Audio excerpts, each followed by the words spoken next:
All right.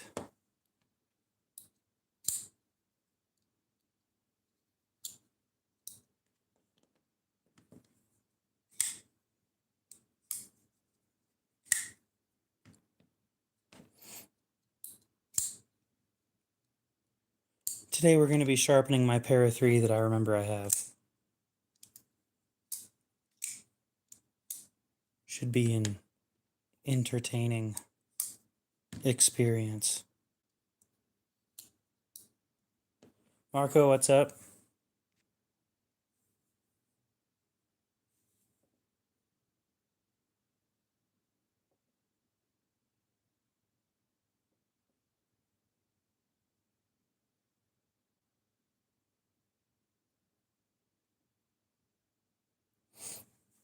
Penguin, what's up? How's it going?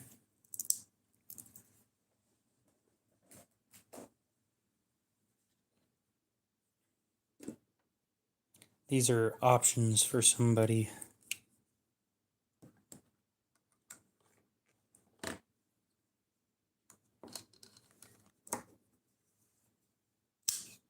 And this is what we're sharpening today.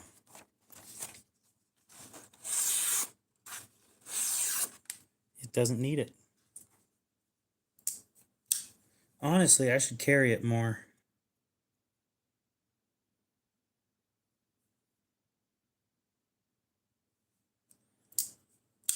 We'll see if this can do anything to it.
Cody, what's up?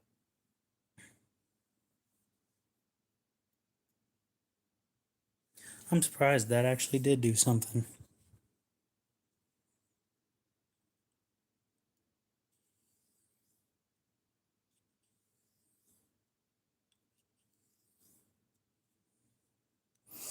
Ah. Here in just a sec, I'll show you the options I've come up with. One of them is an Ontario Rat 1 in D2. I have that Tops MSF 4.0 that I've been sitting on for a while. And I have a Benchmade Arcane in S90V.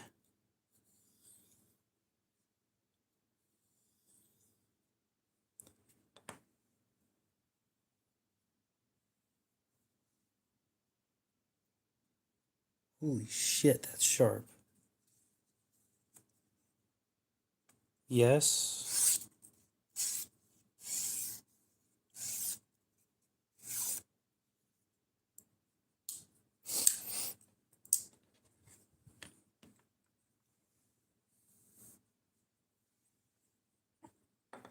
Finish stropping and then I'll bring them out.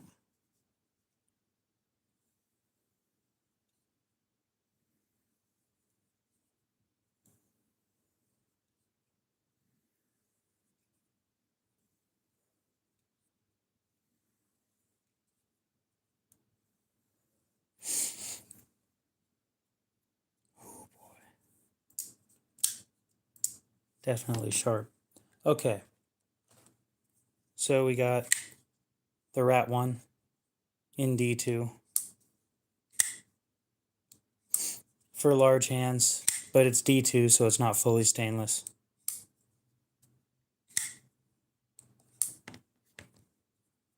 the Tops MSF 4.0, which is no longer a full Scandi grind like it was from factory, but it's still a great user knife. And that one's stainless. And then the Benchmade Arcane.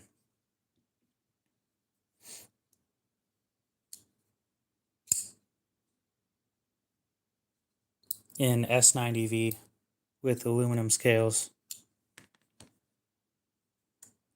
Blessed EDC, what's up? How's it going? So, how much do these sell for? I haven't thought about selling my Rat 1 in a long time, but I'm thinking about replacing it with a Rat 1.5.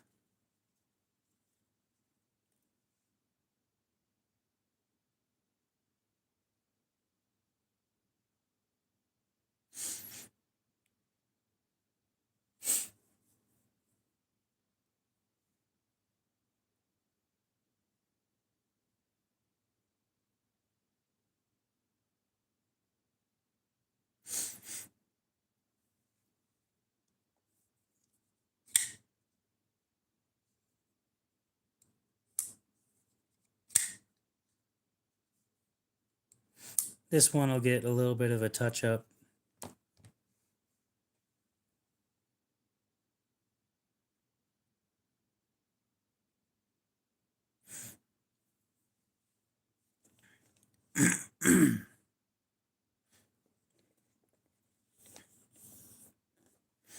On Knife Center, the Rat 1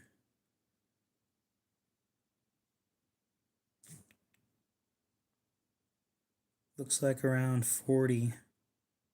How much they are new. Oh, the Rat 1 in D2 is 50. So I'd probably do...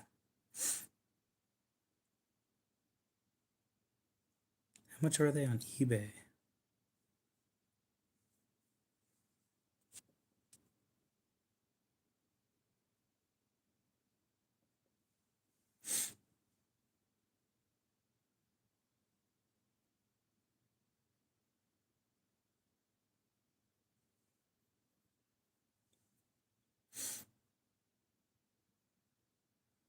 Filter, show more, sold.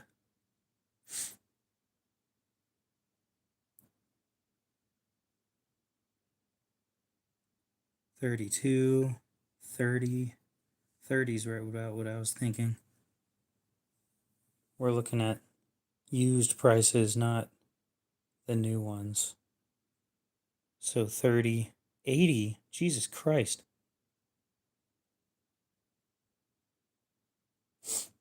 28, 32. So it seems like used, they're sitting right around 30. And there was one that I just saw at 27. And then 35. So yeah, I'd probably do around 30. And those are with shipping, or with $5 in shipping, and I'd just do a flat 30. The MSF is still sitting at 80. It's in N690 with micarta scales that feel kind of plasticky. No clue why this thing was $210 new. And then the Arcane is oh, yeah, that would add up. The Arcane is what, 130? I think that's what I had it for.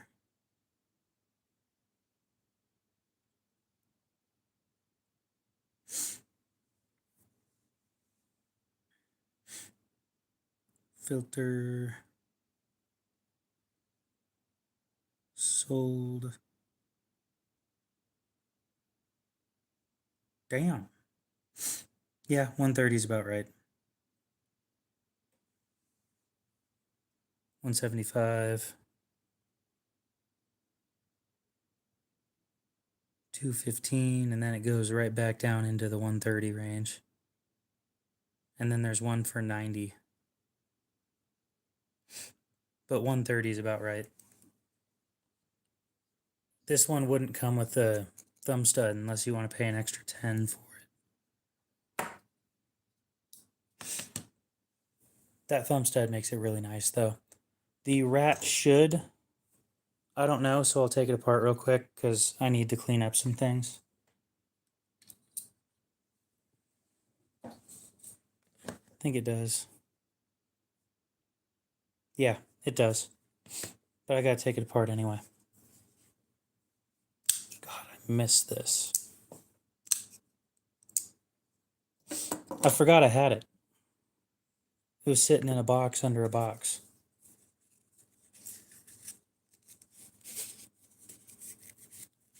So there's a little bit of a section down here on the scales that's catching my thumb. And it caught onto my pants earlier, and I don't like that. So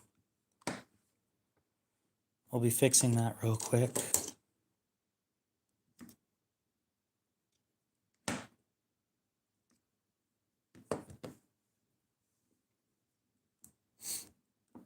Yeah, the Arcane is an assisted flipper. Unless you want to pay extra for the thumb studs, highly recommend paying extra for the thumb studs.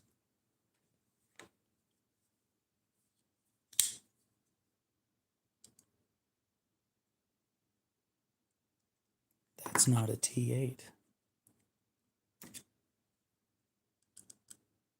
Yep, T10. Okay. Put the T8 away then.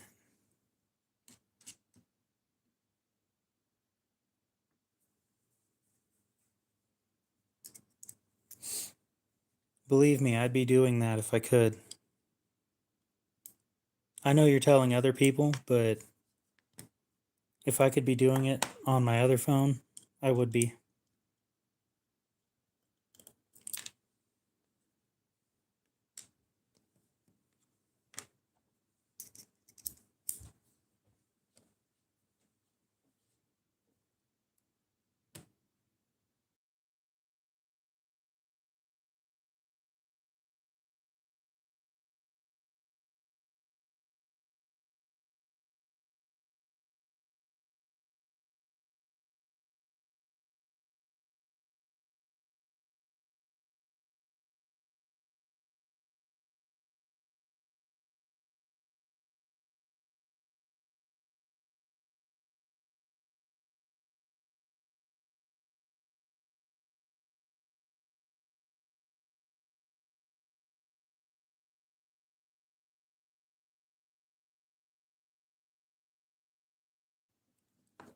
My sister wants me to be well, to be fair, I think the Arcane was like $350 new. It was up there. It's not a cheap knife. But with all the fake Benchmades that are being sold on eBay right now, Benchmade resale prices have dropped. God damn. Benchmade resale prices dropped quite a bit. And that would be wise because all of the ones that are being sold are fake. No, they're poly. They're kind of plasticky.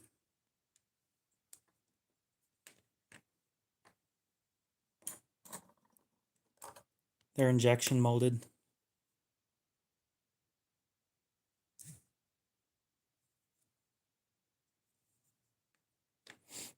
And yep, I was right.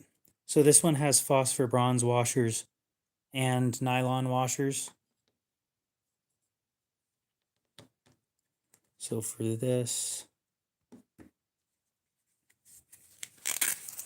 take the stone out.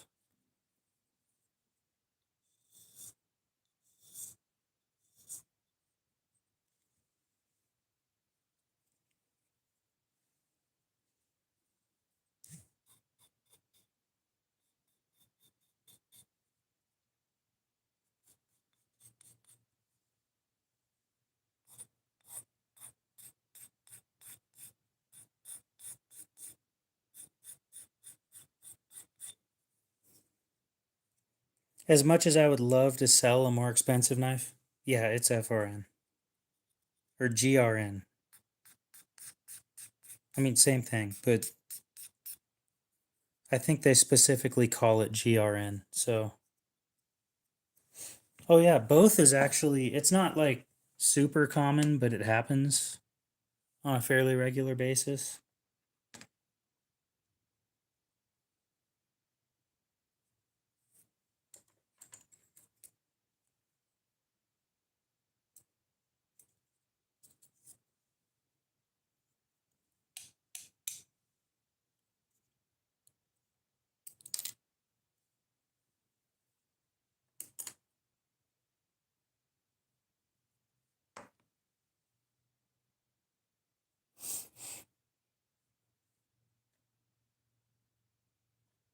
It depends on the company. That's the thing. Some companies call it FRN, like Spyderco.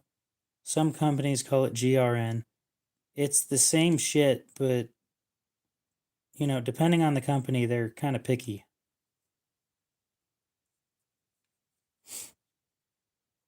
Like, I'm pretty sure Benchmade's Grivery stuff is the same shit as everybody else's. Okay.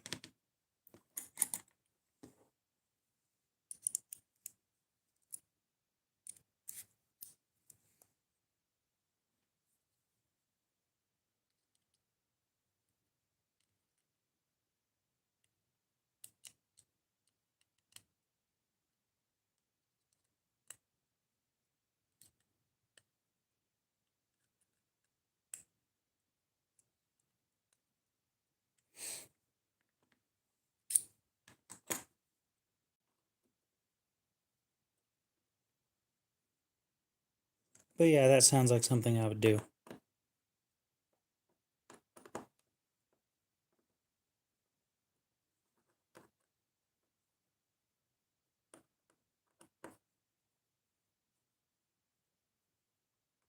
So one of my local pawn shops has a Sebenza up for sale here pretty soon. A small one.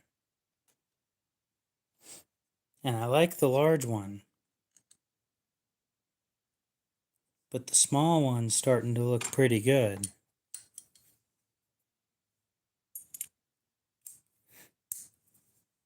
In what model?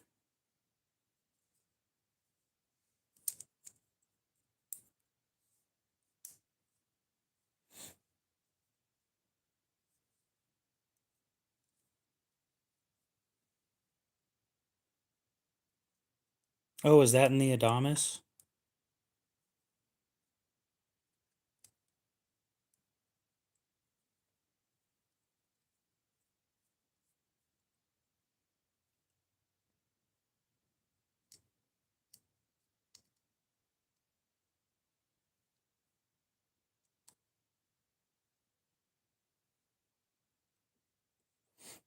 I'll admit, I've never taken an Adamas apart before.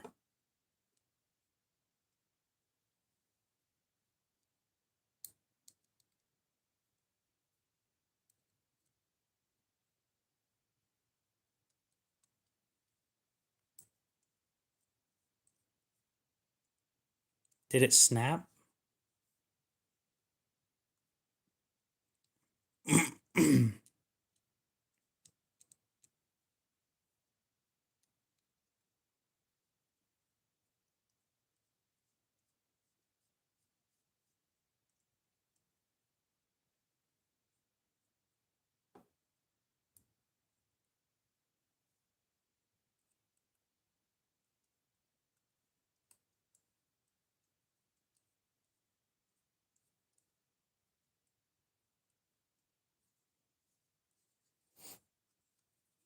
Sounds like it snapped.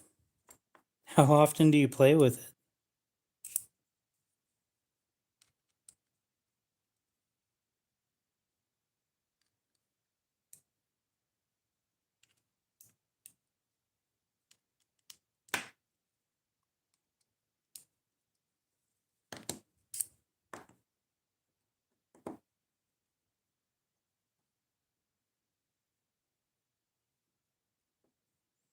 Unfortunately, they're not built for for fidgeting.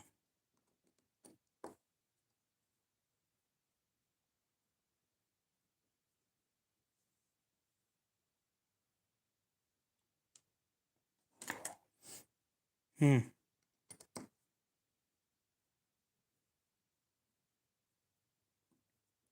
Well, I suppose I'll look at the picture here in a bit. Wait, you can see it?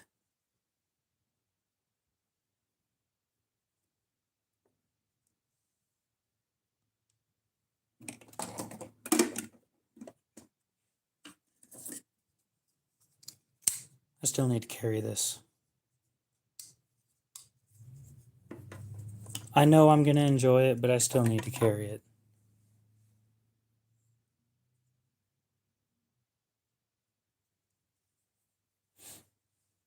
I can't see shit on my mini Adamas.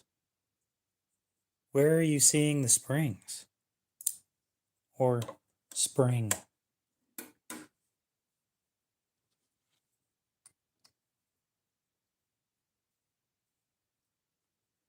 I've also never heard of an omega spring coming out of the hole.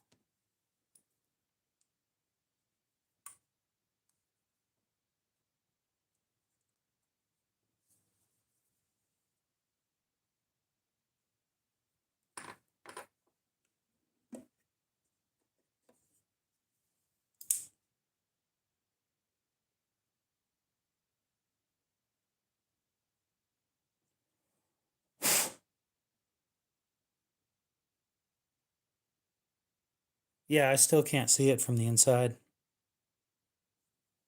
I mean, something to keep in mind is that you have a full size and I have a mini.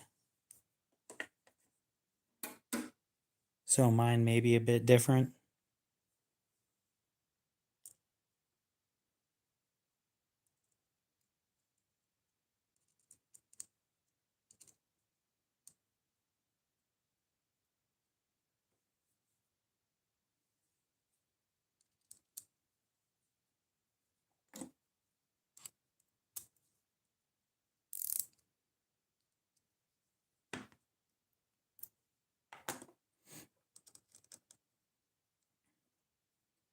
I'll just take a look at your picture here in a bit.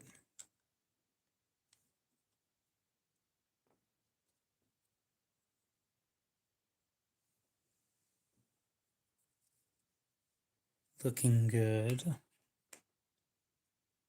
Oh, yeah.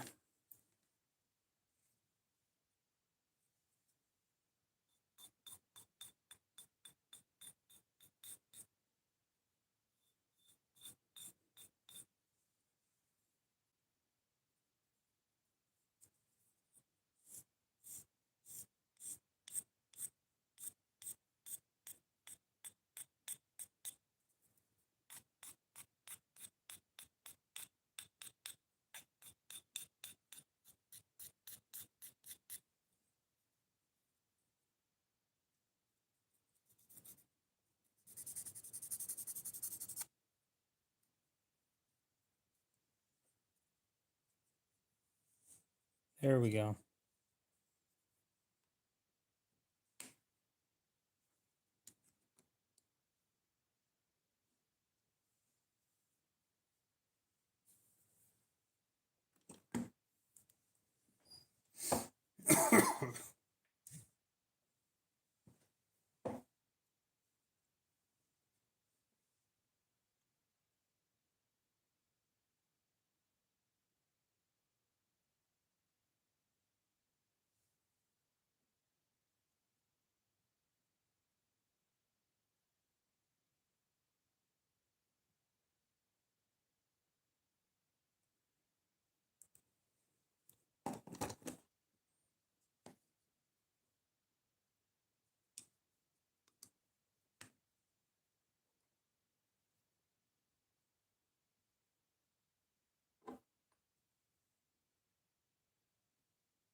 The worst part about putting this thing together the way that I am is I have to take the other half apart again to put the blade back in.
Go ahead and put some really nice grease on this.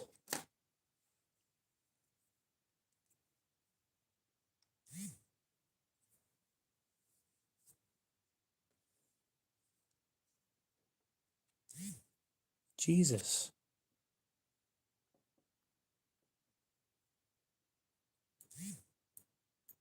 How many pictures are you going to send, man?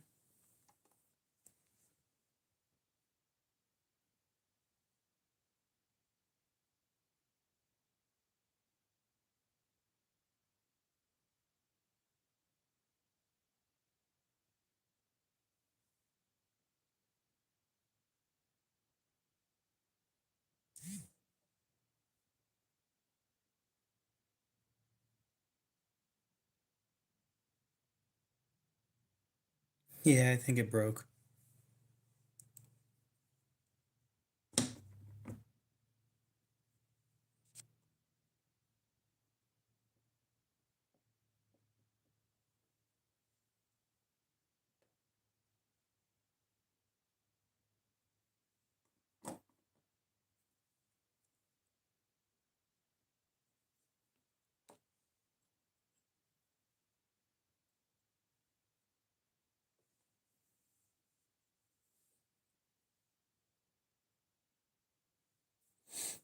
Yeah, it broke.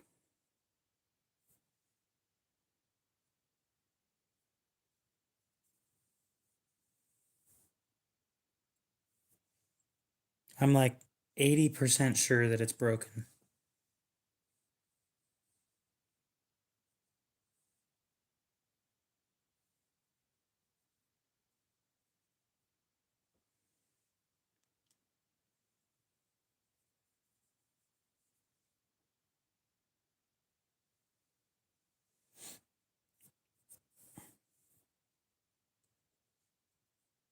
Yeah, at least they have a really good warranty. I mean, another thing you could do is I think you can go on their website and request parts, and it might just be worth it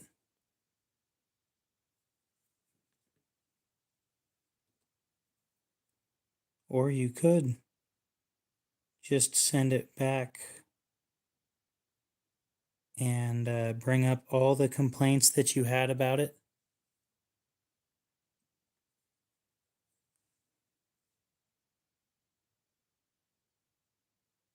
I'm putting Chris Reeve grease into a $50 knife.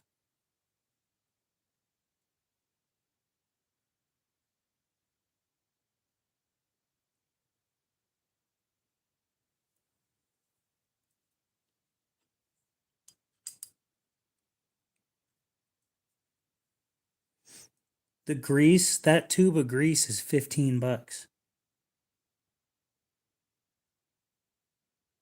I'm not even joking. It is so expensive.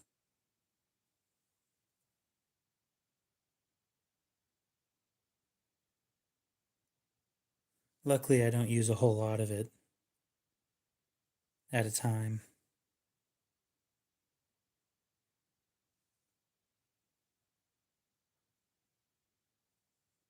Which ones are you getting?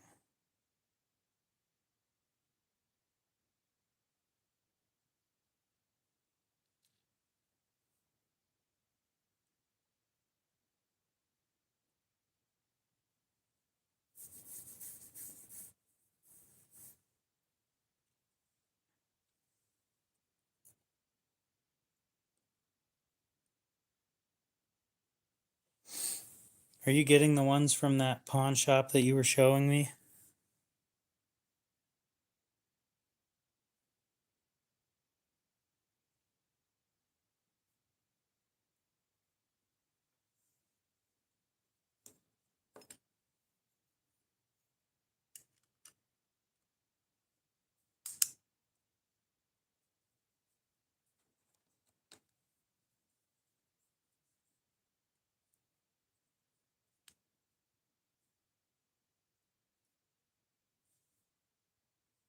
S20V?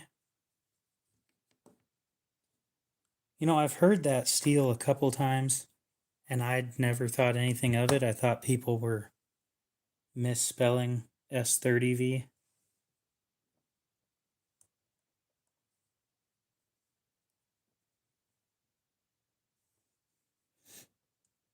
Now, is it a Claymore Auto or an OTF, or is it the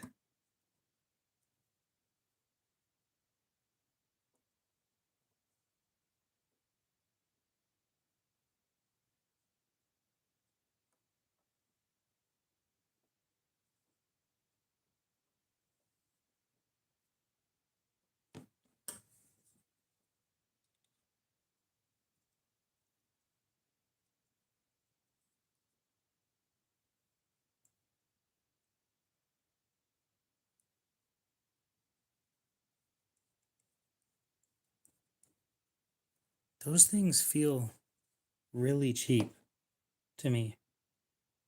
You just say OTS or out the side, or yeah, push button auto, that works.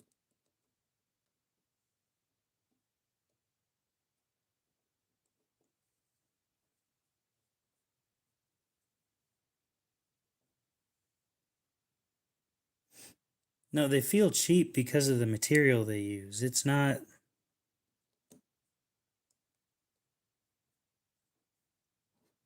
How much are you spending?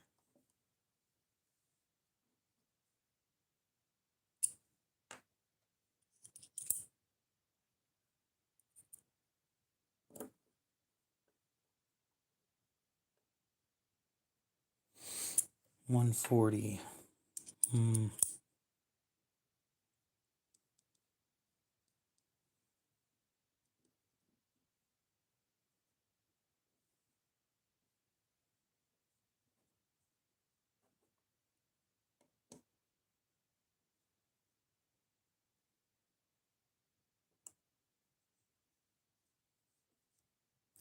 Are you getting them from a pawn shop or a person?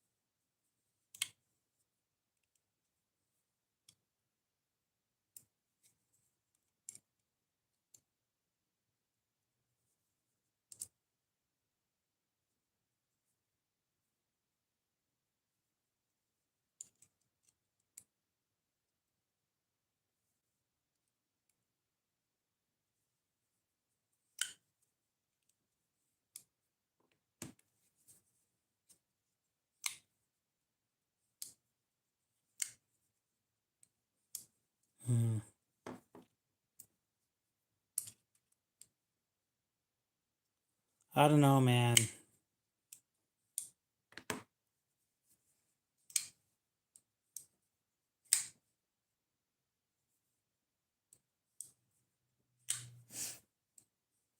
Let me reach out to a buddy, see if he has a Claymore auto that I can get to you for less than that. I'm not 100% sure if he does, but it seems like something that he'd have.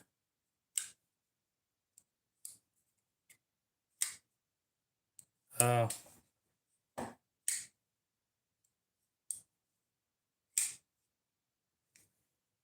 Oh well.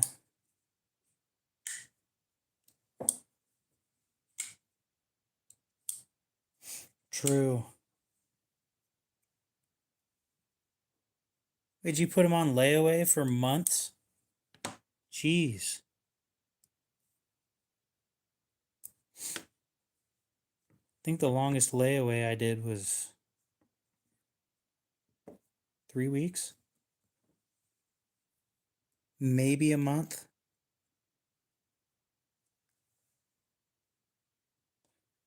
Oh.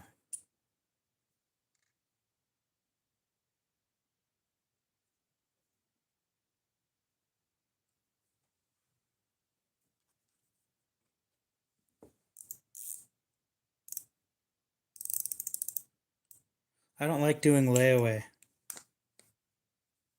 I really don't.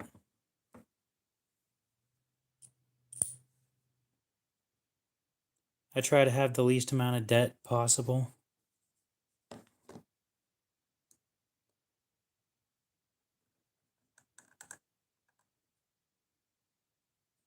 Is it a house?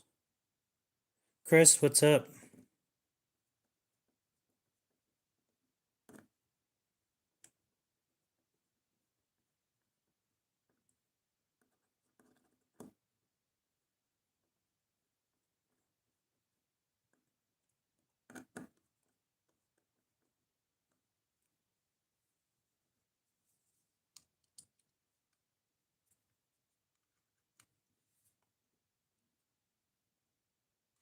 See, the difference between layaway and a mortgage is at least you get to use the shit that you're paying for with a mortgage. You don't get to touch shit that's on layaway.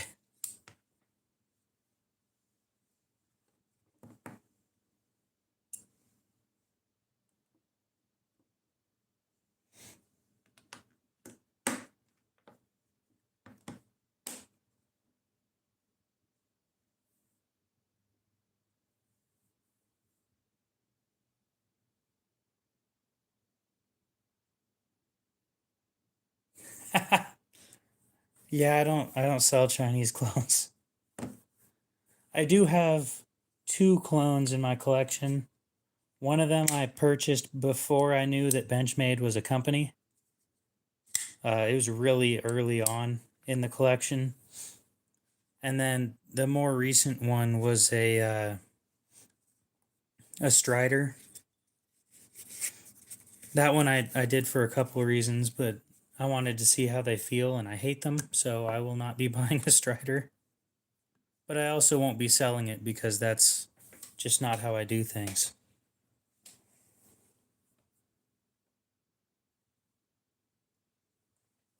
Oh, my back. I'll be right back.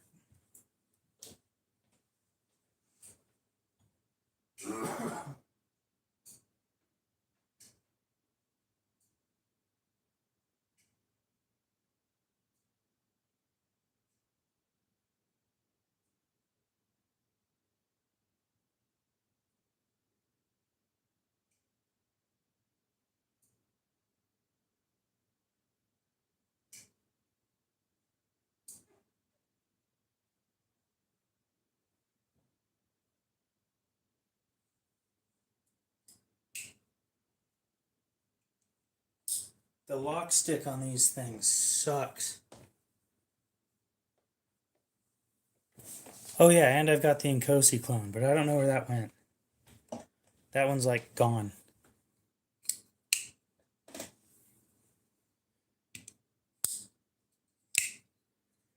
So I've heard of Striders developing lock rock, lock stick, and just a lot of issues with the fact that it's a direct titanium on steel.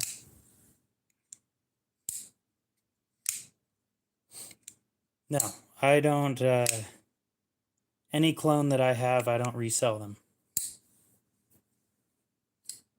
I'd rather destroy it than resell it. I've got 4 Chris Reeves. I'd rather not dilute what they're worth by selling a fake one. And it's always kind of nice when I go to the pawn shop and find a Chris Reeve. Like I did today.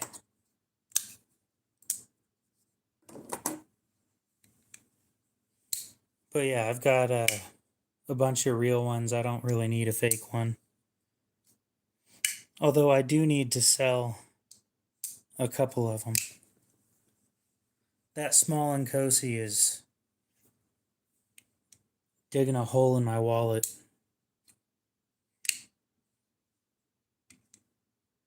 But yeah, after hours of tuning this thing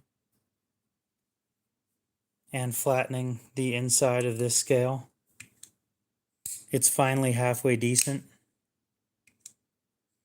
But it has a tiny bit of blade play. Oh, right now it doesn't.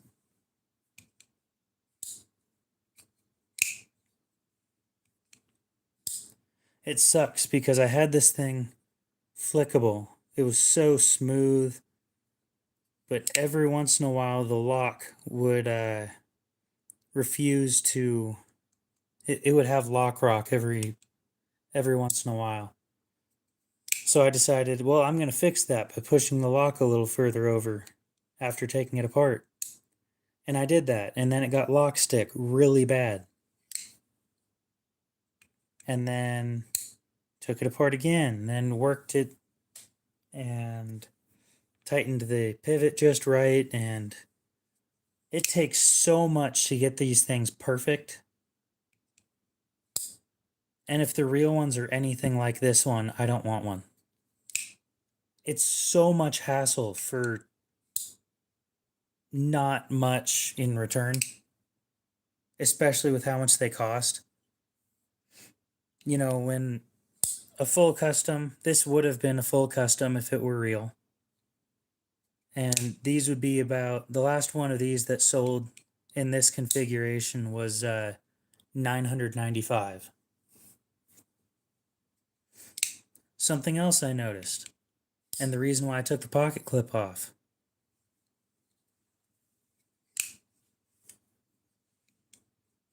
is the pocket clip adds so much extra force on the lock bar. It just makes this thing a nightmare. So this is my hard use left hand carry knife, along with a Spyderco Military, which these are interchangeable, and my my Buck 112 in S30V. I try not to buy clones, but every once in a while when I'm thinking about buying something really expensive, I'll buy one to compare it, or to at least try out the knife. And if it's good, I'll buy the actual knife. But if it sucks, and here's the big thing about this one, right? The comments were saying that this was better or just as good as their real Striders. And if that's the truth, then their real Striders suck. Because this thing sucked. It took so much work to get it to be this nice. And I couldn't imagine having to spend 700, 800, up to $3,000 for me to have to fidget with it to get it just right. Because this thing was just about perfect right out of the box. Now, uncommon opinion, I thought the lock bar was a little too hard, so I bent it out. It's the most disgusting thing I've done with this thing is I pushed the lock bar out to lighten up the detent, which is the reason why it can be flicked at all.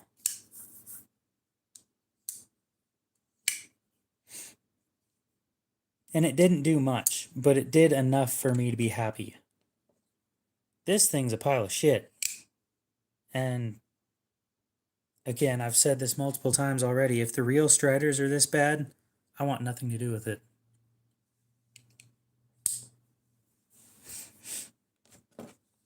This one, on the other hand, I do like this knife. I just want more titanium frame locks in my collection.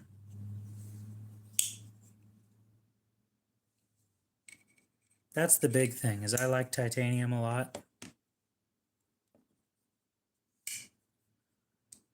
So I've been selling quite a bit of stuff and saving up to be able to afford my next titanium frame lock.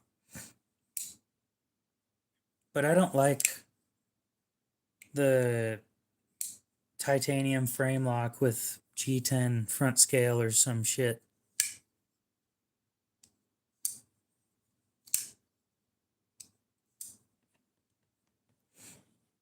See, that's exactly what I'm talking about. If I'm spending more than $100, I expect it to be fairly dialed in. Now, we do need to keep in mind that this thing's from China and the scales weren't flat when I got it. It's the same thing with the aftermarket scale I got for my Sabenza. The inside of that thing wasn't flat at all. Well, I already showed you that used one. You said it wasn't cheap enough or something like that. Holy shit. Yep, lock stick. Look at that.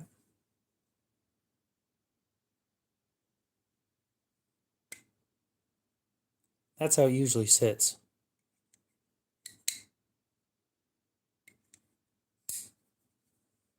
But every once in a while, if you open it just slow enough,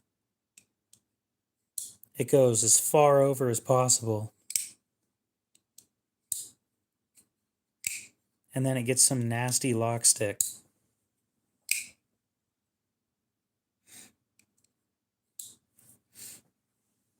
I get that. I completely understand. Shit's expensive. Especially when you like nice shit. It's really expensive.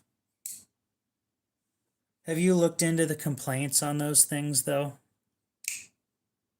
I want you to know what you're getting into. Like, Strider has obvious issues.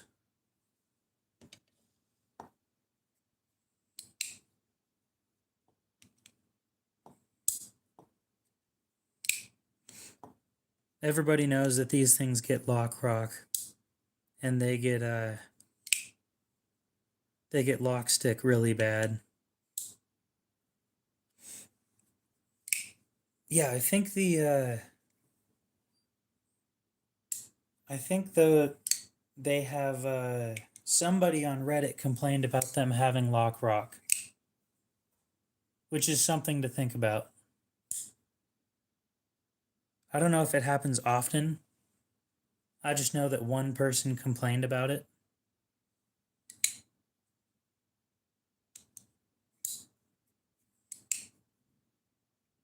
Holy shit.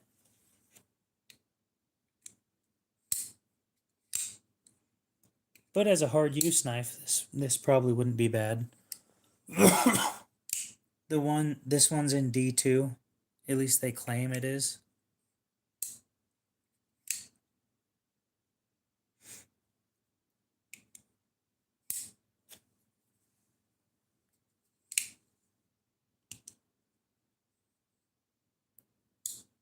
It's when it's open and the lock's engaged and it wiggles back and forth like forward and back motion. Blade play is when it goes side to side, like this way. Lock rock is like this.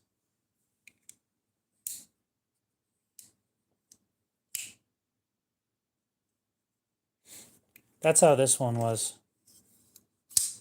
I had to adjust the where it was placed for it to run as smooth as it does.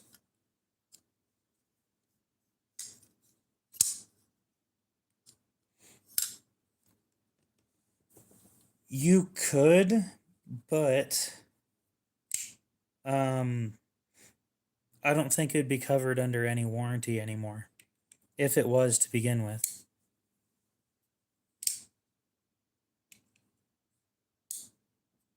Your best bet is to find somebody who can carburize the end of the lock bar, which will leave, it'll leave like a couple nanometers of, I think, carbide on it.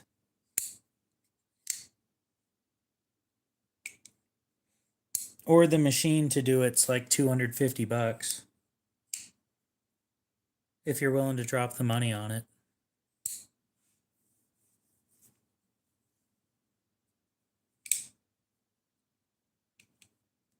I'm tempted too because I want to get a Sebenza 21. I need to look into a Sebenza 25. And the reason I need to look into that is I want to know if it uses the same pivot style as this or as the Nkosi. Because if it uses this pivot style, I want one. If it doesn't, then I'm just going to go buy an Nkosi.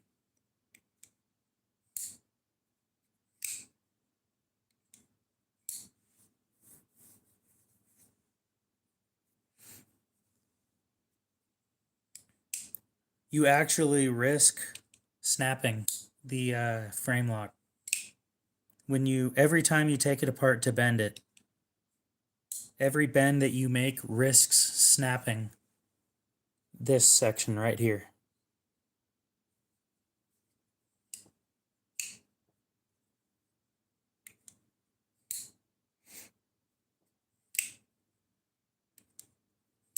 So yeah, my best recommendation would be find somebody who can who can carburize the end of this up top.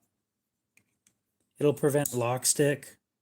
It'll also prevent excessive wear, and it'll get rid of the lock rock if it has it. This one's my fidget toy though.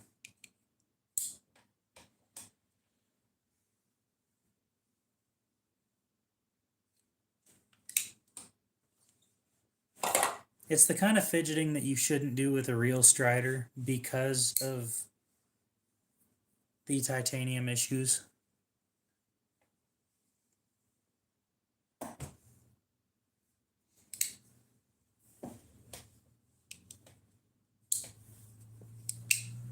Well, sure. I'm happy to answer any questions that I can.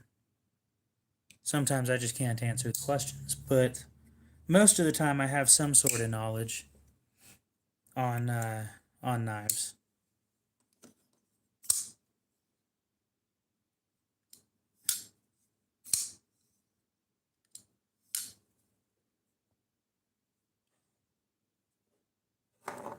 I should get my Chris Reeve collection out.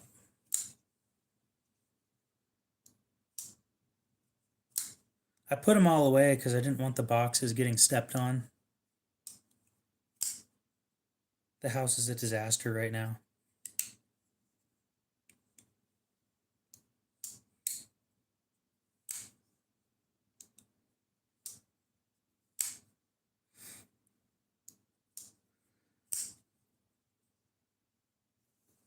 It is definitely a nice piece.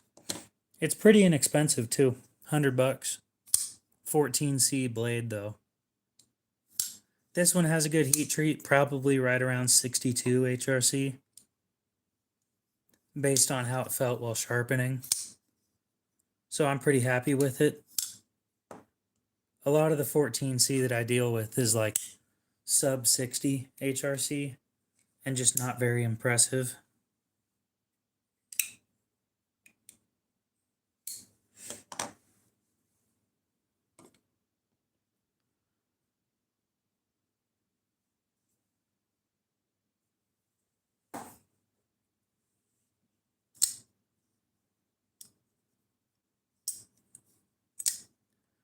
I need to go take a picture of this and post it on Reddit.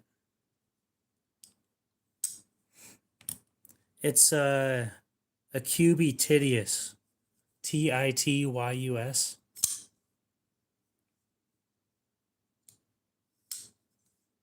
I think just about every knife retailer has them for around $100. And if you're gonna get one, just pick your favorite knife retailer.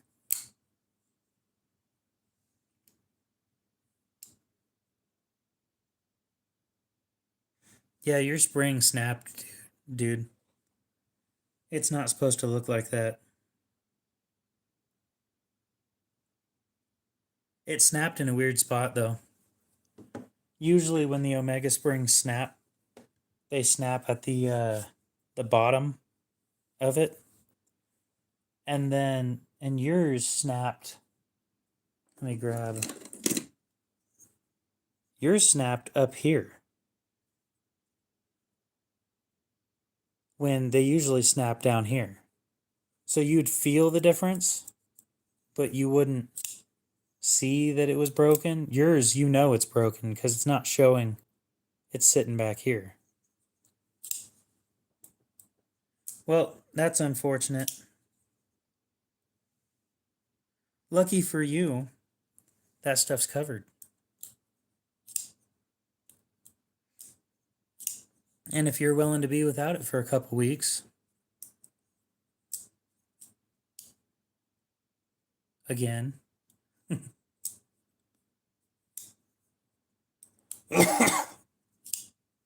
Oh, that's not good. I need to see if they'll take care of this one. This one's a piece of shit. And I'd actually prefer the factory scales if it meant that they would fix the issues that it has.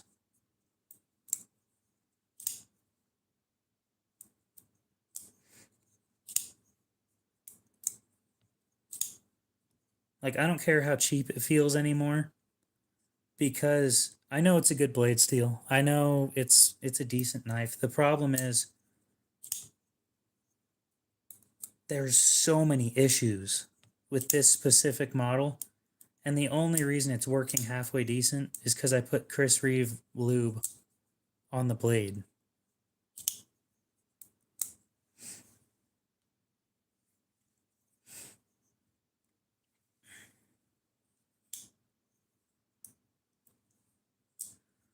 Oh, one of the cool things about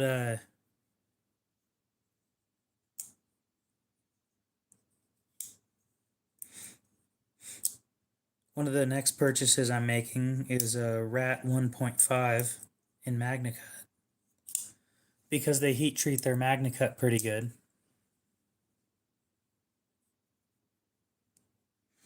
We're talking about 63, 64 HRC for $100 with G10 scales.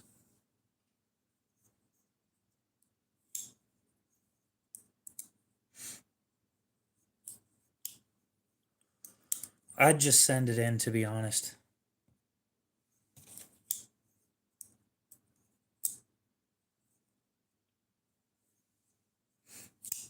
Yeah, it's a Chris Reeve heat treat for $100. That's my next purchase. They're $95.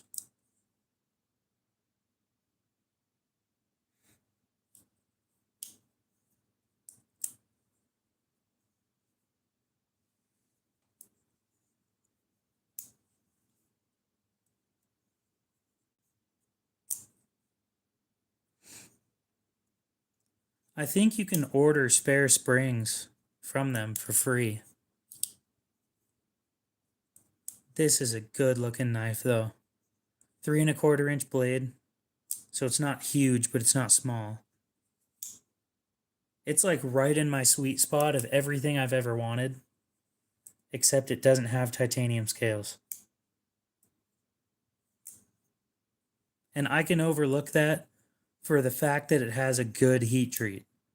Not like decent, it's a good heat treat. People have tested a few of these things.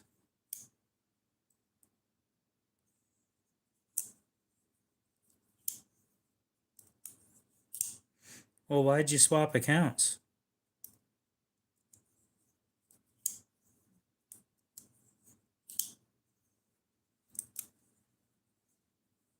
I'll probably be ordering this thing pretty soon.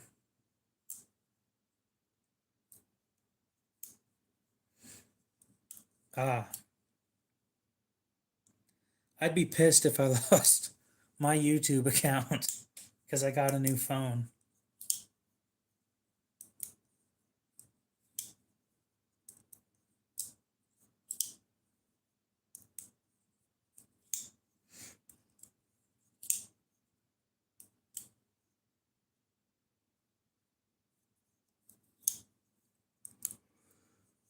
You know what sucks is I really do dislike Benchmade.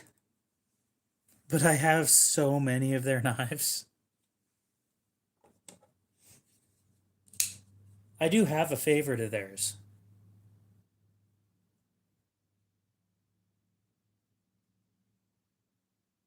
I think I'm good here in Idaho. I think the Griptilian's my favorite. This is going to need some aftermarket scales, but other than that, this is a great knife.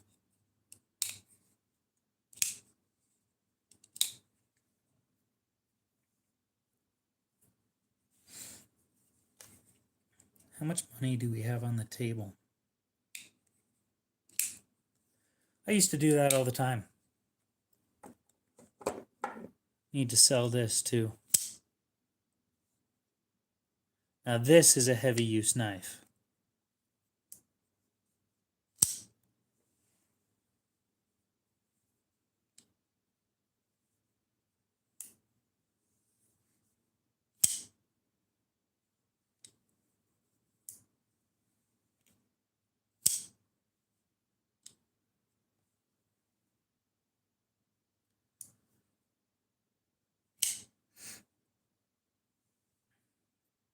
I had somebody that was in or looking for one of these a while back. I sent him a message last night telling him I'd give him a week. If he doesn't respond within a week, then I'm going to try and sell it to somebody else.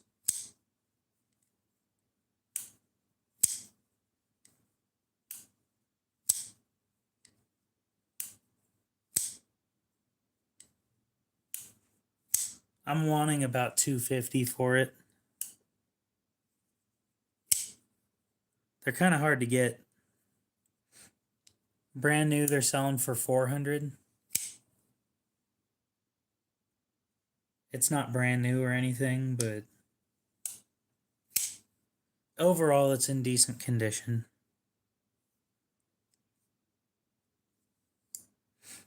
And it's freshly sharpened with all parts that needed replaced are replaced. So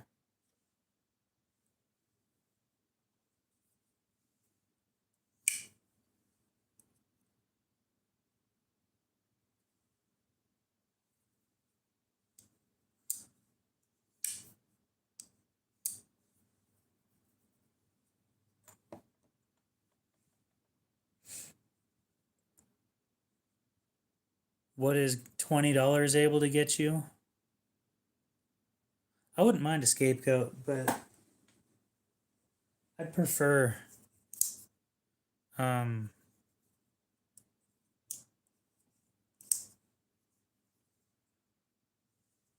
Redemption Street full tie.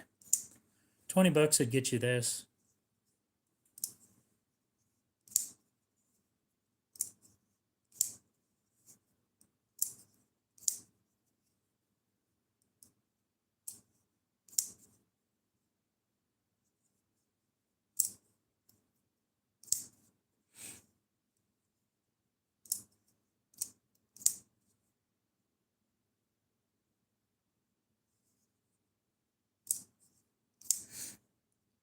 I don't know how much it would cost to have it shipped to Alaska, though.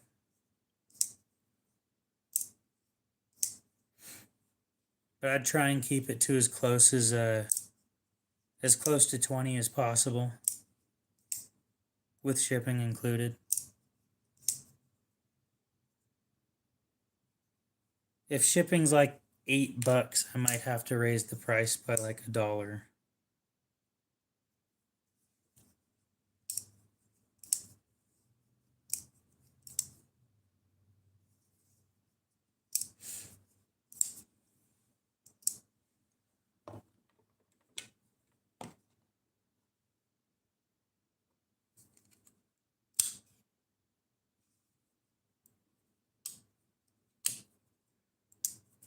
Kept forgetting I had this. I brought it up earlier. It was sitting in a box, or it was sitting in a pouch in a box that was under another box. And I was wondering where I put it, and then I just looked in that box today, and here it was.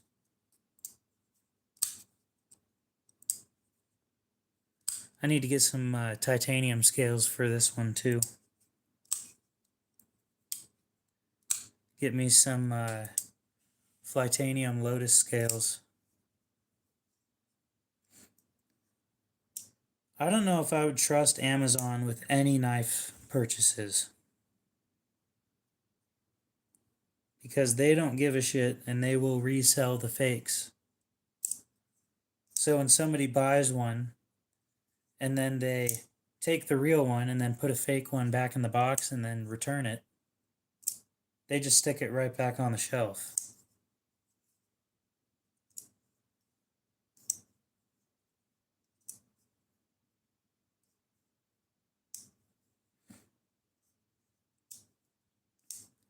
That's why I'd go through, it is true. That's true.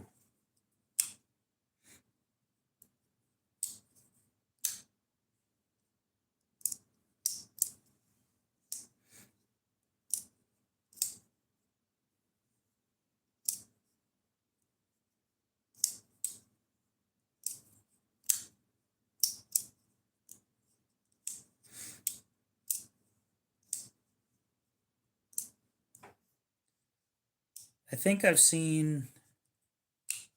been on Reddit for a while. I think I've seen 9 people complain about a fake knife that they received from Amazon.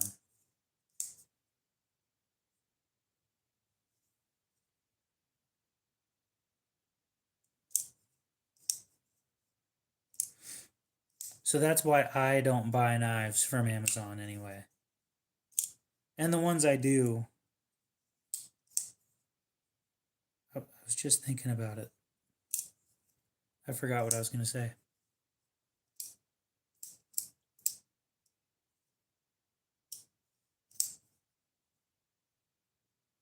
Maybe so.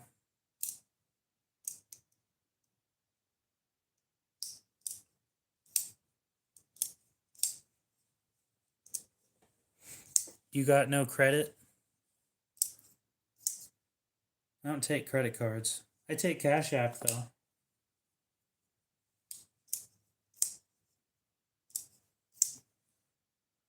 I do need to tell you, this thing has some scratches on the blade though.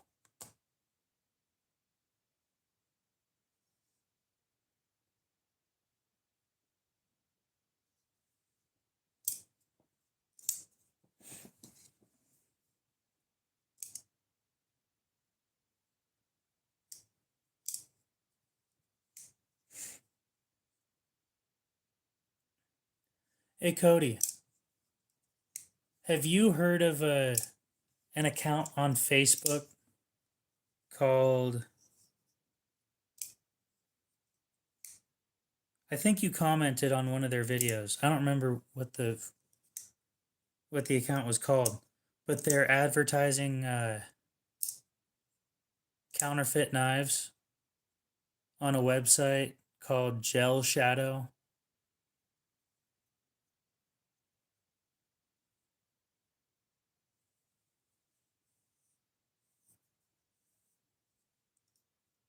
Yeah, so you left a comment on that. So because you left a comment, it got recommended to me. when it got recommended to me,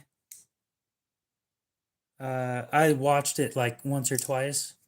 So now it gets commented, or now it gets recommended to me over and over. So now I'm coming up with a list of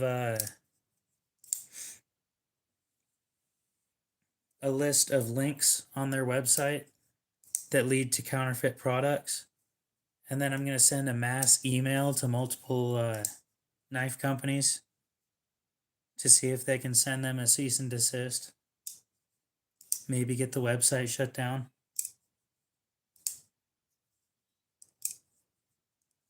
So currently I haven't sent the email. It's just I'm still coming up with the list.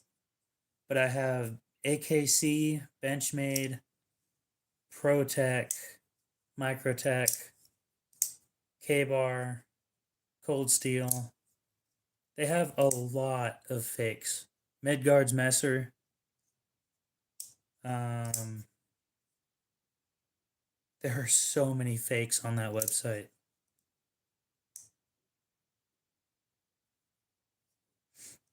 So we'll see if the companies actually do something. I think that there's a business address on their website that's based in the US. So my thought was maybe see if we can get those companies to send a cease and desist to that address.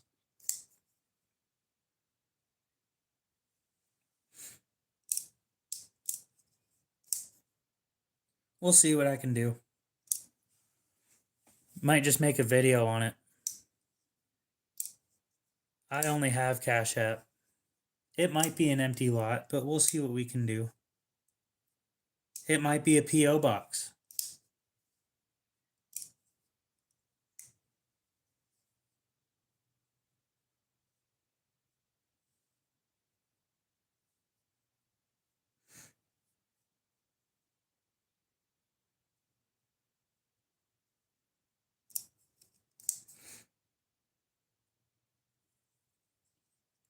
The worst part is that they're openly advertising it as the real deal.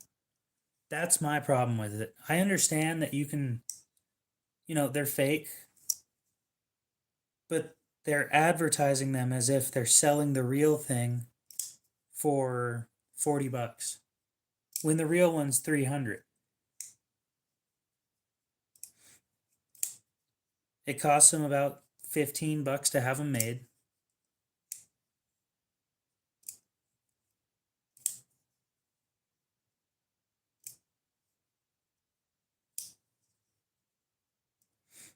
If you didn't advertise them as the real thing, it wouldn't bother me as much.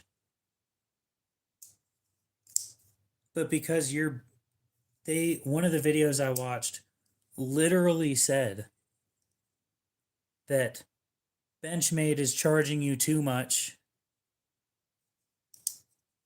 and these are real, but we're selling them for $30 instead of $300.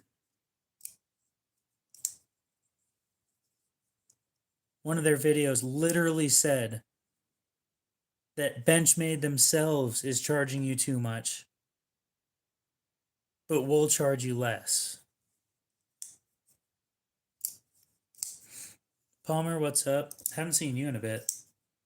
I haven't been live streaming in a bit, but my voice is coming back though.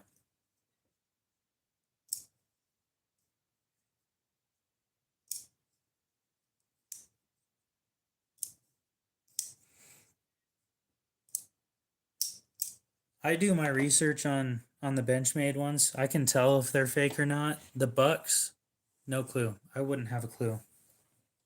Oh, my back. Oh.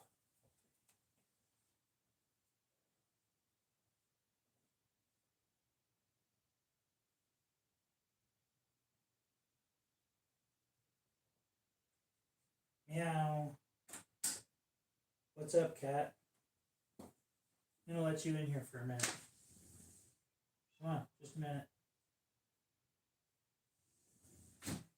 Oh, kitty.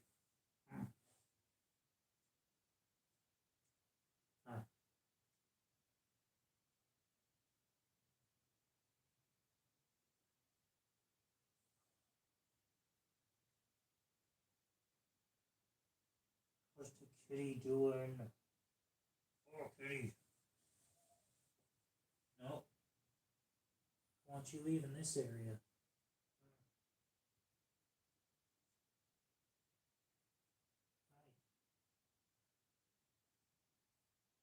Oh, you're not going further in.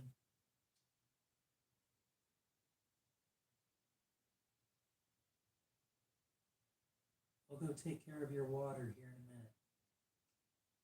Okay? Oh, kitty.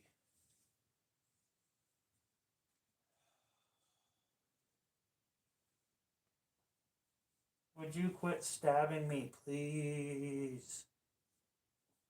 Quit stabbing me with your claws.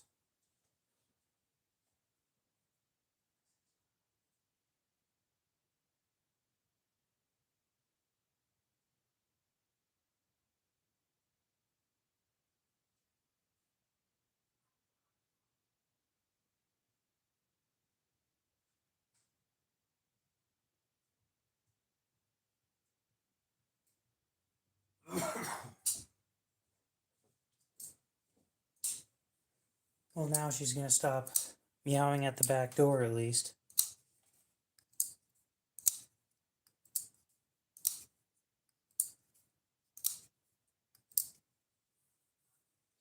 He's going to Dubai.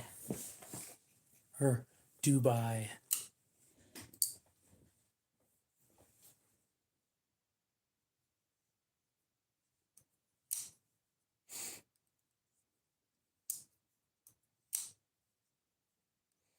Dude, I went to one of those flea market things. NWA, I've heard of them.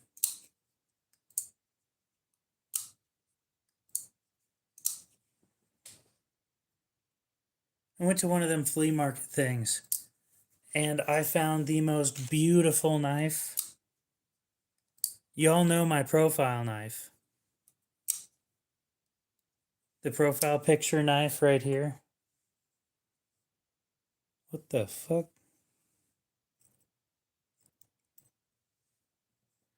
Anyway, it was one of these, but it had 5 blades. No, it wasn't a magnet. It's a piece of one of my my $20 sharpening stone. One of the edges started flaking off because it's chrome plated. No, it was $50. The dude wanted $50.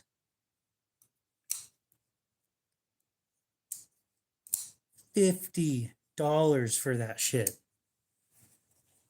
So here's this one. It was like this big.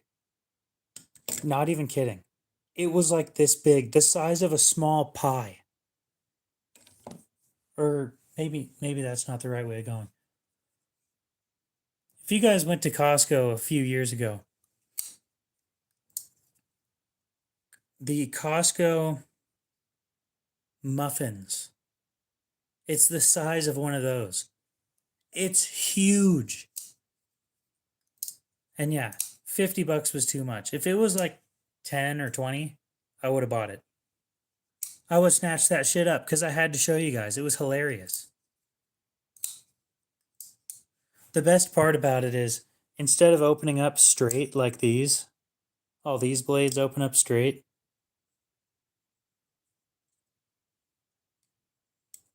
Oh, probably, but I'm not going to talk him down when he has 50 on there. That's ridiculous. So he had these ones open up straight. This one had little spines that go out, and then the blades would open up partway. So it opened up and it looked like this. This shit was hilarious. I got pictures of it. It is so funny looking.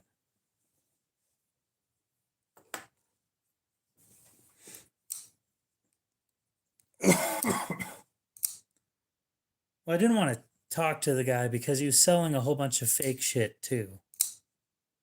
There was like one decent knife, and I'm pretty sure that it was a fake.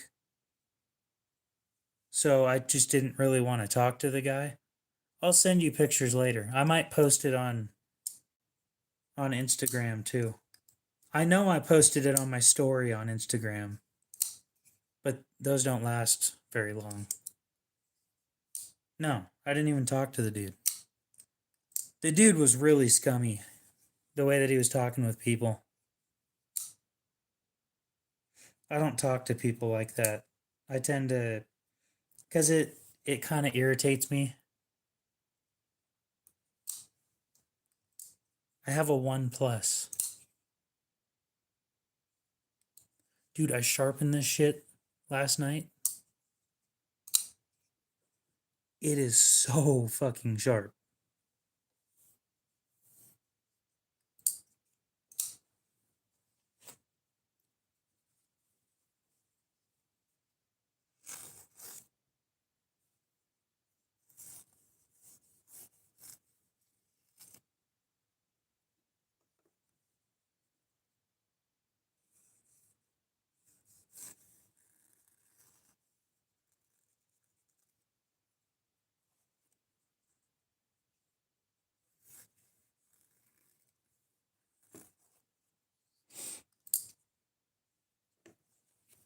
And I did that. Just so we're clear, I did that with this thing and a strop.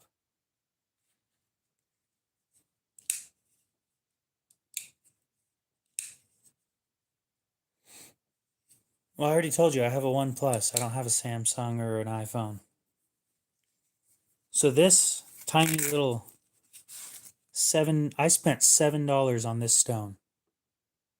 And it has gotten me the sharpest edges I've ever gotten. As a finishing stone, this thing is amazing. And I wish I got the full white one because when you're using it,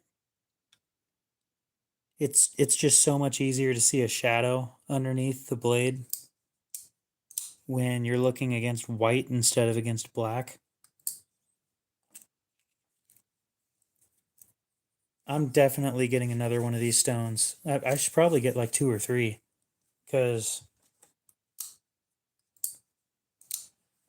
well, I thought you guys were full of shit. And I'm going to be honest, I don't want to spend 20 bucks on a stone. I don't. Because as dumb as it sounds, it feels like a waste of money. It just does. I don't know how to explain it.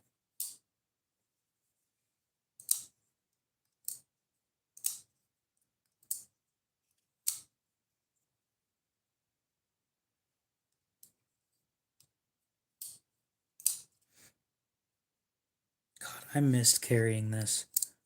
I put both my both of these away and forgot I had them. I've missed carrying these things so much. They're such good knives.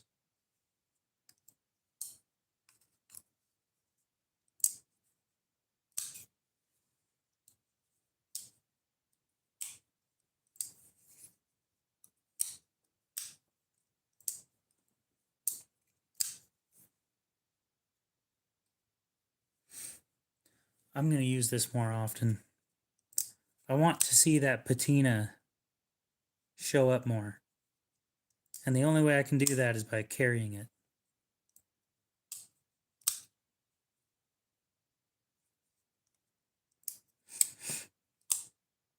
I carried this thing. Honestly, I do carry it when I remember it exists. I carry it like it should be carried. I treat it like a knife. I use it as a knife. I don't do any prying with it because I have a pry bar for that. And frankly, it's Maximate, and these are known for completely shattering. I've seen so many pictures of these things broken. Same thing with that PM2 I have, the one in Maximate. I don't want to use it because I'm scared of breaking it, but I'm hoping that somebody will buy it from me.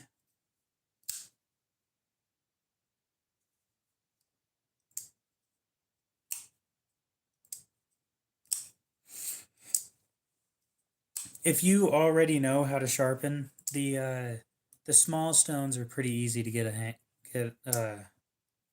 hang of.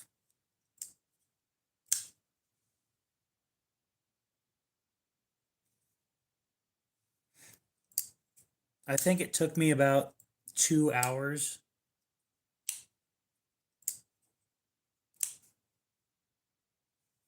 to go from proficient to really good on this stone, but I also have around 140 hours of regular sharpening under my belt.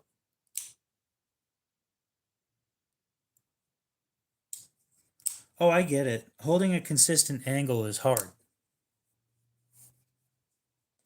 It takes a lot of practice. That's why I was saying I've got 130, 140 hours of sharpening under my belt.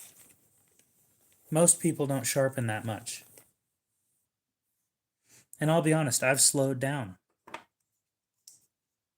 All of my knives are already sharp and I rarely use them for anything. I think the hardest thing is the angle. Pressure you can get used to. The angle, that's what makes or breaks your edge.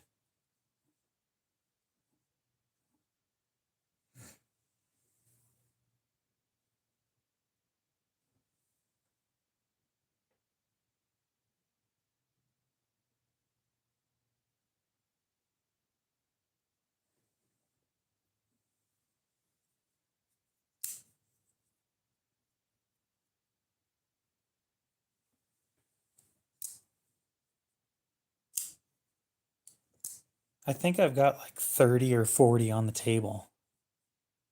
The table's a fucking disaster.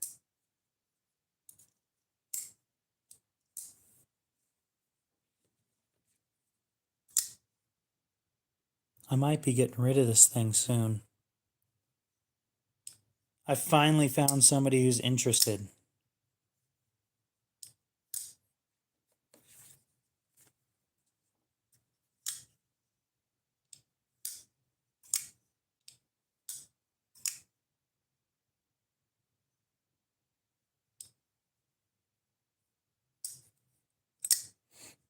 Well, here's the thing. The guy hasn't told me what he's willing to pay.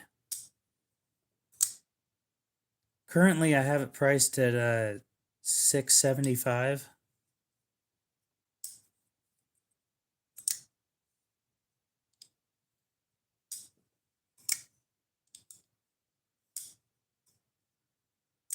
We all start with the garbage knives.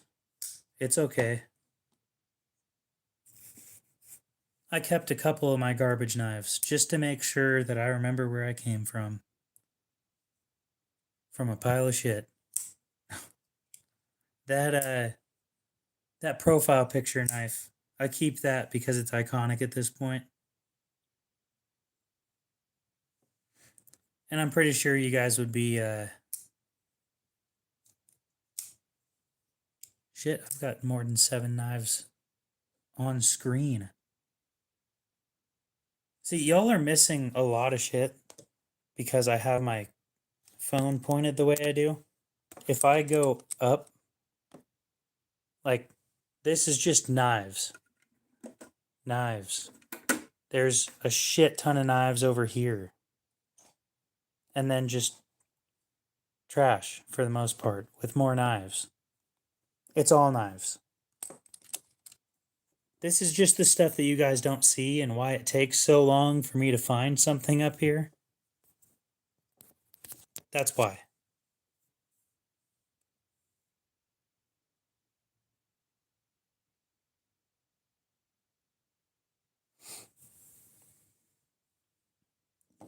I carried 3 today. I usually carry 1 or 2, but I found this one in my box again. And then I sharpened it again. And I missed it because it's a good knife.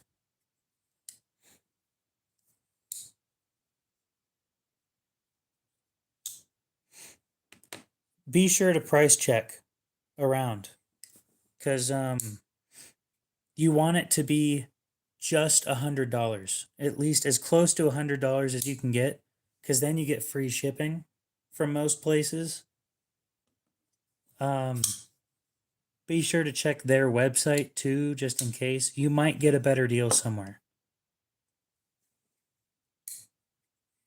I don't usually tell people to go shop, but when it's something that's so close to the free shipping number,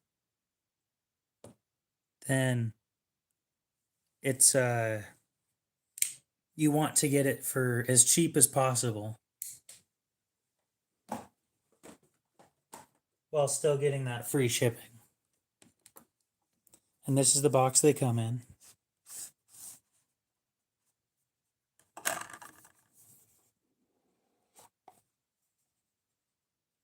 How many cleaning cloths do I have? This is not a great one. Could be a lot better. More plush.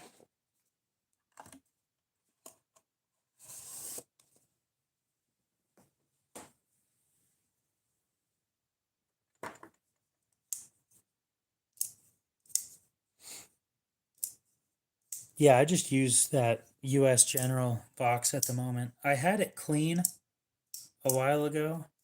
Then I started live streaming again.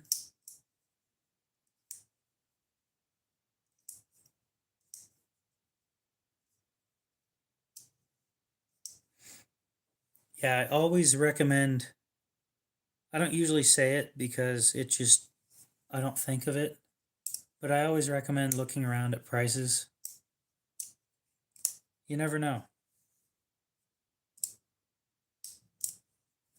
So real quick, we're gonna clean this thing up because the rust on it, I don't like seeing rust on it. Then we're gonna strop it, and then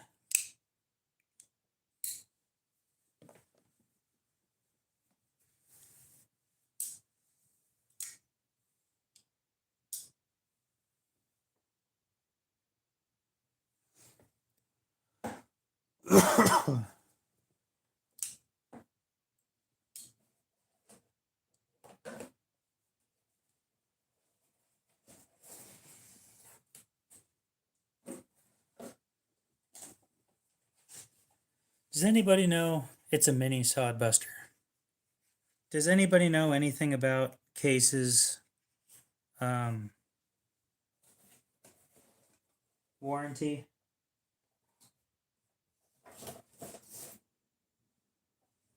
Because I've got a full-size sod buster, and it has blade play.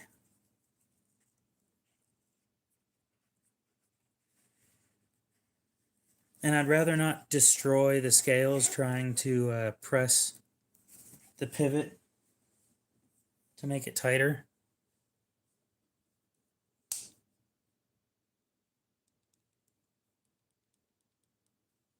It's bad.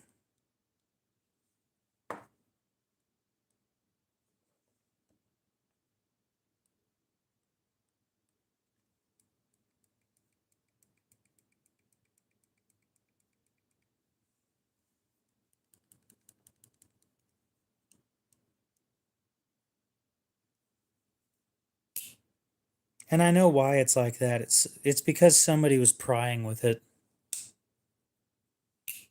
Dakota, what's up? I'm doing fine. Just getting over being sick.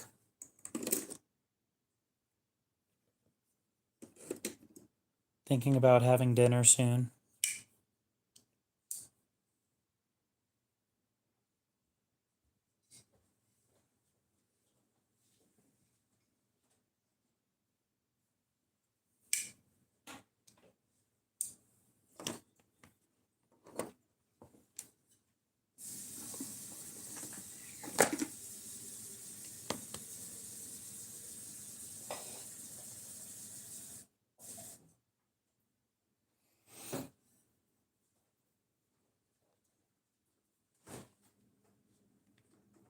Well, I guess we'll find out when I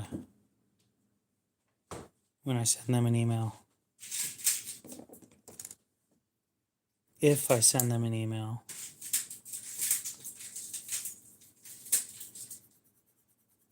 Professional procrastinator.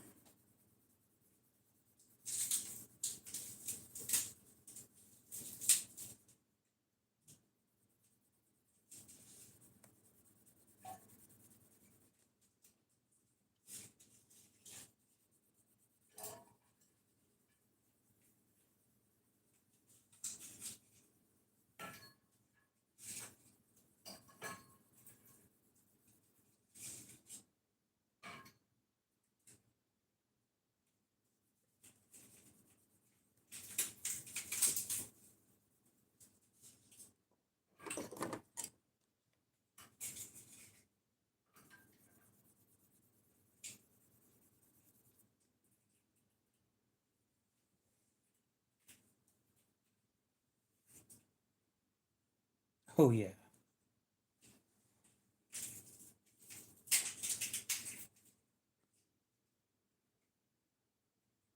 A lot cleaner than it was.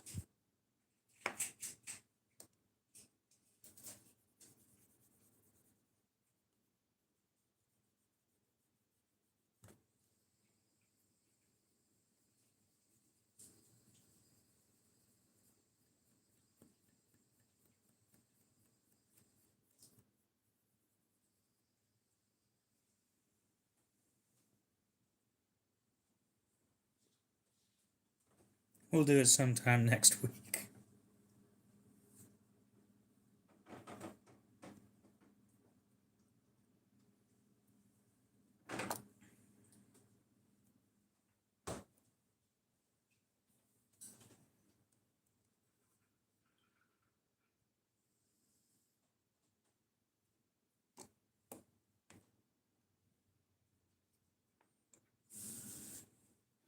I don't think it's a design defect. I think one of the previous owners was prying with it.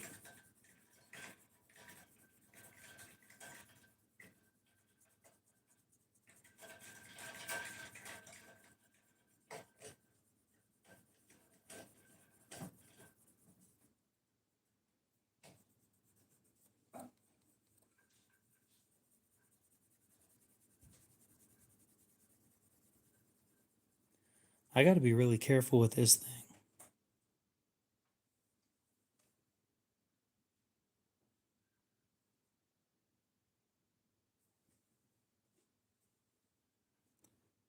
Because it is sharp.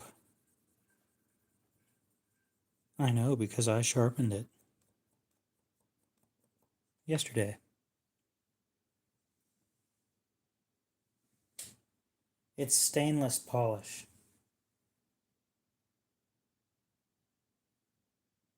Aluminum and stainless polish. It's meant for automotive stuff.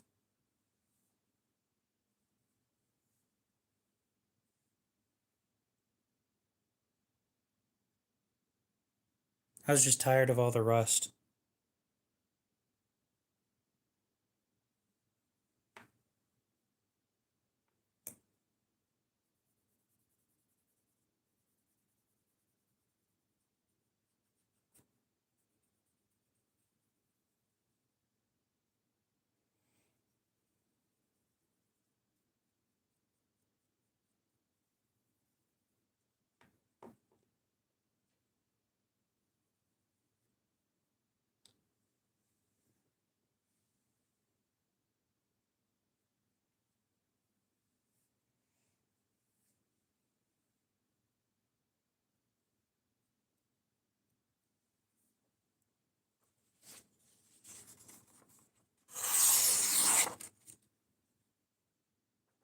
Nope, I don't have a sharpness tester.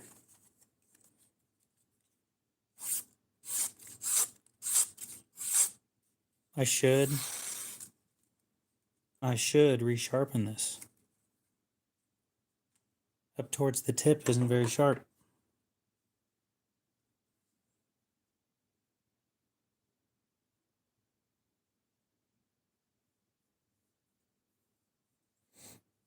No, I'd say Paper towels work pretty well, but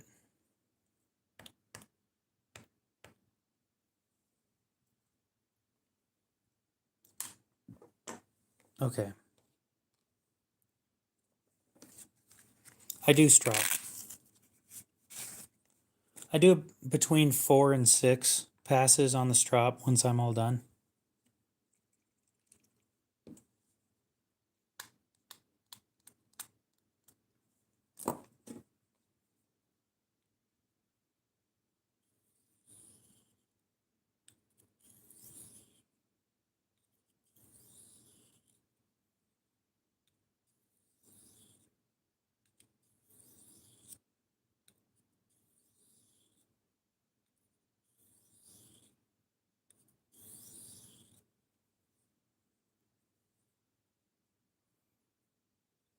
No, I was talking about for sharpness testing, paper towel.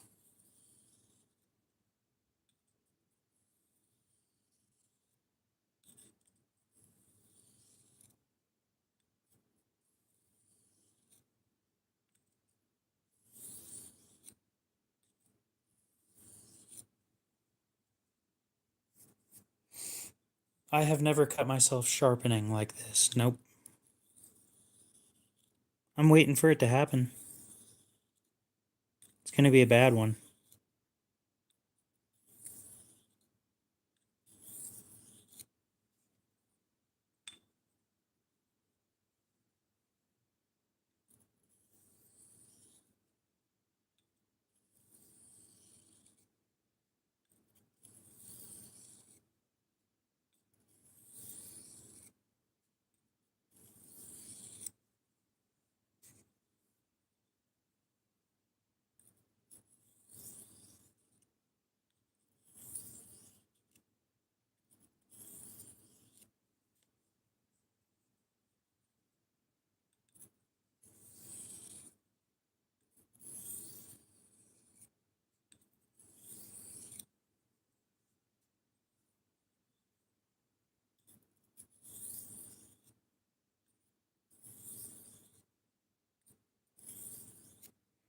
I've heard a lot about people getting poked when they're using their work sharp.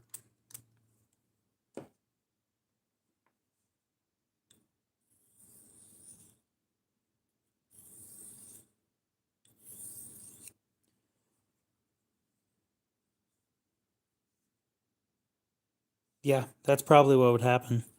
I'm more waiting for me to get this finger.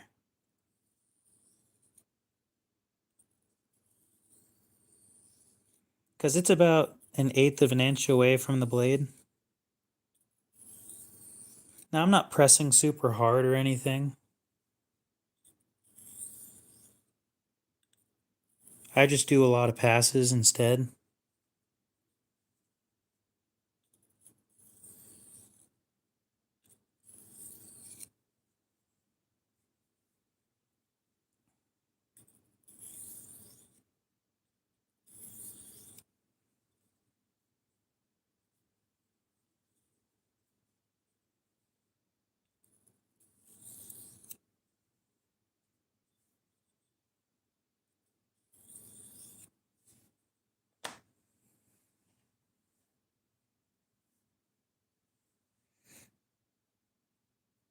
Oh, that's sharp.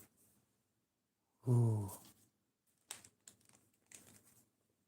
So I haven't stropped yet.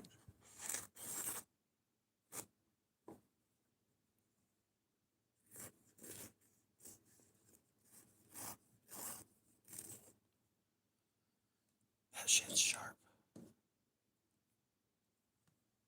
So now we'll strop.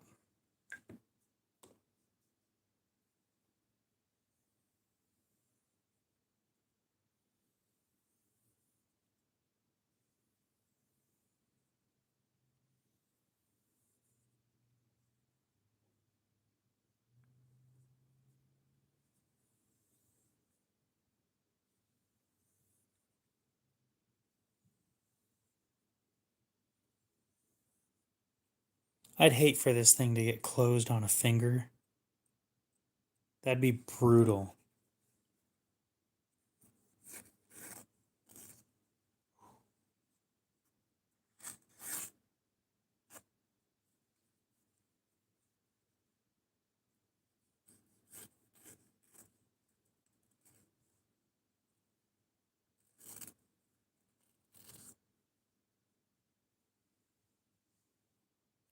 think they're like $250 for the one I'd get. I'd get the most accurate one.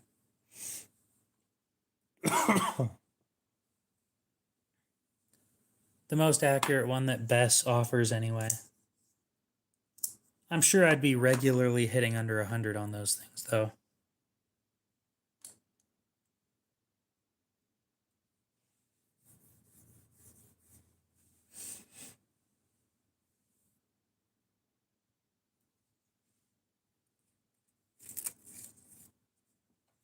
Now how is it with regular paper?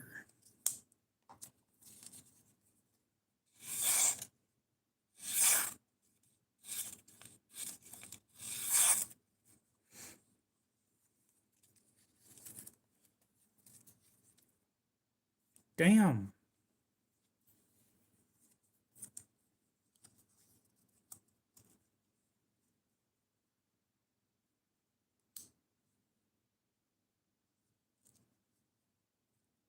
I guess this one doesn't close as fast as I thought.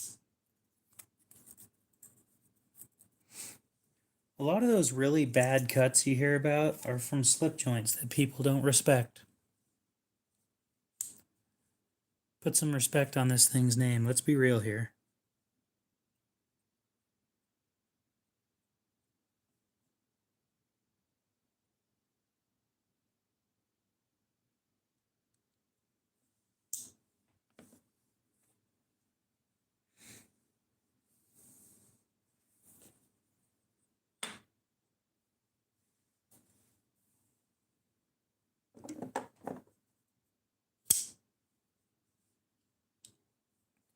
Do you guys think I should buy that Rat 1.5 tonight?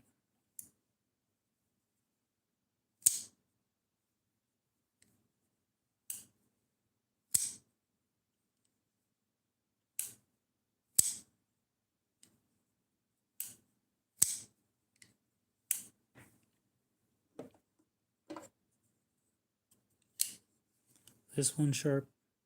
Yeah.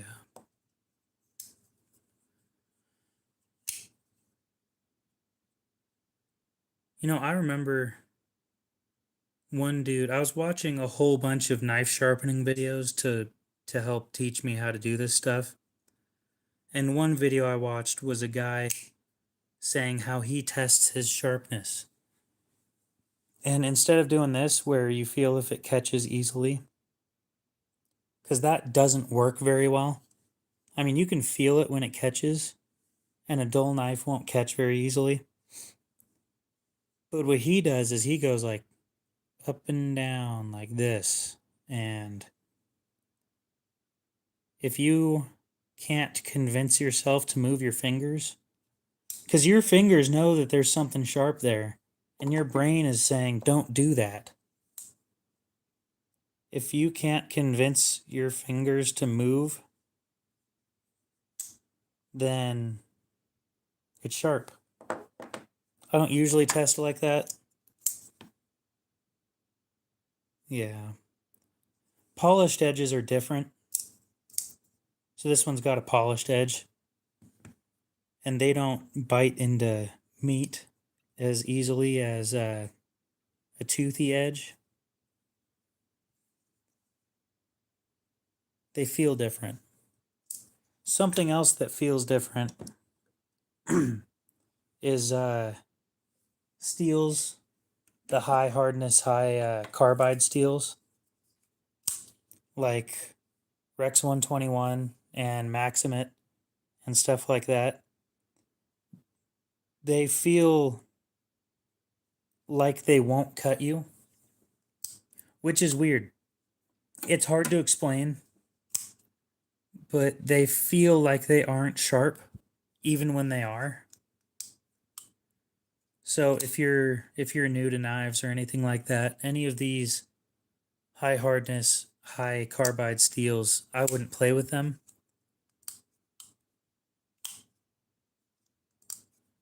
I don't know how many knives I have. I can count how many I have on the table, but I have more than that. I have a box of 4, a box of 50, or 30 something, I've got 1, 2, 3, 4, 5, 6, 7, 8, 9, 10, 11, 12, 13, 14, 15, 16, 17, 18, 19, 20, 21, 22, 23, 24, 25, 26, 7, 8, 9, 10, 11, 12, 13, 14, 15, 16, 17, 18, 19, 40, I think. Or am I at 60? Anyway, I've got a lot. We'll start again real quick.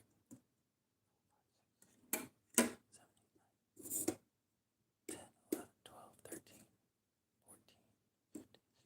15, 16, 17, 18,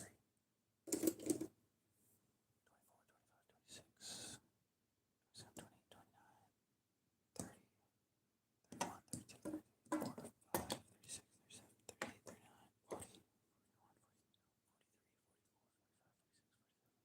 47 knives on the table. 48, and then another box of 30. I think I've got 130 around there. I used to have 200. I sold a lot of them.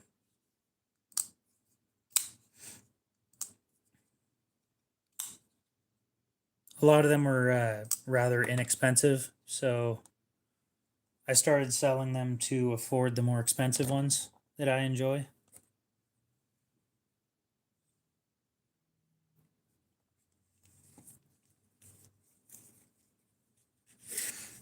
I haven't counted in months. I stopped counting when I hit 200 or when I hit 180 or something, and then I sold a shit ton of them.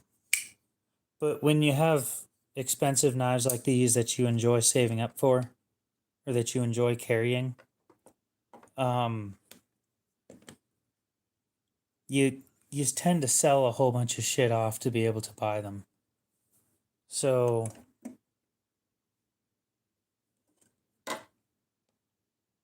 stuff like this. This one's 400, this one's 350, this one's 550.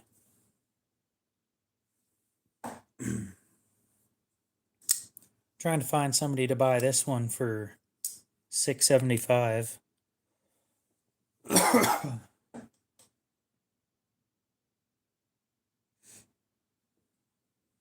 They get expensive.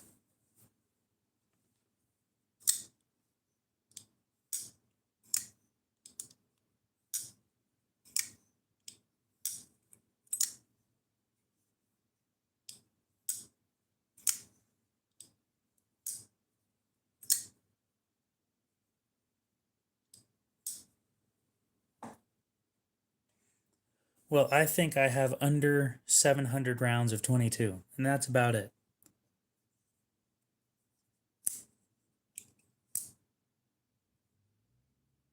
I used to do eBay. eBay takes 13%.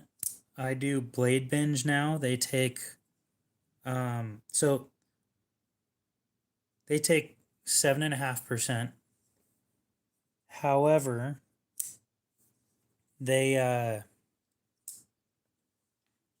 the knives on there don't get as many eyes. So people won't see them as often.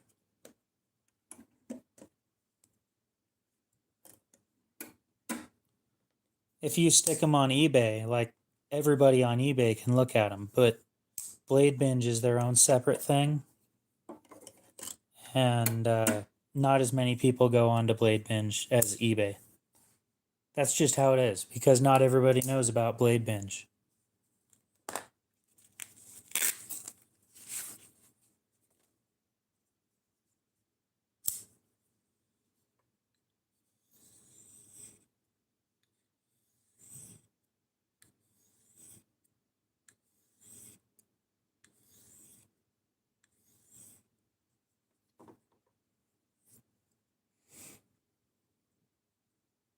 Usually I don't sell gifts. Some of the knives I've been given suck.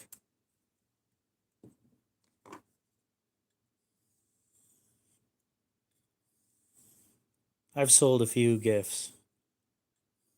Again, I usually don't, but god damn, just give me $5. I'll go buy something I want, and then I'll share the joy with you, showing you that I bought what I wanted.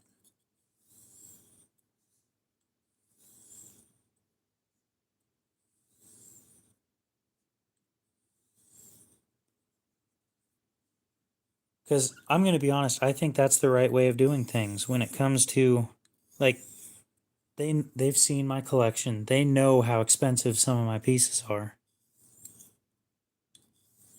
So instead of going and spending 15, 20 bucks on a cheap knife, just give me like 5 or 10.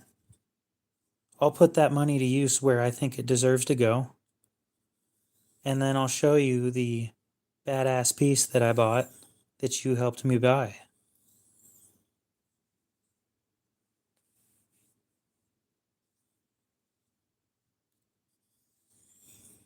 Ew, an AK nerd.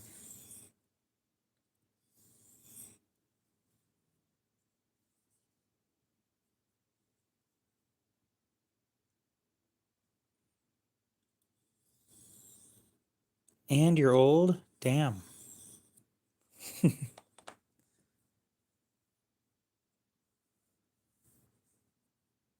Well, okay, so I'm not going to say most, a lot of the knife guys are also interested in guns. So it's just kind of one of those things where if you're interested in watches, you're probably interested in boats or something like that. If you like cars, you're probably interested, that's just kind of the way that it is.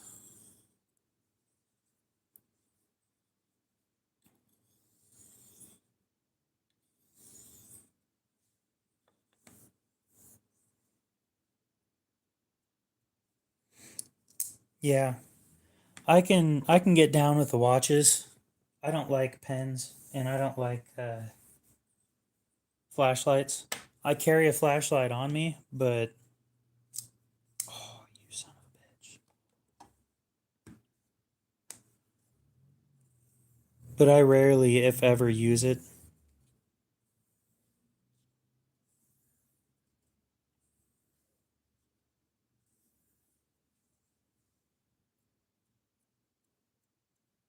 You don't have to hunt to go shooting. Go out to the range and practice.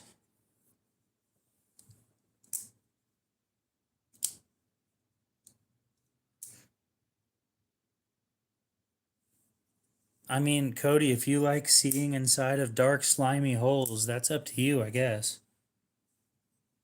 I'm going to judge you, but I'm going to do it quieter than I would judge most other people.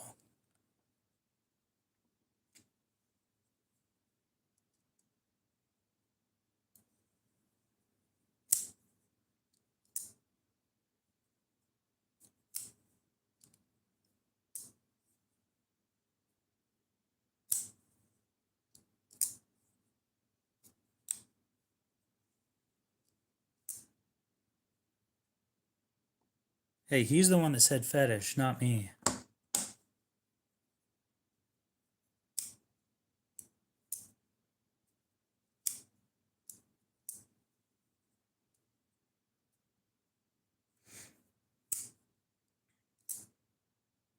I've thought about it, but I think I'm going to stick with my bolt actions. My problem is I need another one. Like, I don't need another one, but you get what I mean.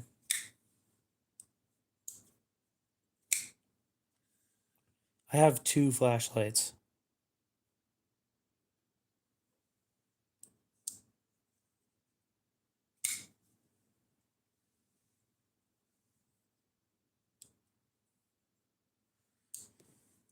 No comment, but I'm sure you could find those on eBay.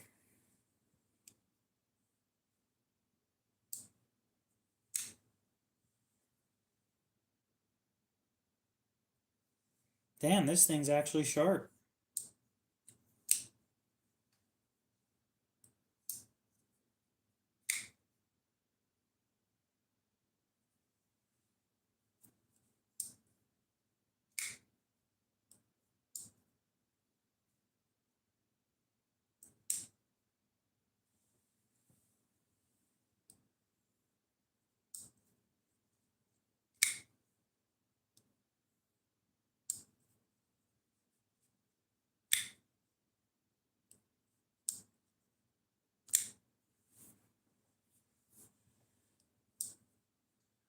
See, I didn't know that Cody was into flashlights. That doesn't change anything. I just didn't know that. I remember when I brought this thing into a swimming pool. I wanted to see how rust resistant it was. Turns out OS 8 isn't very rust resistant.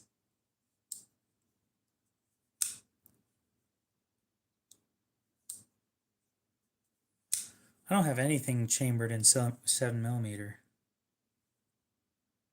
All my shit currently is 22. But yeah, as it turns out, OS 8 isn't very stainless in chlorine water.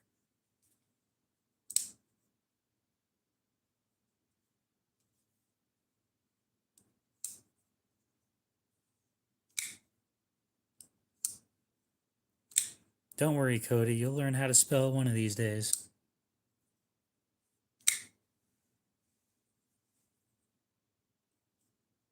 I'm sure of it.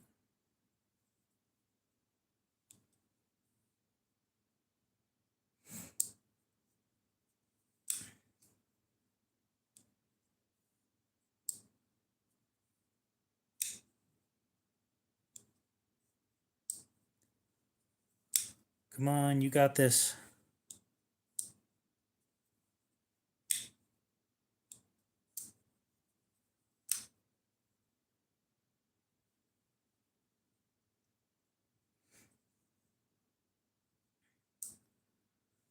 I think I'm gonna buy that. Here's my problem with it, right? It's $94.95. I need to buy something to make it free shipping. So what am I gonna buy? I need something that's like $6. Halfway decent.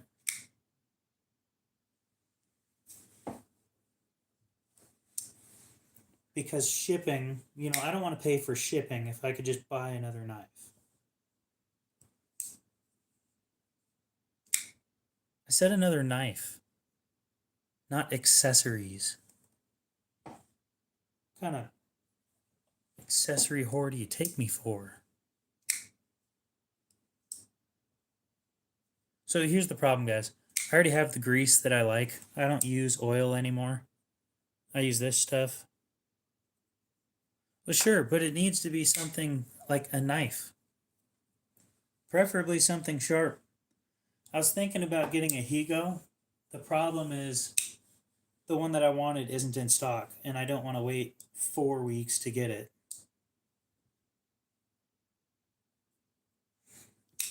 And a Higo's like $20, and I'm fine with spending $20 on that. I wish I would have kept my old one, but I didn't.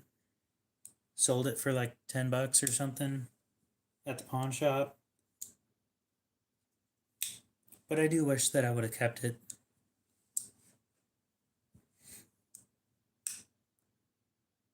I watched a video the other day on Facebook. It was a super, super simple knife. And I thought about it, and I'm like, why the fuck aren't I making knives?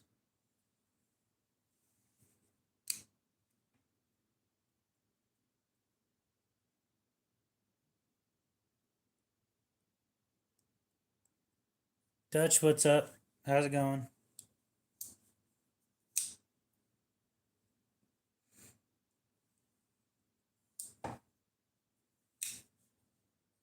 But yeah, I think I'd like to start making some knives here pretty soon.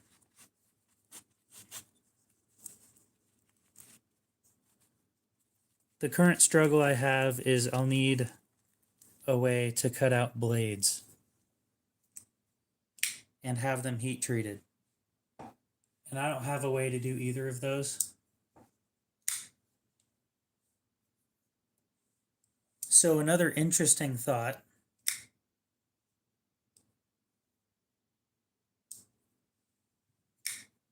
would be, what if I just take knives that already have blades and then I make new handles for them?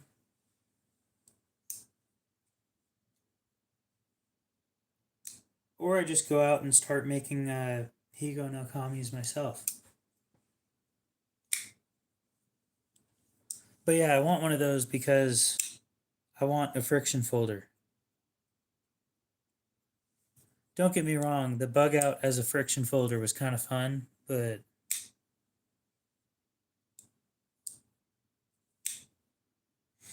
I'm not sure if I'd do it again.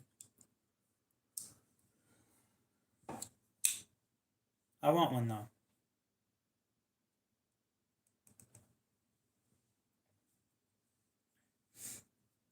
So to make Higos, I'd need a sheet of brass and a used up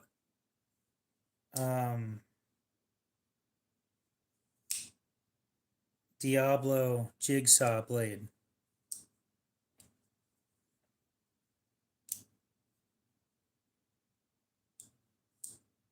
And some rod.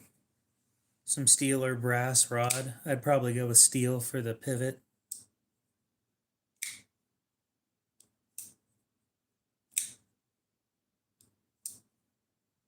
I saw a guy do it. He used hacksaw blades, but I think I want something more substantial than that.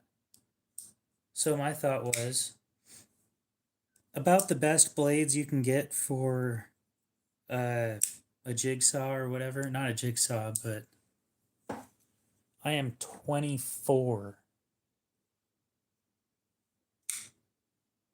Sometimes I forget I'm that old. But the Diablo, it's not a scroll saw.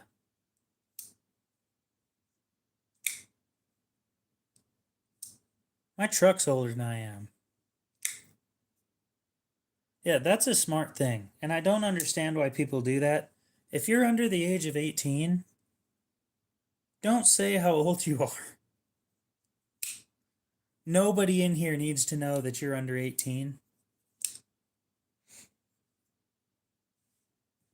We don't need you randomly getting a subscriber that you probably shouldn't have.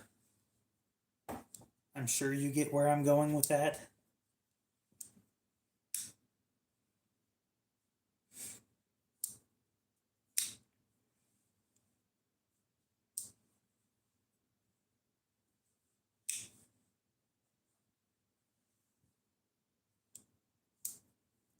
That's the problem, is that they don't know any better. I blame parents. Some of the modern parents just suck. Yeah, why say that?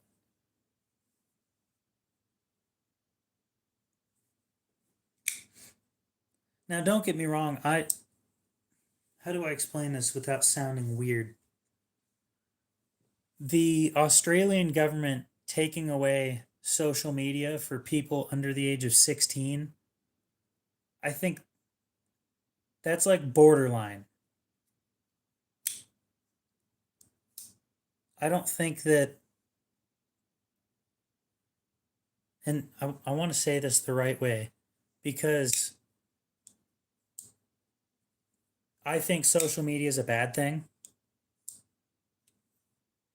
It has ruined the attention span of everybody. And people need to do more stupid shit to get the same amount of dopamine that they would have gotten riding a bike. No, I wasn't talking about age of consent. I was more talking about how I just find it weird that you're no longer allowed to have social media until you're 16. I think that that's what it was in Australia now. I kind of support it, but I kind of don't.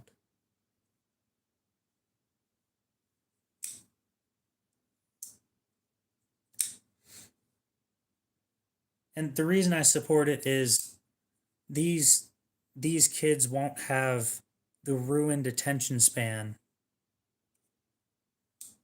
that other countries' kids will.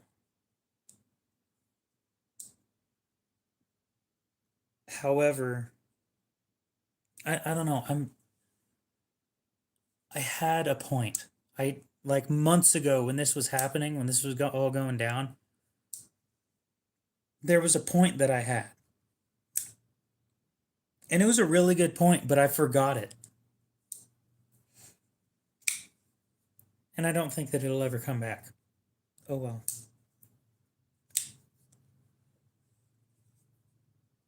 All right, I think tonight I'm going to be buying that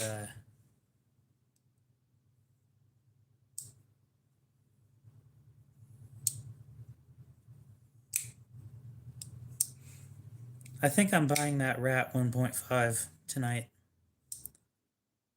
I want that thing. Especially if it's going to be slightly bigger than this. Because this one is just about a 3-inch blade. And the other one's going to be like that big. That long of a blade. Or no. That long of a blade.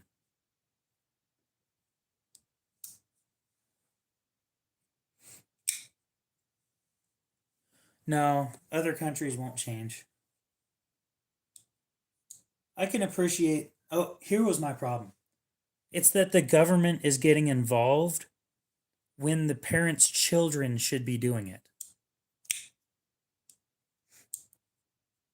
The government shouldn't need to be getting involved unless a crime is being committed. And I look at it as a type of overreach. I'm not saying that this one's bad, but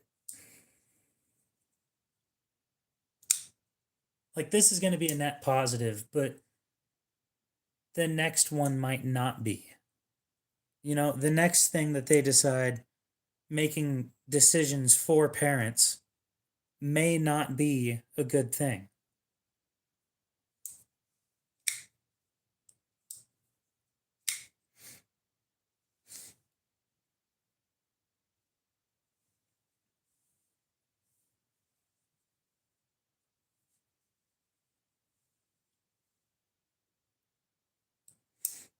I'm sure somebody gets what I'm talking about.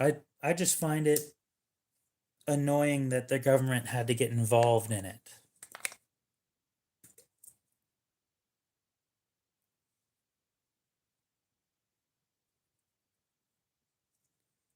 That's the parents' job. It is. And the sad reality is that parents these days don't. I'm not saying that they were great at it like 30 years ago.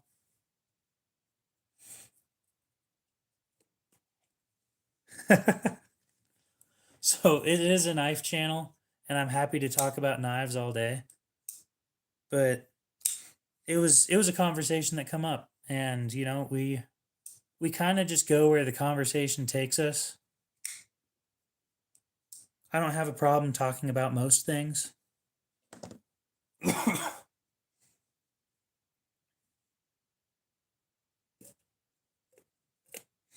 There's certain things that I find off limits. I find religion to be interesting. I find politics to be interesting. But, you know,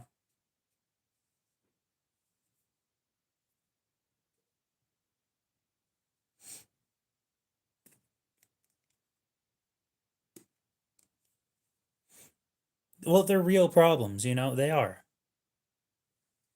Talking about problems, and you can't fix problems unless they're brought up, right? I know that Cody and I are on complete opposite sides of the aisle, but he's one of my moderators, and we can sit here and have a civil discussion about things because these civil discussions are important. It's important to be able to talk with people that disagree with you without getting mad about it.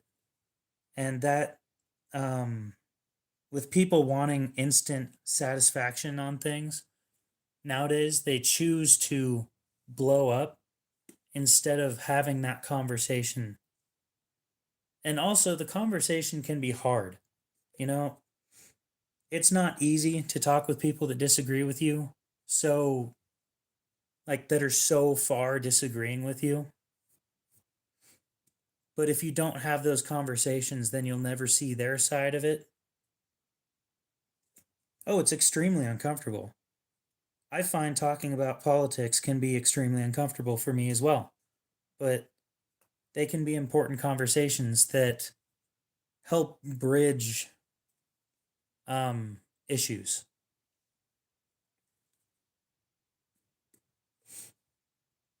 Yeah, that's a big problem.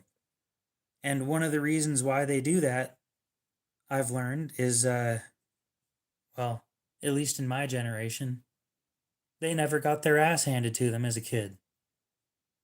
You know, you screw up, you make a mistake, you break something, and the parents say it's okay, we'll just buy another one. Or you you hit somebody else, right? You punch them for no reason, or if you start a fight and nothing comes of it anymore.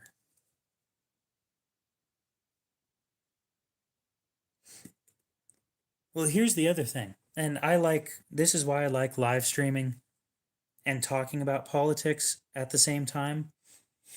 And I've talked to other people about this.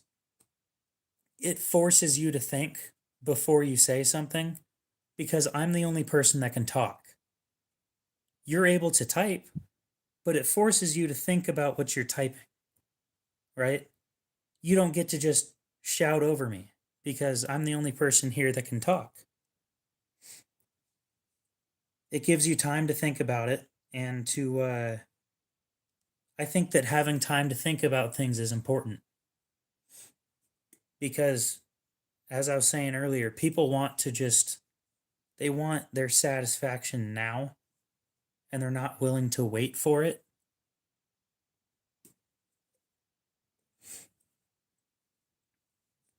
Oh, yeah, when I was a kid, I'm not saying that my parents were like super hard on me because they weren't. They were, I'll admit, they did some enabling behaviors, but I got my ass handed to me enough to understand that there are consequences in the world.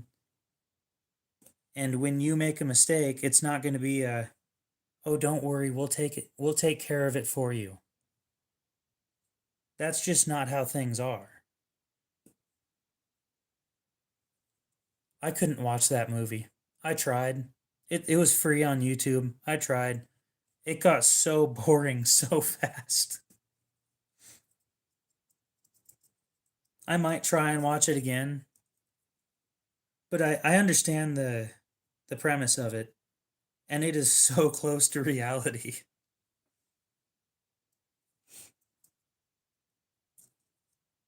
And then there's another thing. And this pisses me off so much. Children running around in restaurants. And I'm thinking of specific times right now, and I'm not trying to be rude about it, but this dude was huge. Like, I'm surprised that the chair could withstand his weight. And this child that's like 2.5 feet tall is running around this dude who's too big to see over himself to see that there's a child running around. And I'm sitting there waiting for this child to get to trip or to trip this guy, and the dude lands on the kid and the kid's dead. Because that's just how it's going to be. One of these days something like that's going to happen. It's not going to make the news, but it's going to happen if it hasn't already. And it was completely avoidable. But they don't, parents don't discipline their children in public. And that's one of the huge things in modern society is people look at spanking as abuse nowadays, when that's one of the only ways you're going to learn that your actions have consequences that hurt. Sure, crashing a bike, stupid stuff, it's obviously going to hurt. But other things have consequences, and modern children aren't learning that the way that they should. And I kind of wish that, I'm not going to say I don't have the balls to do it. It's just, I don't want to sit there and yell to be the guy that yells at somebody else's child in public. One of these days it's going to happen, but oh my God. One of those things that I enjoy watching is, yeah, that's one of those things I was thinking about the other day too. You have a choice to make. Being your child, or being your child's best friend when they're young, or being friends with them when they're older. It's one or the other. Rarely is it going to be both. But you're either going to be friends with them when they're a child, and then they grow up not learning consequences, or you're going to grow up or raise them not as a friend, and they'll learn.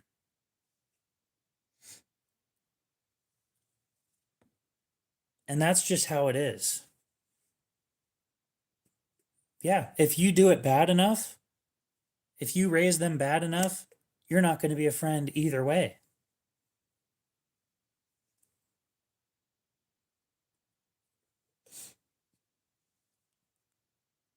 And that's a funny thing. People think that lawyers are just going to protect you. Like, what's a lawyer going to do? Whoop-de-doo, you sued me. So what? You might not even have a case. Depends on how many cameras were around.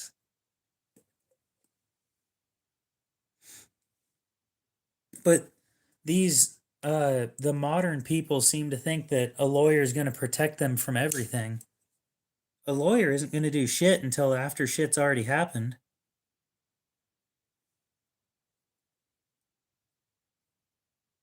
And it's kind of the same way with the police.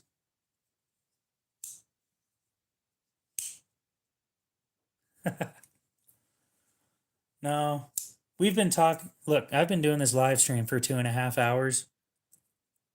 I had a good conversation about knives, and then it just naturally moved over to this.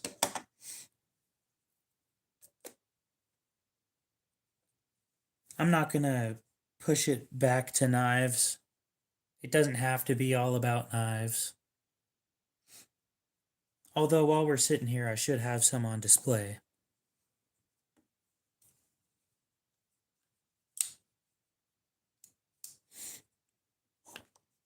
I should carry, but I don't.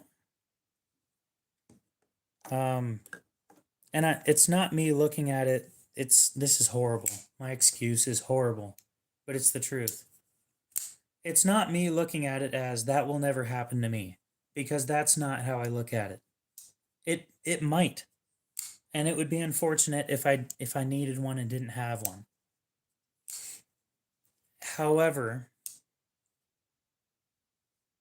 I have a hobby and an addiction to pay for, and I can't afford a gun when I'm paying for knives.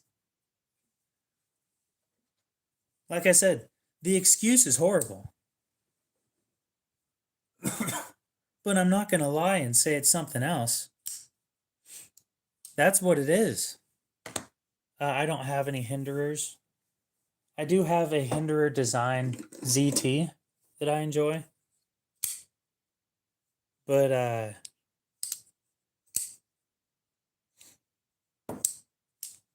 see, layaway is debt. And I don't want to do that.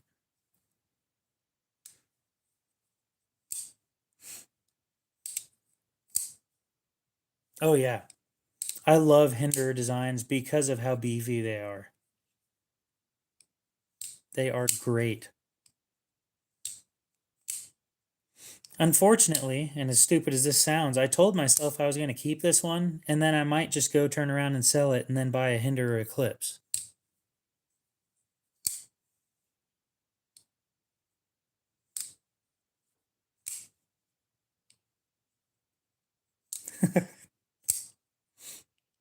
I like to think I'm interesting. I'm not sure I am, but I like to think so.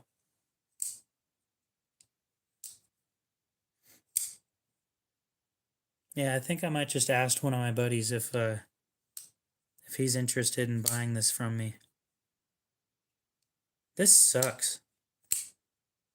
Because I like this knife, but I want a Hinder or Eclipse. Because it's the titanium. It is. I have a problem, and I just need more titanium. That's what fixes the problem.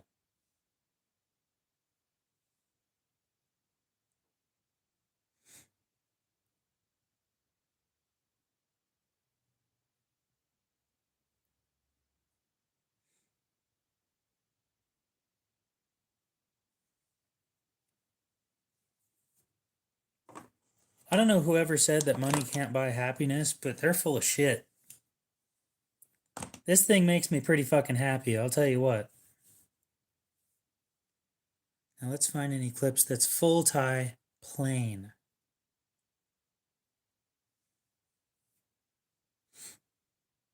Because I don't want...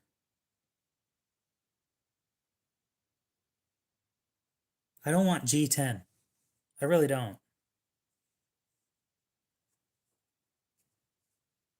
You just don't know where to buy titanium? Or... Oh, yeah, they don't know where to buy happiness. That's their fault, not mine.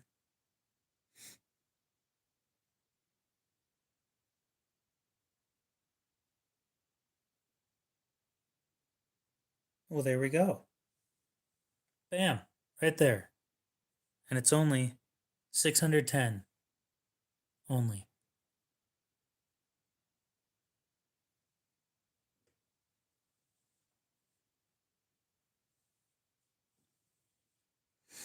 Holy shit, that's a lot of money. What plate steel? S45.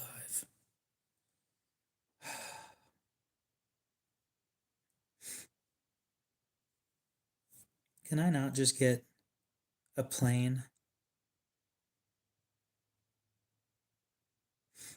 Here's the thing, right? Yeah, I don't do payments. I don't want bronze. I just want plain titanium. I don't want blue. I don't want... I want that. That's a good point. Is it a 3-inch or a 3.5? 3.5. That's probably what I'd be going for.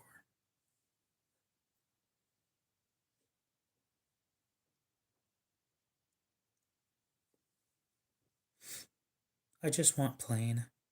I want nothing special. I'm not even kidding. I want nothing special about this knife. I just want it to exist in my pocket. Oh, I'm making a bigger investment than that.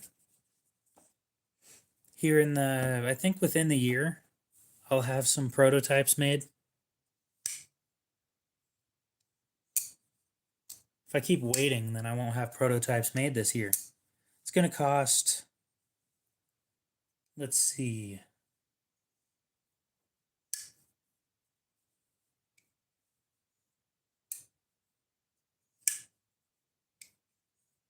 How many prototypes do I want?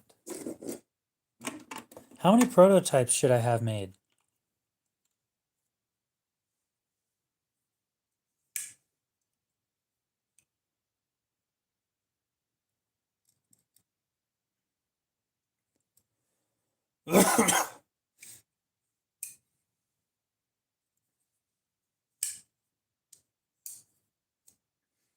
Yeah, but I'd rather just buy the real one.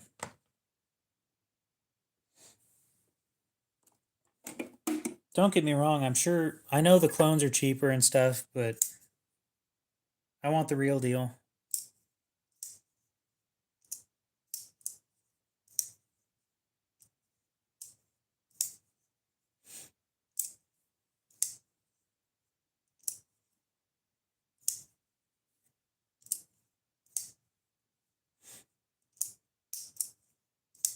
Uh Timascus is a thing. It looks good.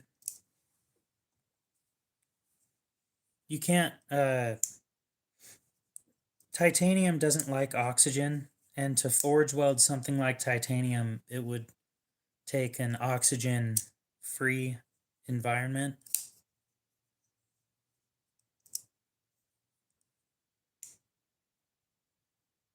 But Timascus does exist, and it looks really fucking cool.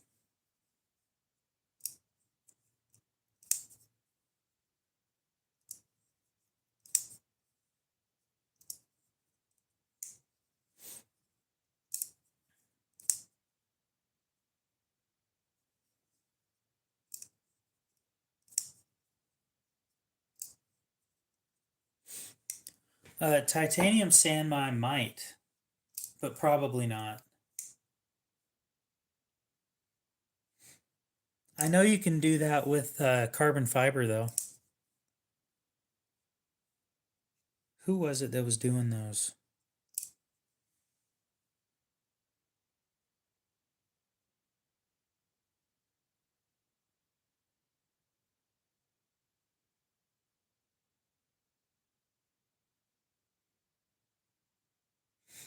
I gotta find this thing. It is so light.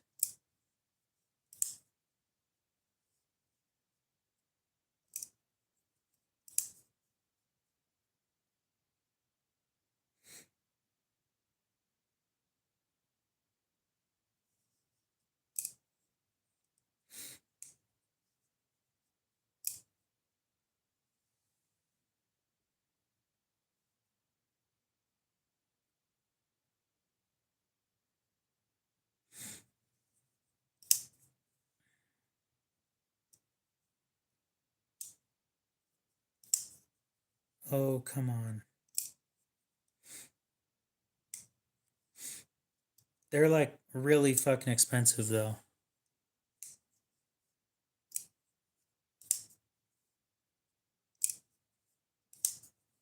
I've been thinking about getting a Shirogorov, but it's not on my list at the moment.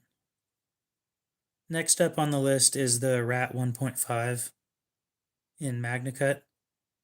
After that, we have either a Millet Overland full tie, or if I can't get one of those, a Spartan Harsey 4.0.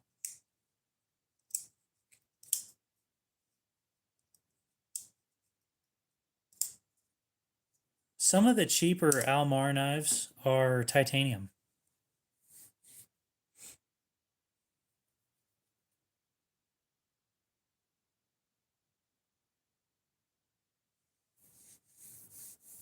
Michael, what's up? How's it going? It's been a really long time since I've seen you.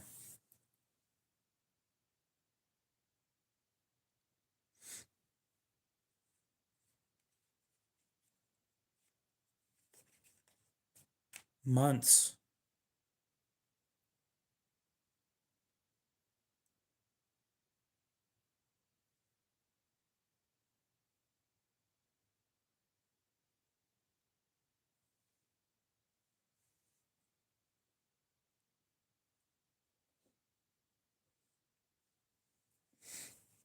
AI can be useful, but I'm tired of it taking people's jobs.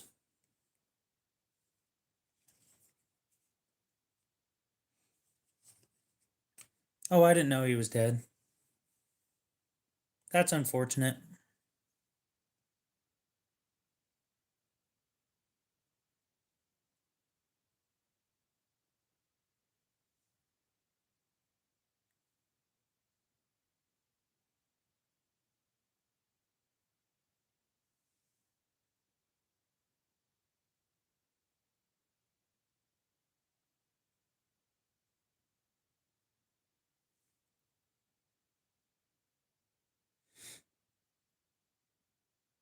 I'm still looking for that dude.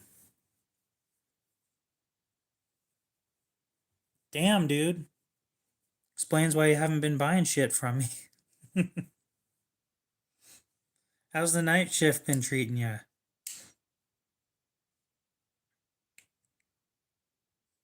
I stopped live streaming at night. Ruined my sleep schedule.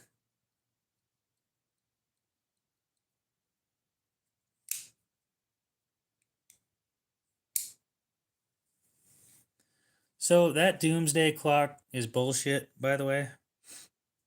It's literally just a group of people that say the world's closer to ending now than it ever has been. It's always been like that, apparently.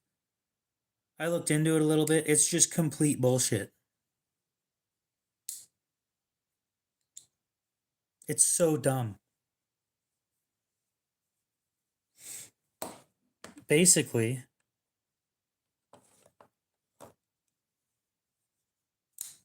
shit, dude died before I was born. Holy shit. That dude died before my truck was built. God damn.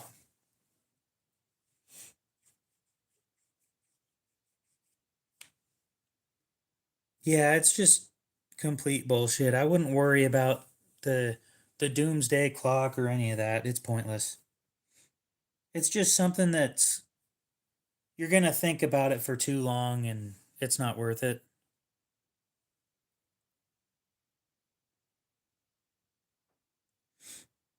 Where is that one dude? Maybe I'll just look up carbon fiber. My brain was moving too fast. Custom became something way shorter.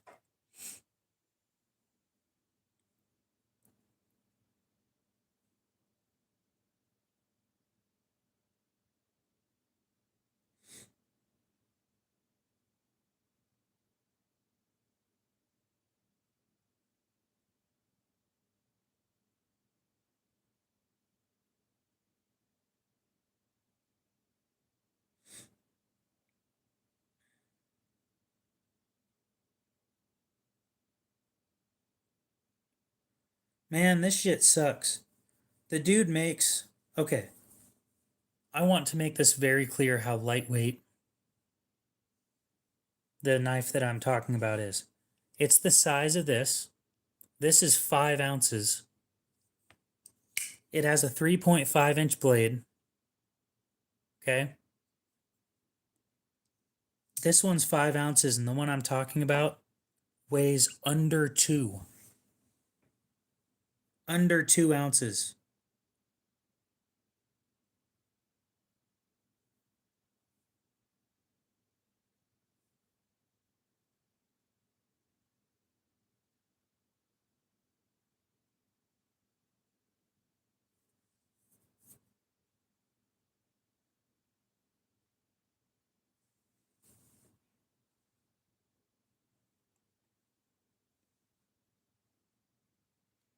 No, it's just the whole thing's carbon fiber. Just the edge of the blade is steel. The rest of it's carbon fiber.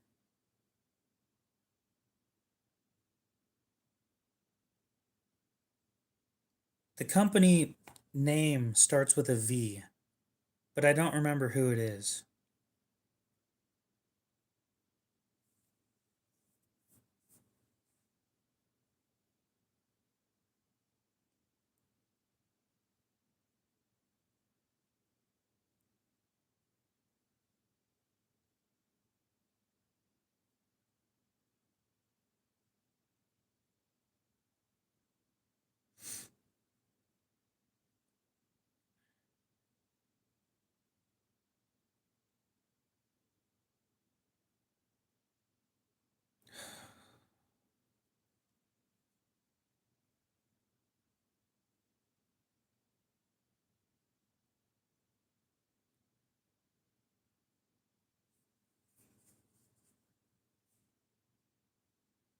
No, it's not from Vosteed. It's it's a custom knife. The thing's like $2,000.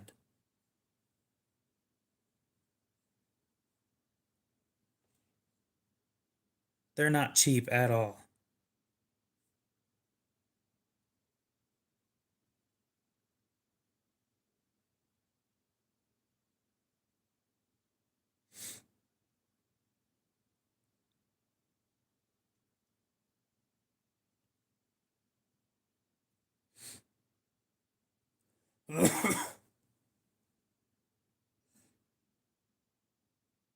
I think it is a dude's name.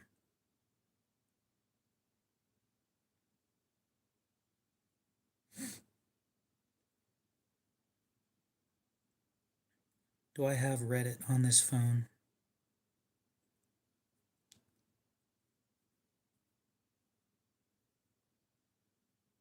I don't.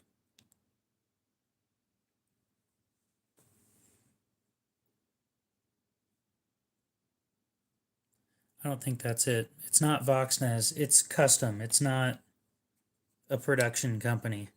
It's just one dude. And no, it's not Jesper. And yeah, Jesper's one dude, but it's not the right guy. Sven, what's up?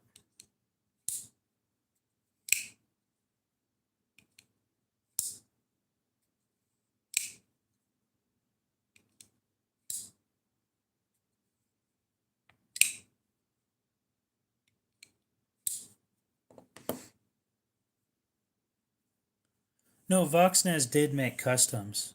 I think he still does on occasion.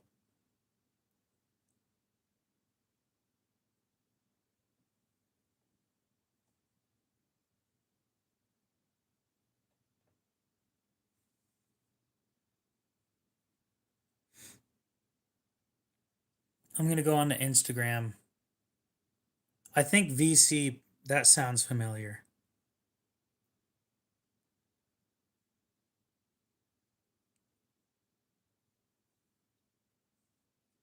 I think dude's a co-owner of Giant Mouse.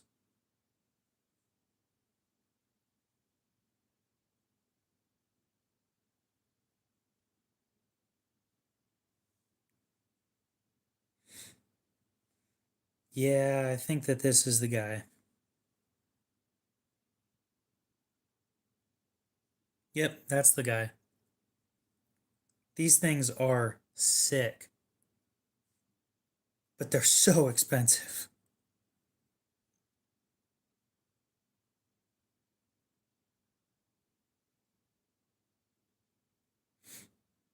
6 to 10 month delivery time. Okay. So the whole blade is carbon fiber, except for the edge. It's a titanium subframe lock, and everything else is, other than the pocket clip, is carbon fiber.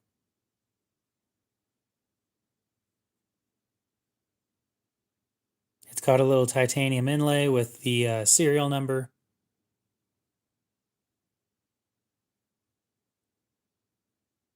And they weigh 1.5 ounces with a 3.6 inch blade. We'll see you later, Bagel. You have a good one. I still have that thing, and I'm still trying to get rid of it. It's right there.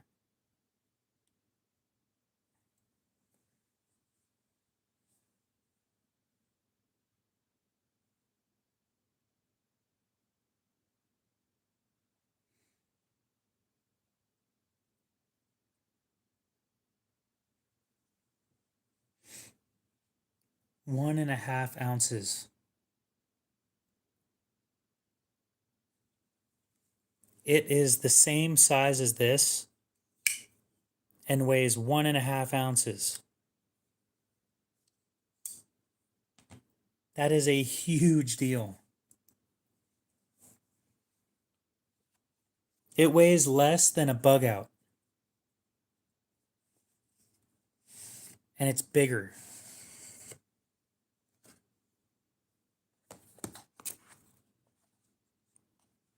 I'll be honest, I forgot I had this.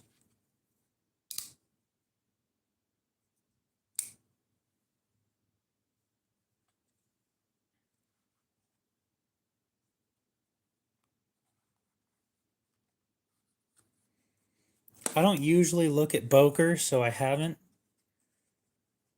How ridiculous are we talking? Now, I'm not saying I'm like super into lightweight stuff. Hey, if you want a Torino, it's for sale. But yeah, I'm not saying I'm super into the lightweight stuff. I'm just saying that it's extremely impressive that you could get something the size of a Sabenza to weigh less than a bug out with factory scales.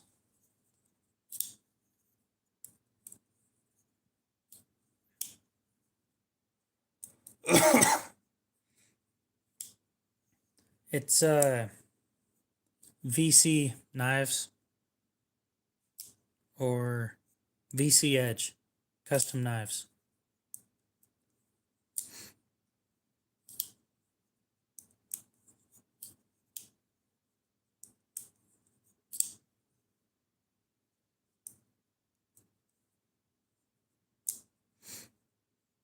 I will warn you, they're freaking expensive though.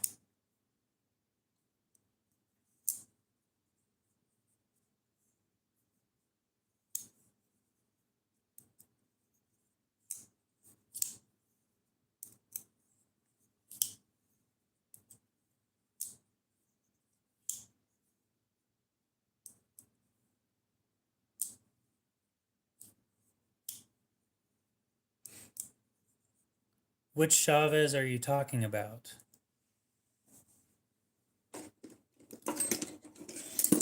This one?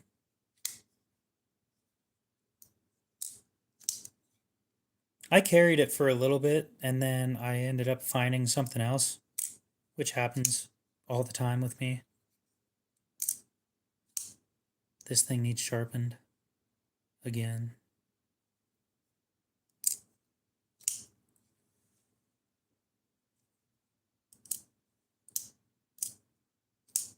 Or were you talking about the fixed blade?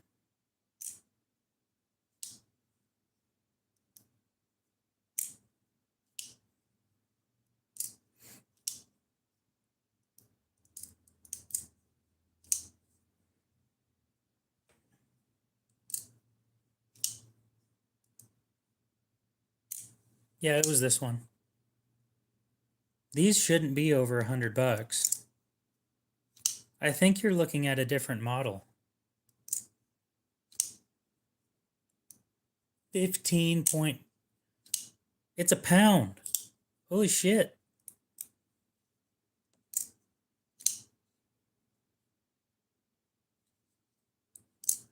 This one's spring tension ain't bad.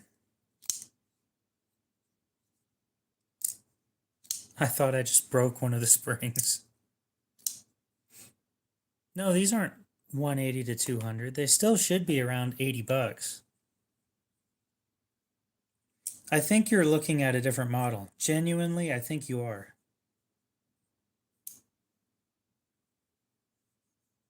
Let me go look it up real quick.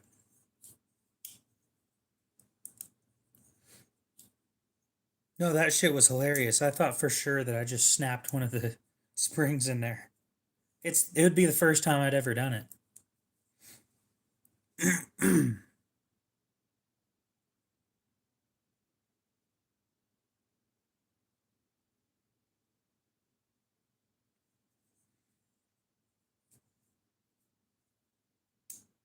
Yeah, they're $85. Although, if I were you, if you wanted to get one, I would get one of the ones that doesn't have the coated blade. Like, get it. Oh, it's not bad. It's about as bad as a bug out.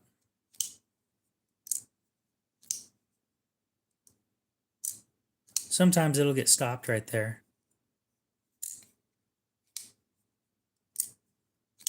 You got to keep in mind, I've been fidgeting with this one I've fidgeted with it for a good 15 hours. Yeah, it's the Redention X lock specifically. Now, I wanted to save up for Redention Street full tie, but that didn't happen. Yeah, you just got to find out the right time to let go of the lock.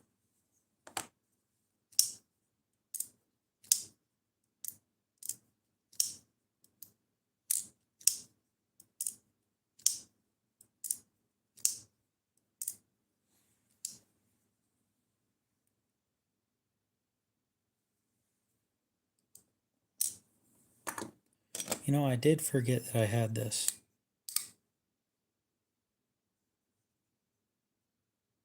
I remember carrying one of these. So I've had two of these.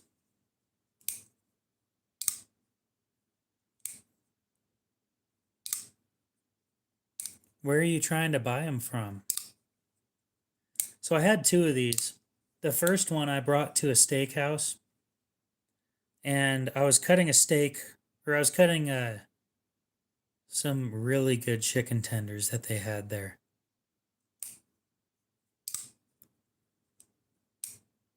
If you were watching it on YouTube, then yeah.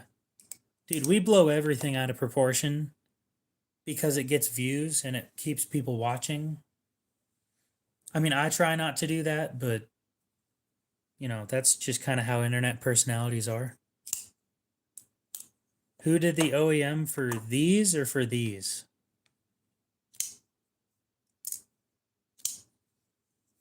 Because I don't know who did it for either of them.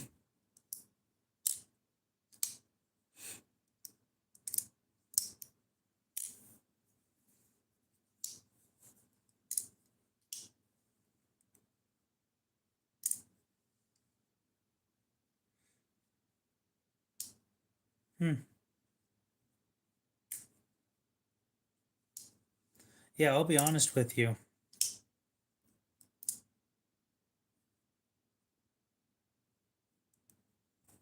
I'd probably save up for one of the more expensive ones. I did specifically because they're the best chicken tenders in the area. They're not like, oh, it's so hard to describe, but they taste so good and they have the best honey mustard in the area. Oh my god. It's the best. It's just the best. That's how it is.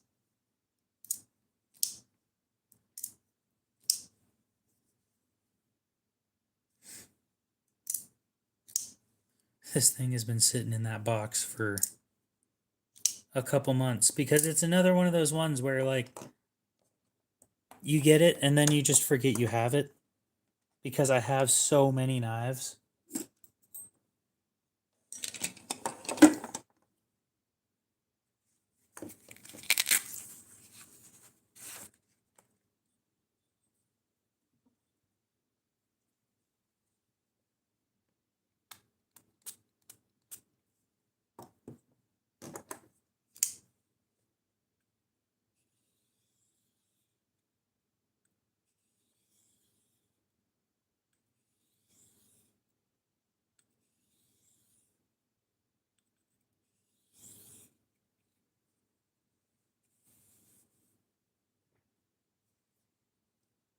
A lot of expensive shit.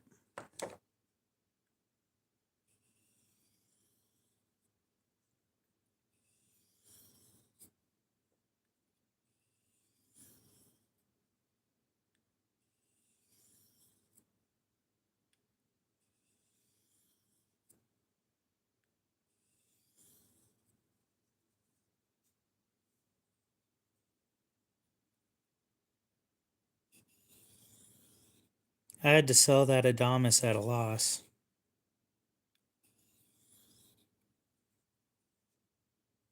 Yeah, I've always sharpened like this. Two-handed.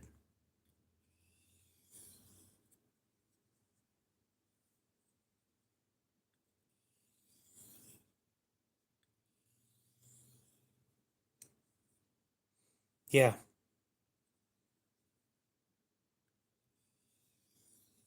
I think it was Michael that I bought the flat dark earth one for.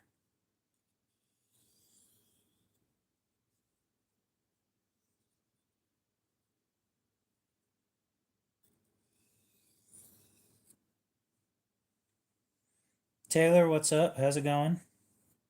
Have you tested? I already asked this the other day. Have you tested any of the icon knives yet? I don't know if any were sent in or if you bought one or anything, so I figured I'd ask again. I think I sold it for like 160 or something because I needed the money. Icon's the brand. You can buy them at Harbor Freight.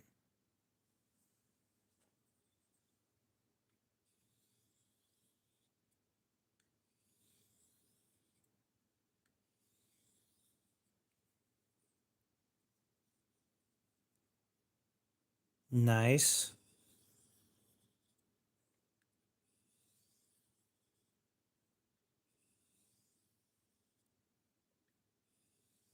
I just realized I'm going to have to pay for a sheet of Magnamax. Fuck. That's not going to be cheap. I sent you a few emails about it.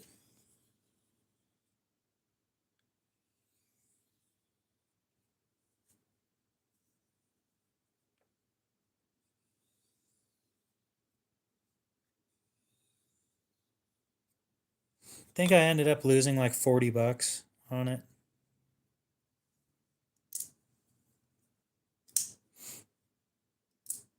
I mean, I've got the money for it. I just really don't want to buy a full sheet of Magnamax.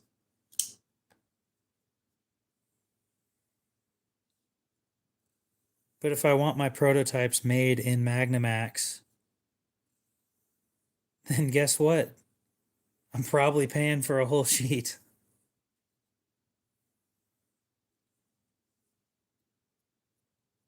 Well, that sharpened up quick.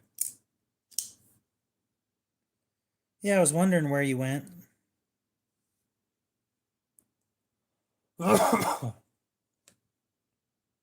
Yeah,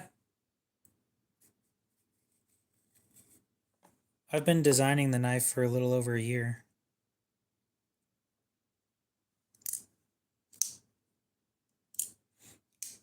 Anything interesting? Or just a whole bunch of average shit again?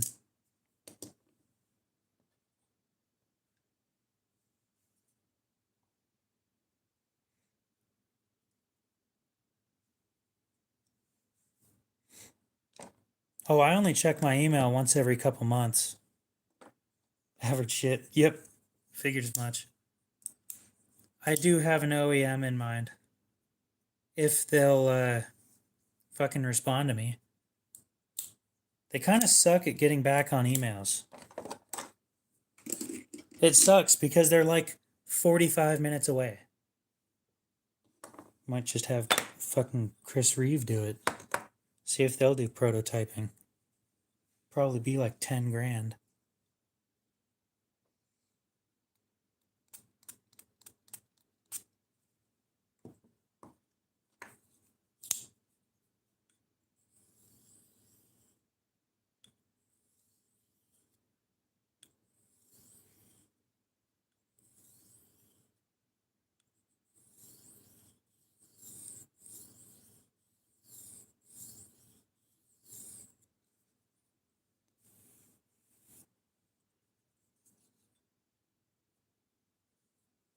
Ten of them? That's a lot.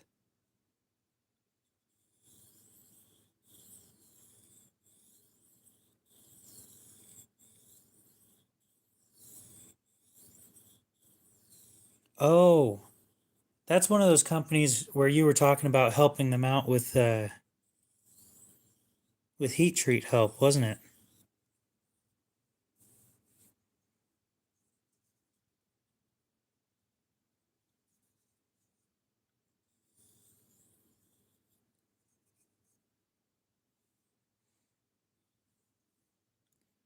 No, see, I want it made as close as I can to my house. I want to be able to drive over and ask how production's doing when I go into full scale production.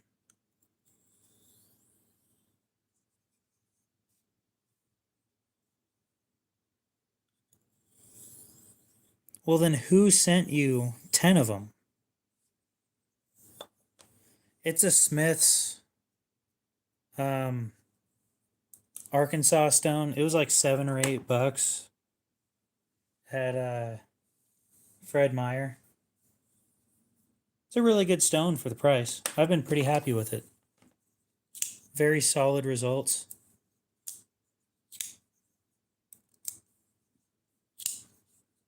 Let me go get a paper towel real quick. I live in Idaho, so we have Buck, Tops, Millet, Chris Reeve, a few custom makers, Koenig. We got a lot of options. It's just, what's the problems with MaxAce going on? Oh, oh, fuck, that hurt.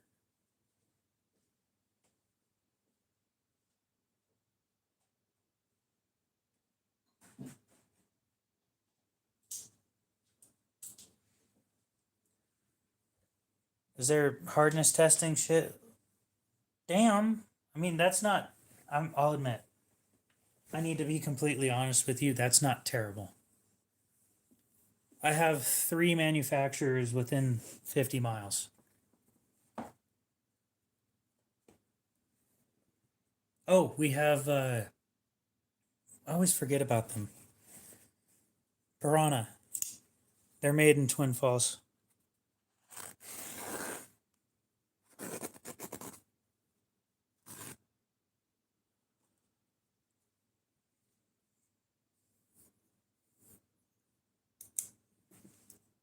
I mean, how hard is it?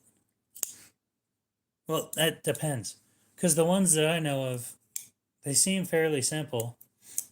You put, you test the hardness on a puck, basically. And then you put the blade in. You let the thing go around 4 times. Then you adjust the dial. Then you wait a little bit. Then you press. Then you write down the results.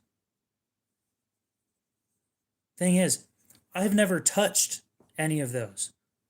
I just know because I watch some other dude do it.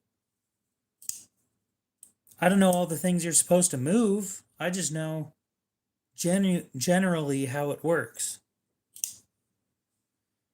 Hey, this, you got to keep in mind, I've been practicing for, I think I've got 140, at least 140 hours in the last year.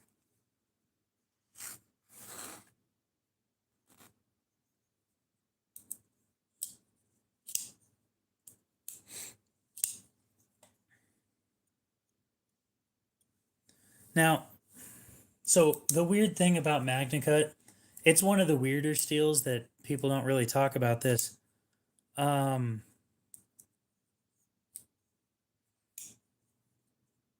at lower hardness, it's weaker. Yes, I still have the Koenig. It's still up for sale.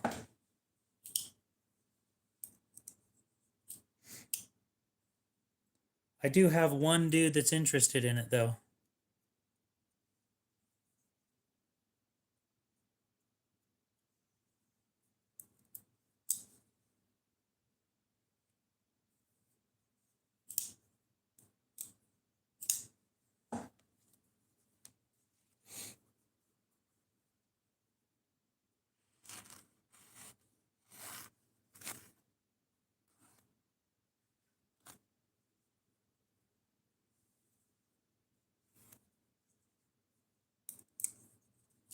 I love being able to do that.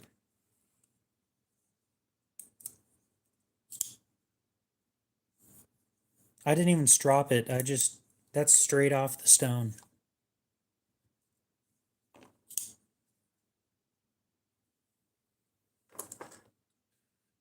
Oh, I love a sharp knife.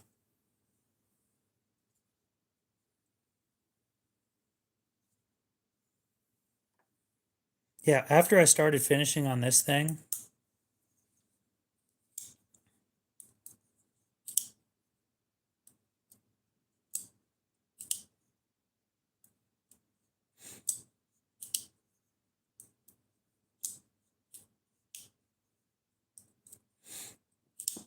yeah, the Koenig's right here.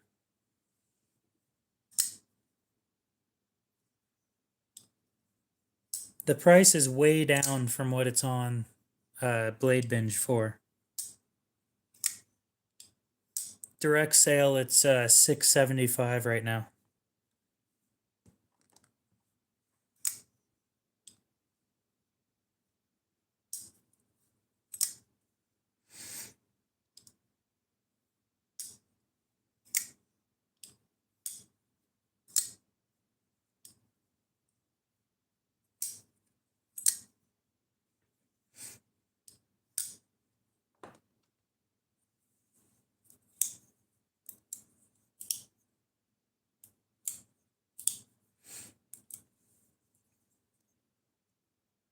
So yeah, MagnaCut's a weird steel. To a point, the lower the HRC, the more brittle it is, and the higher the HRC, the I think it was like up to 61 is its peak toughness, which is really weird because most steels aren't like that. It's a really weird steel to begin with. Um, Not only the fact that it's so well balanced, but just that it works. That's why I'm excited for something like Magnamax because I like edge retention, even though it doesn't really change anything to me. The most strenuous shit that my knives do is cut a box. Okay, that's not true. I do gardening with my military.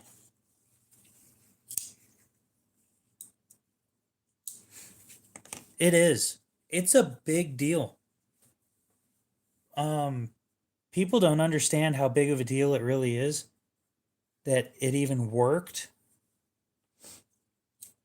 I mean, another weird thing that I've been hearing is that MagnaCut has great edge retention. It doesn't. It has okay, decent edge retention. It's not great.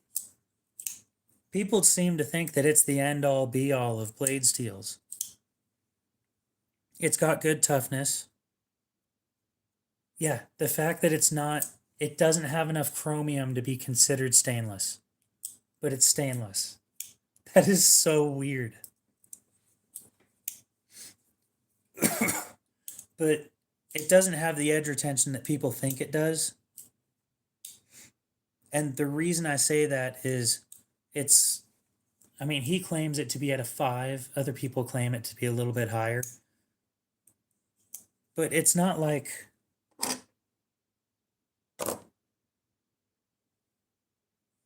give me a sec. Well, I like stainless steels, so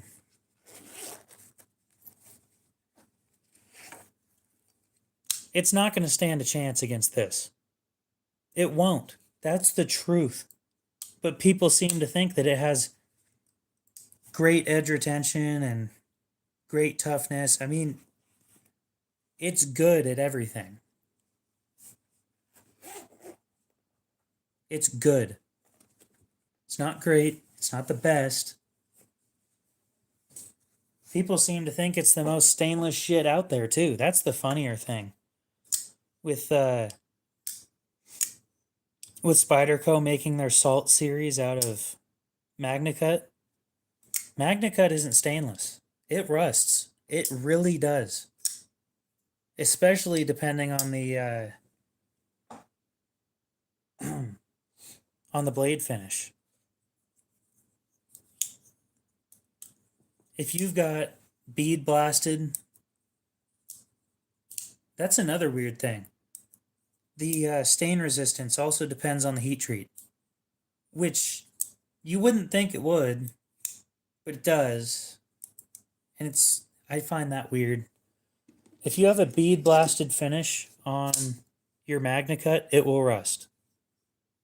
If it's heat treated too low, and I think too high, it will also rust. If you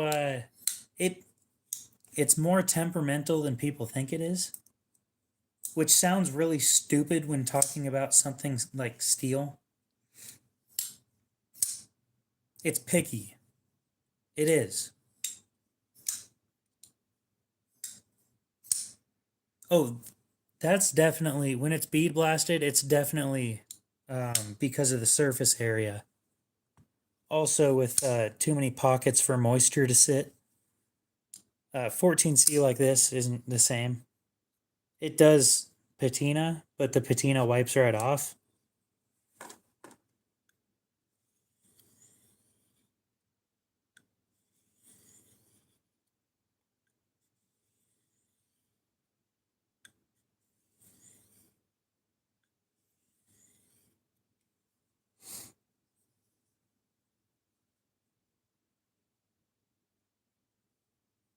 I wouldn't say it's glorified D2. I think it's like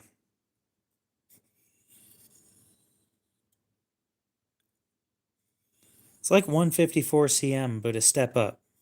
Or CPM 154, but a step up. It's a little bit better at everything. The chemical composition's completely different, but the results are very similar. Crewware isn't brittle, I don't think. I thought crewware was toughness.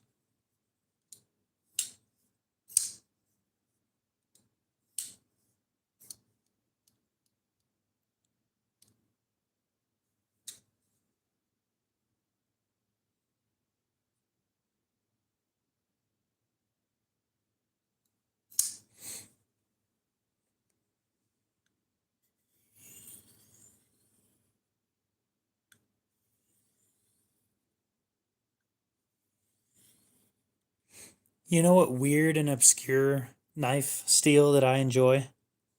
I've only seen one knife, two knives, with this blade steel, but I love it. It's M42 high speed steel. That shit is nasty.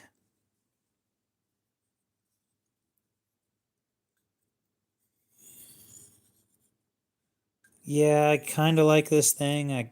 There's some things I wish they changed about it.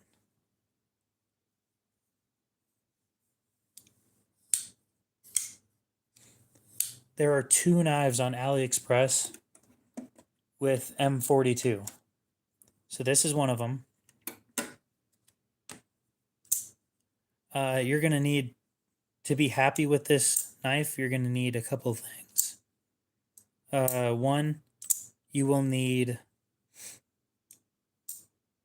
to remove a burr that is likely sitting right there. I had to. It was stabbing my finger. I tried to convince.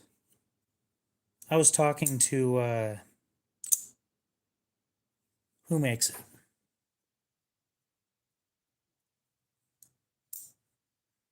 Who's CTS? What company is that? Carpenter. Carpenter makes M42. And I was trying to convince or ask them how much it would cost to work with that stuff. And they were trying to push me towards their new steel that they were coming out with at the time, and I wasn't really interested. And then they stopped getting back to me on emails, which is sad, but not much I can do about that.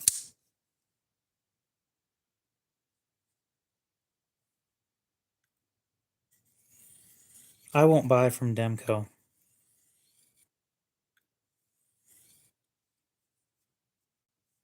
None of, in my opinion, none of his designs are worth going after. Scratch that. None of the Demco companies, models interest me. I'll put it that way.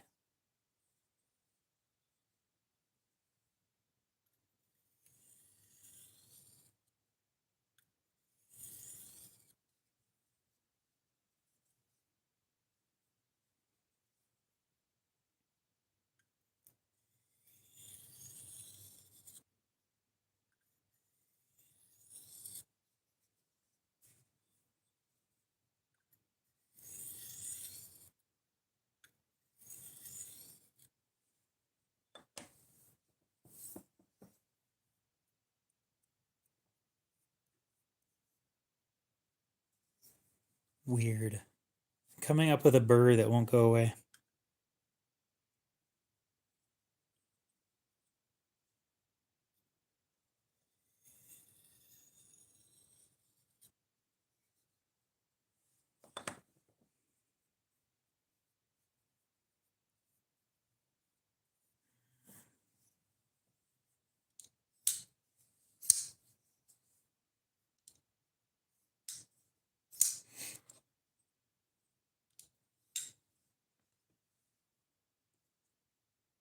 I don't even know why I have so many damn Benchmades.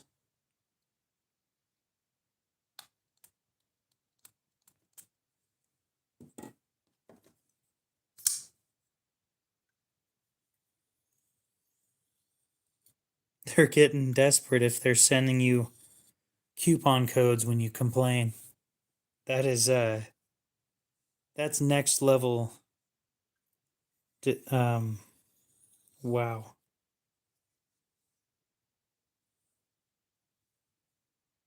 That's next level desperation.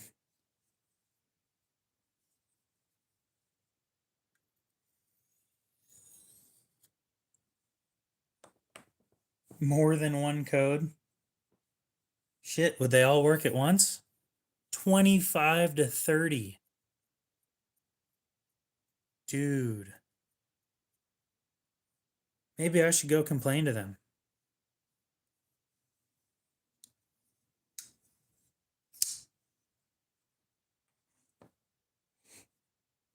You know what my problem with them is? And it's not. I want to put it to you the right way. Hearing that. They're making more profit on every knife than they should be.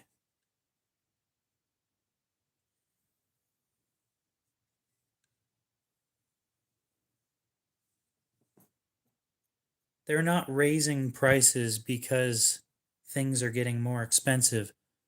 They're raising prices because they're making more money.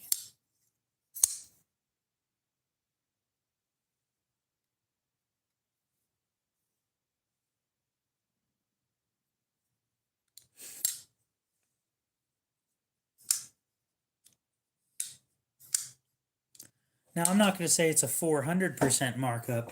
Not many companies use S30V anymore. They've moved past it or they're still below it. It's nobody sits at that level, which is really, I find that weird that you'd sit there instead of upgrading.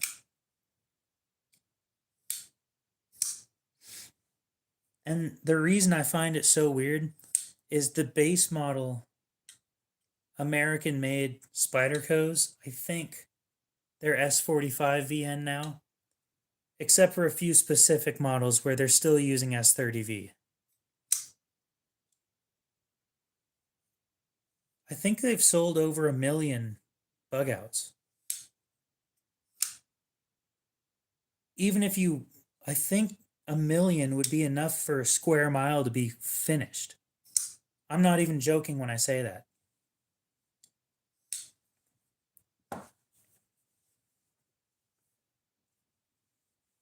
Okay. let's see.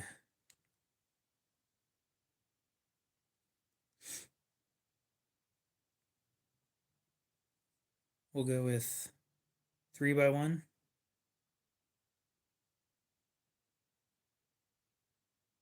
Okay, so multiply that by so we'll go 12x1, which is 4 blades. 12x12. So what's 12 times 4? 48. So 48 blades per square foot. No, wait. These blades are these blades are longer than that. 3.5.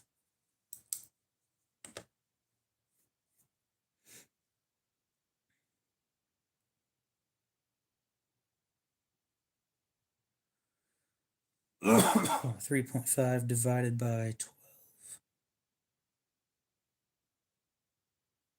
Fuck you. Least common denominator.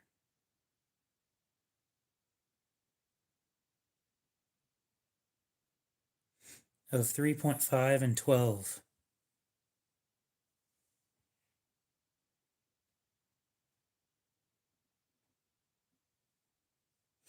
I stopped live streaming for a while because I lost my voice.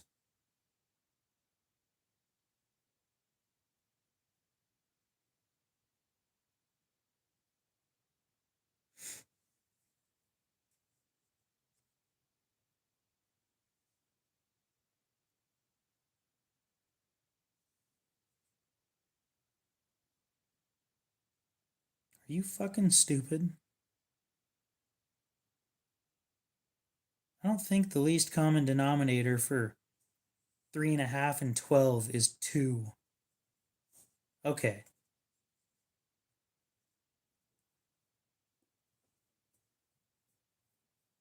Seven over 2.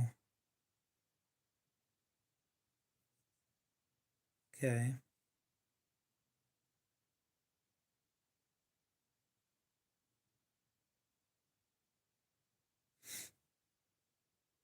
Oh, I haven't done math in forever. Fuck, I hate doing math. That's why I didn't go to college.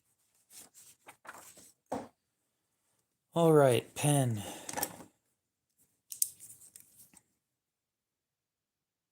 7 times, whoops, times 1, 2.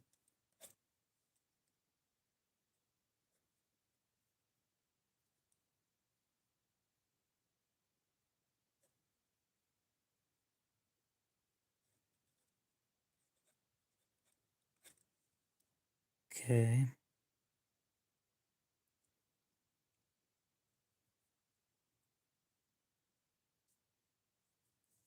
84, 42.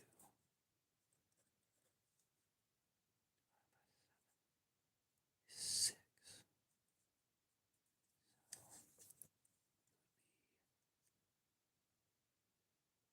What am I doing?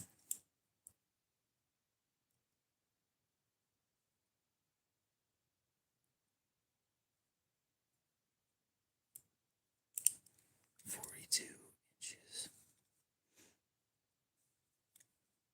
So that would be 3.5 by 12 is 42.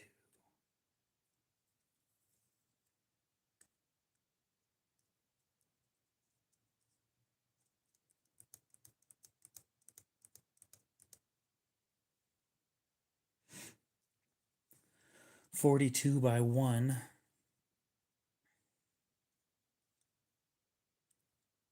So that's 42 inches is 12 blades by 1 inch. So multiply this by 42. It'd be 12 times 42.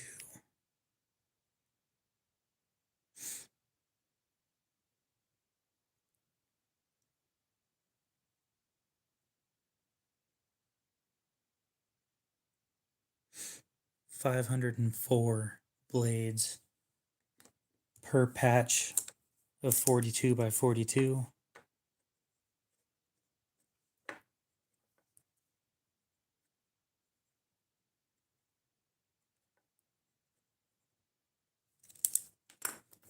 I don't even know why I'm still doing this. No, I'm still paying attention to the fact that I haven't done it by the foot.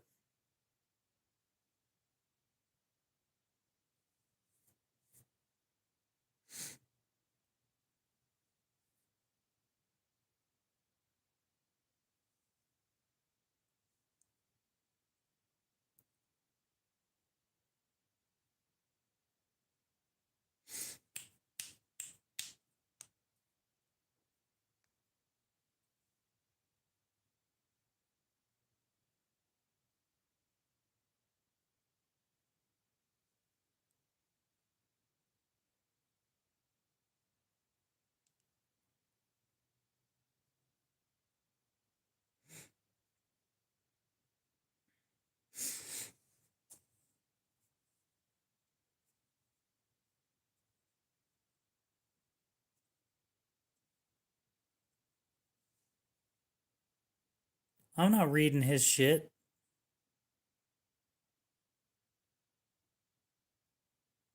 Anyway, y'all get what I'm talking about. They've sold a lot of fucking knives. Sitting here doing this shit by hand with a fucking calculator helping.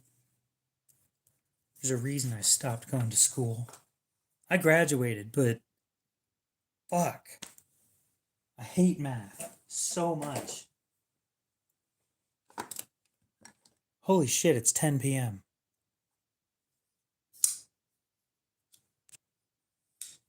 Hey, at least my phone started charging this time.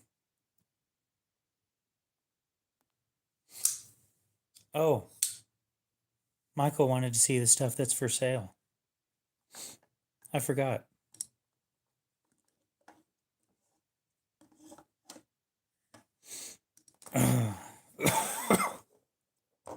What price range? What price range are you thinking?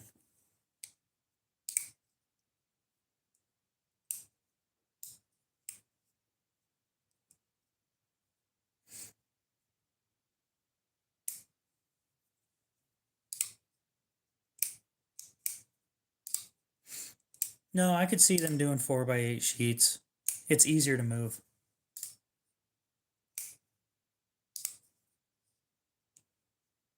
I have nothing in Magnamax. And if I did, I'd be charging more than that.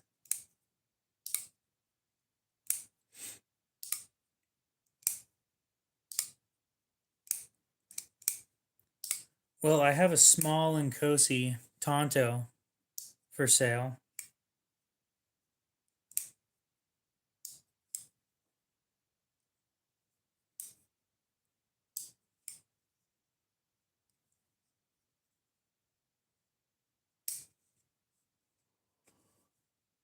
I don't have a whole lot of stuff in DLC.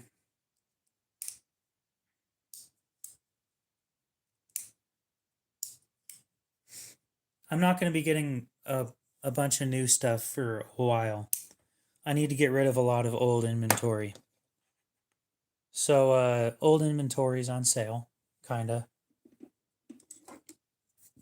I got this bad boy that I need to get rid of.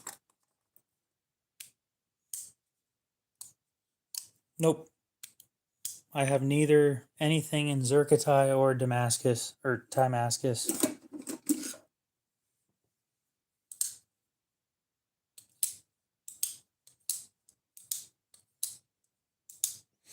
In the 100 to 250 range. How much for what? 150 and under.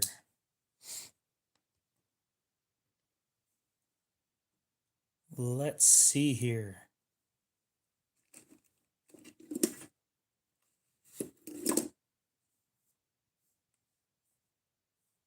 No, this is a Sark with a blunt tip.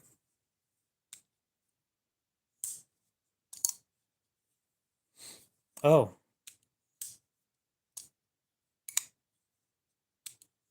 I know it's on Blade Binge, and I know I have it on a Facebook group. Let me see how much I have it up for.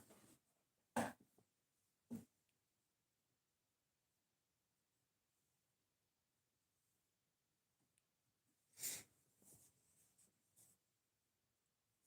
think I'd rather check the Facebook group because it's a lower price on there. Yeah, SARK, search and rescue knife.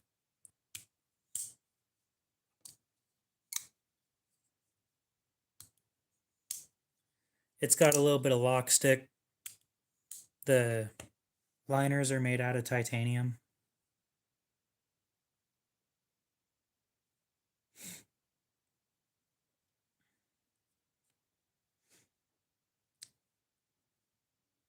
From me.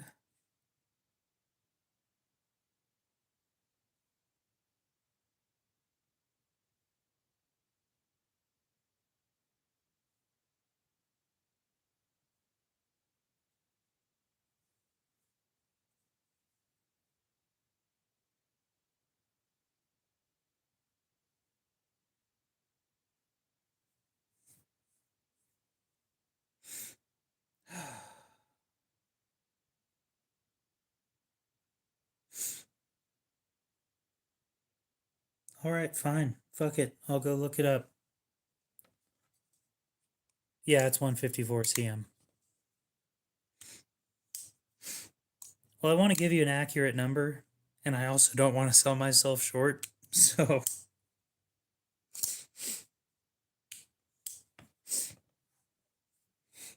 you can't blame me for that. I've been sitting on it for a while.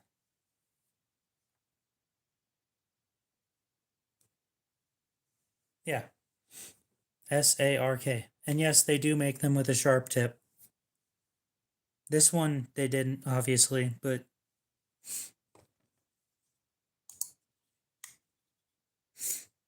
yeah, but somebody else might ask. And if somebody asks,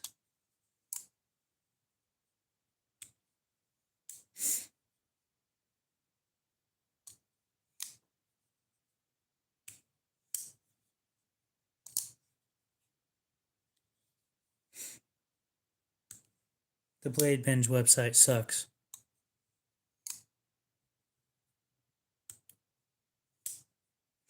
Maybe if I go bitch to them, then they'll give me coupon codes.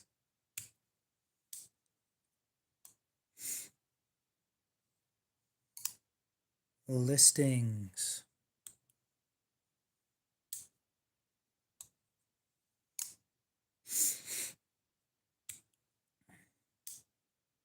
This one's priced at 163 on Blade Binge.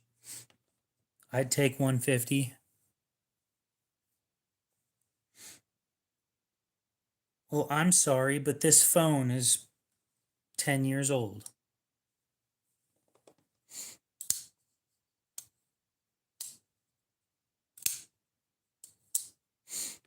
Now let's see. Stuff I have for sale. I'd love to get rid of my Delica. I've been sitting on it for a while. I'd take 50.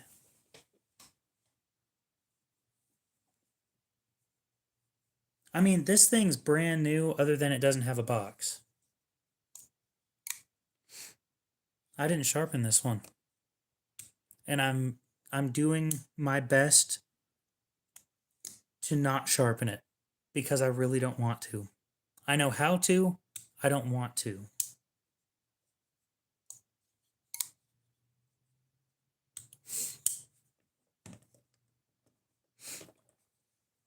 How long are we talking?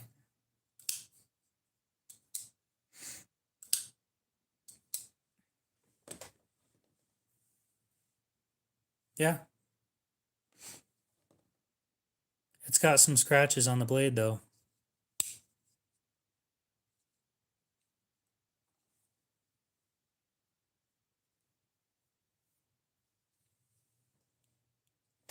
Okay.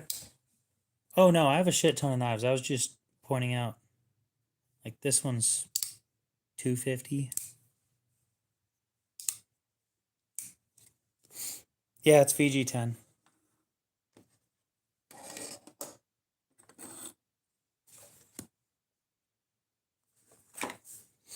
Give me just a sec. I gotta put stuff away.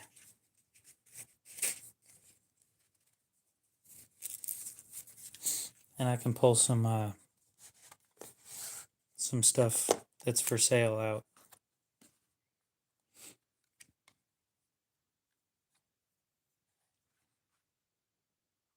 Nope. I have nothing from Kunwu or Migron.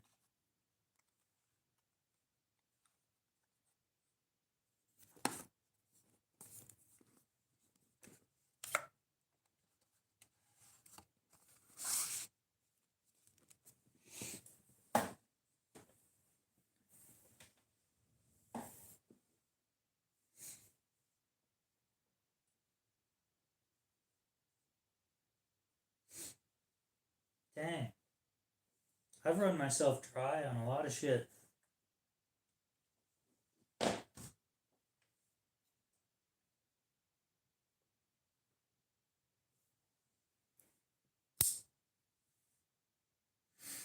Imagine that.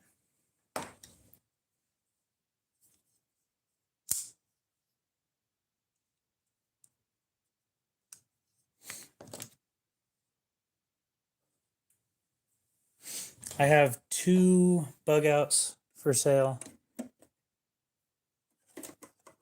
One is used and has some scratches on the Cerakote. The other one's brand new and it's the same color.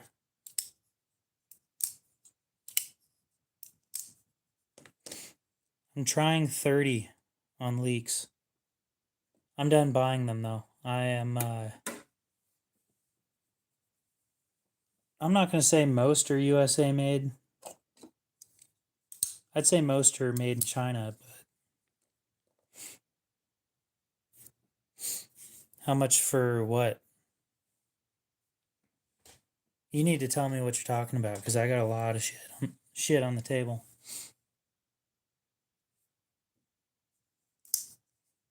14C. Just about every leak is 14C.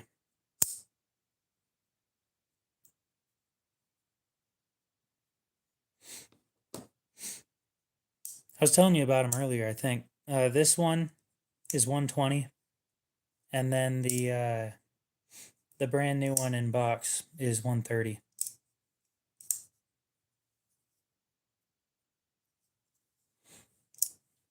The Acacia here is 20. This one's 70. I think this one's 80. CPM D2 on the edge.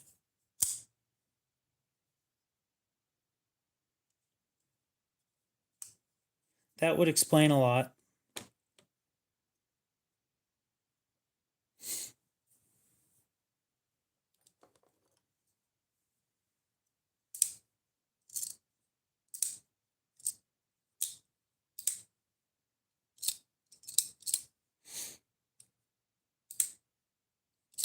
Oh, I forgot about this one. I've got another leak.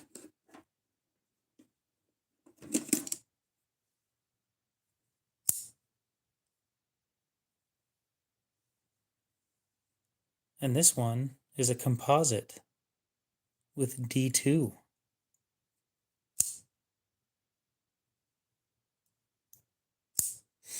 These things are fucking expensive, dude. They're like 90 bucks used. I don't even know why.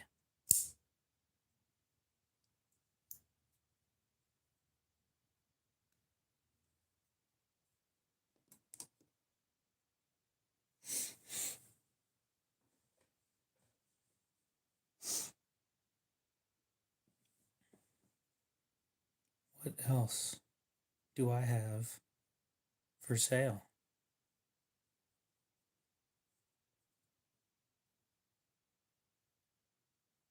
Dude, Kershaw still makes the leak.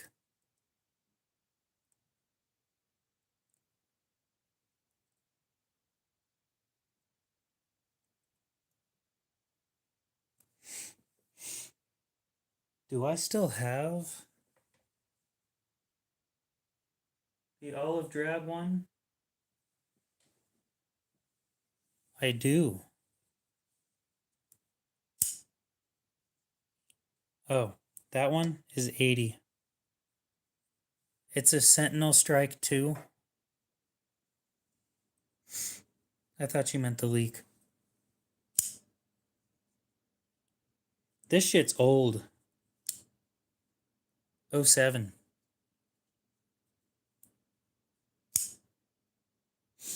October of 07.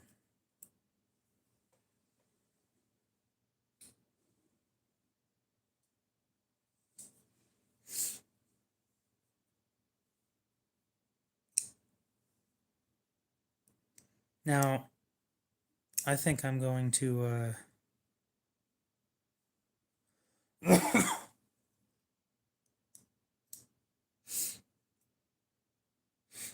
I had one with sand in it.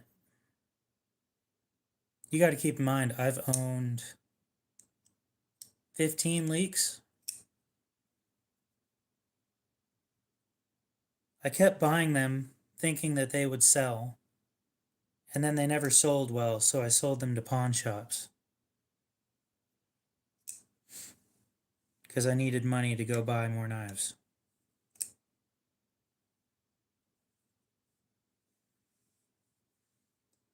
So that means I got very, very good at cleaning them up. Yeah, same Cash App. You'll need to send your address in the notes, though.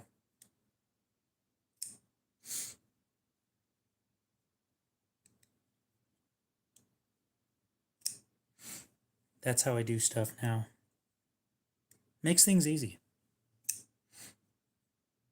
And Cody, just send me a message on Messenger like you do.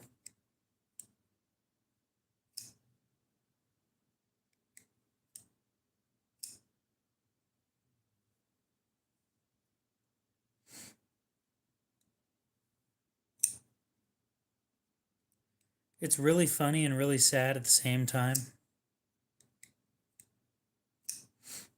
This one's 120. And then there's one that's brand new in box. It's the same color scheme for 130.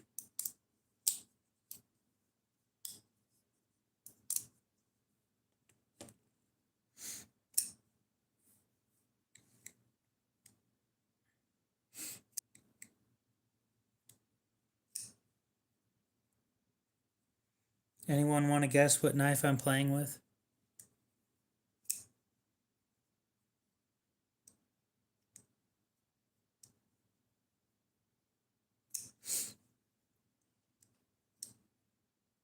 My pro tip would be to ask a few questions about the knife.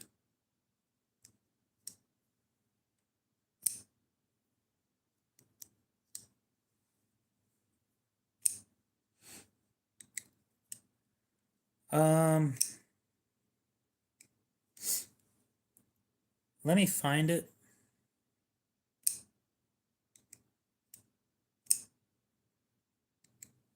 It's not a titanium frame lock. If it was, it would be better, but the knife still sucks. It's gray.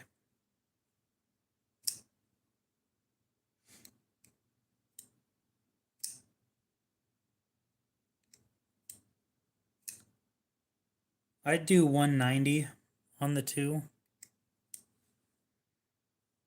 Smells like steel. I'm not kidding. It's a weird smell. It smells like wet steel kind of smell.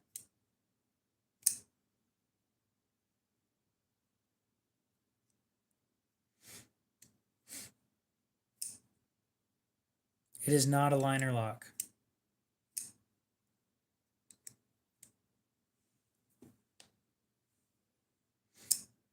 $190. Let's make this clear. $190 for the used one, and that.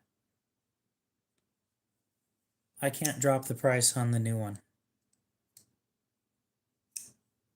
Or, better way of saying it, I don't want to.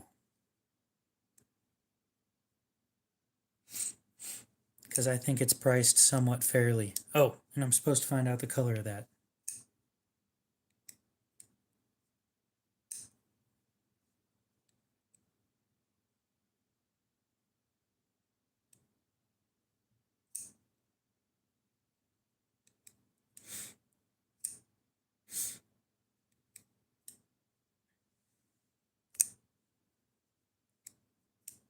It's not a Spyderco.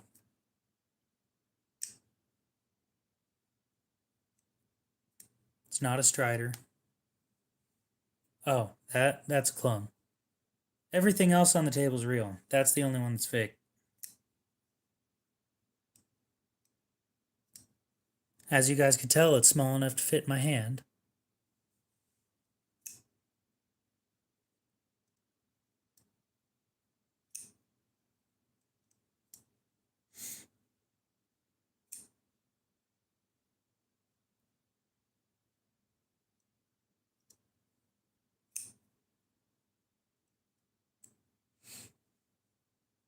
It is a common lock type.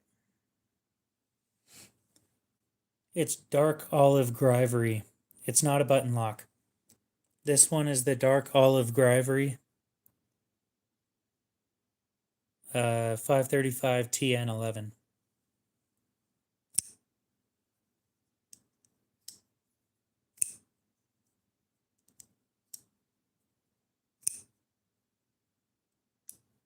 Nope, nobody sees the horses still.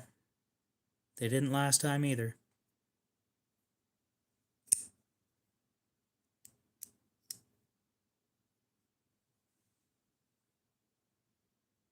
Whoa, whoa, whoa, whoa. I said it's not a titanium frame lock.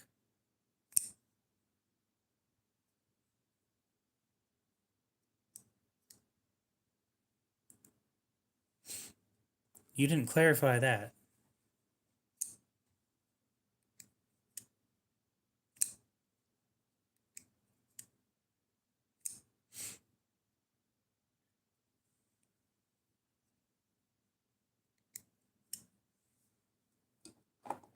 This thing's so loud. It is a frame lock. It is a steel frame lock.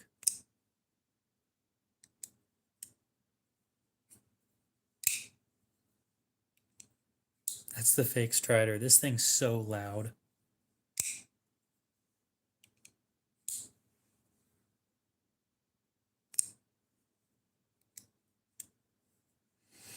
Yes, now you're getting somewhere. Would you like to know the blade steel? It's going to stump you even further.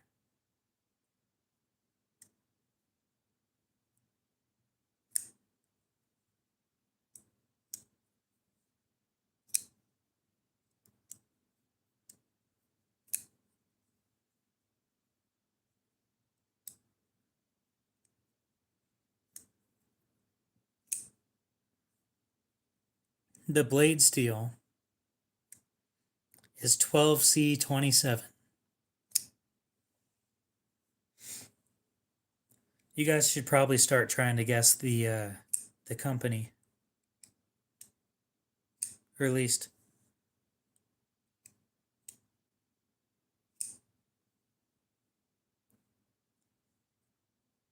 trying to figure out.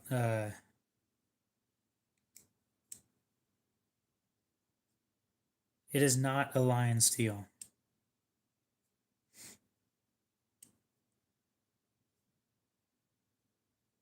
Let's narrow it down a little quicker than that, though. Before we start guessing companies, you can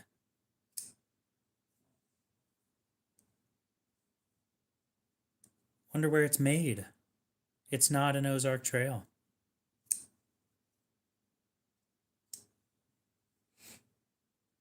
It's definitely not in Oz. If it was, it would be a titanium frame lock. Well, that was quick. Fuck, that thing's loud. Not from Japan.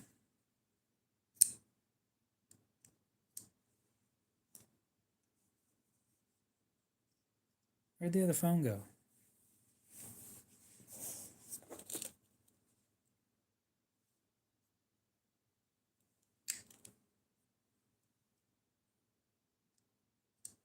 China.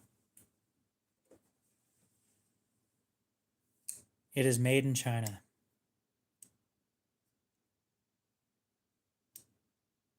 Yeah, I don't know where my phone went.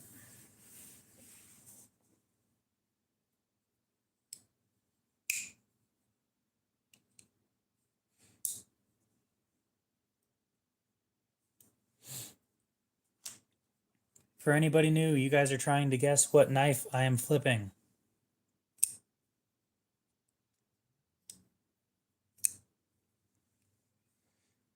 For anybody who paid attention, that means it is indeed a flipper.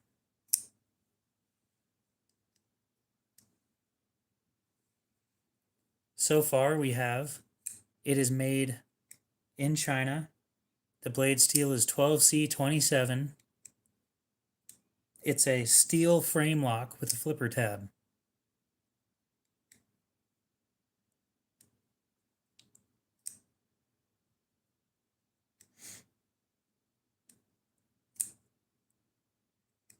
Nope, not an artisan cutlery. It's not that nice.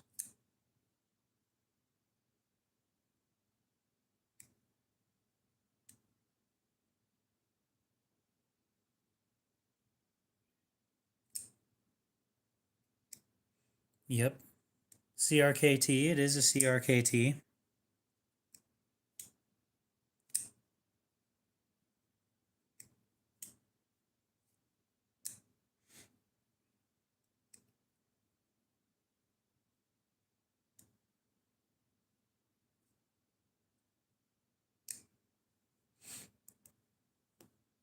I know. It is very difficult, isn't it?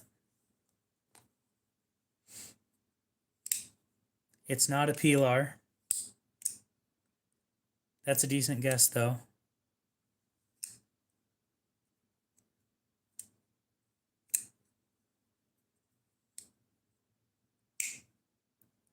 Fuck you, dude.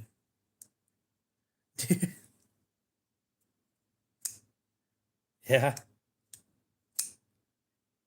I hate this thing so much.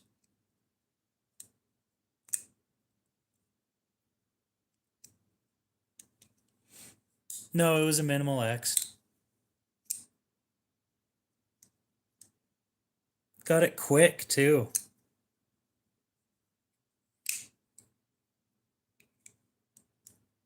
If you want it, go ahead and buy it. I hate it. That front is a bitch to sharpen.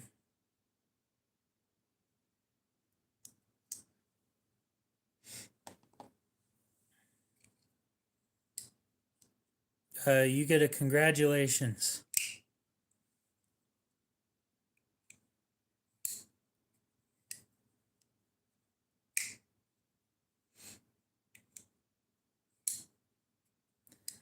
I'd get rid of that thing for $25. And I spent $60 on it.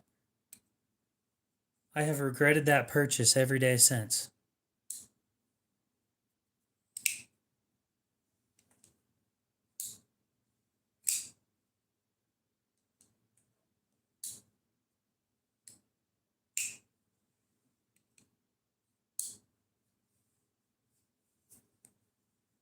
Oh, you want it?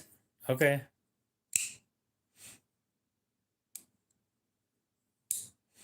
Well, it sounds like Mox got it first.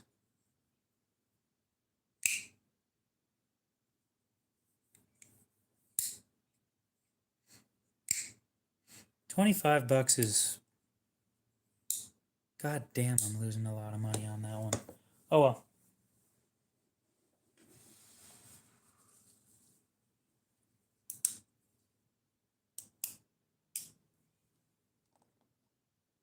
It does.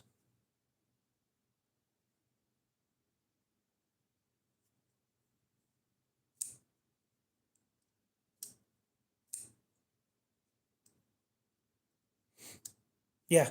No, I saw that they were paid for. I'll go ahead and put those aside. How's my sister? Probably mad at me. I wouldn't help her move a bookshelf because she wouldn't take all the books out of it first.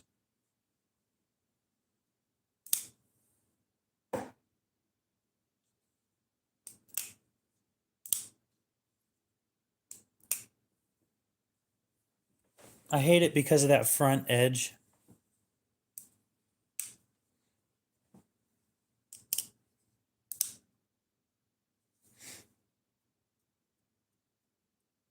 I'm sorry, Cody. If you want, I can help you find another one. But believe me when I tell you, it is a horrible knife. I hate it so much. If I get a Razel, you want it? Okay. I'll keep that in mind. What am I flipping?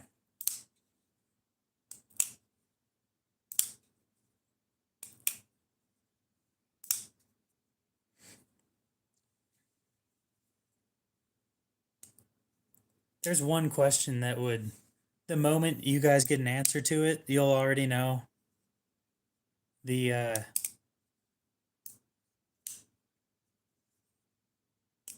sure you don't want it?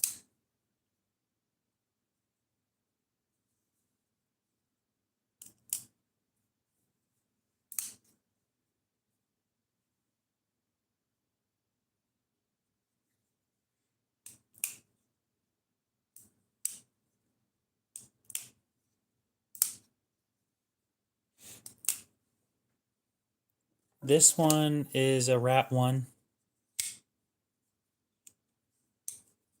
And the one next to it is a ZT-0300.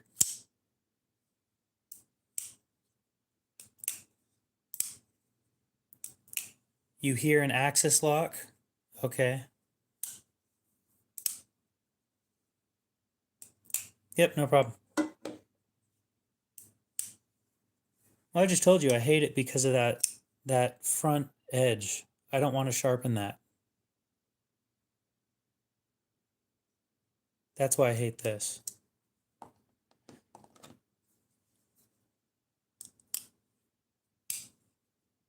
So Cody, if you want it, you can have it, I guess. 25 bucks. So that'd be 75 for the two. We'll do 70.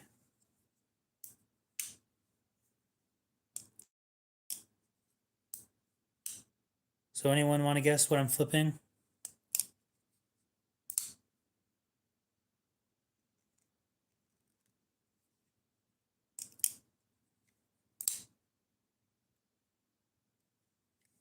Sorry, that's the wrong term. What knife am I flicking?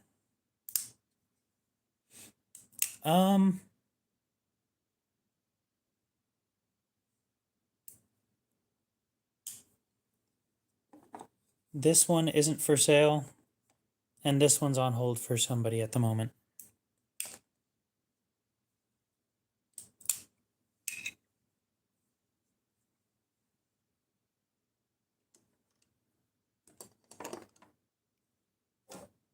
So everything in this area is for sale.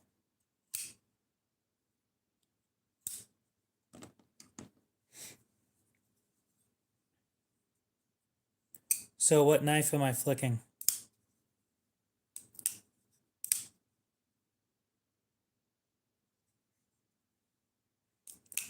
It has an axis style lock, but it is not an axis lock.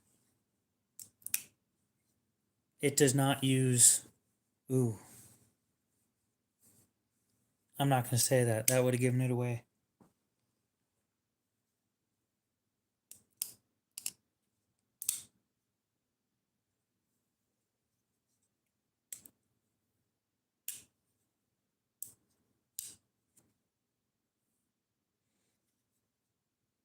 It is not an X lock.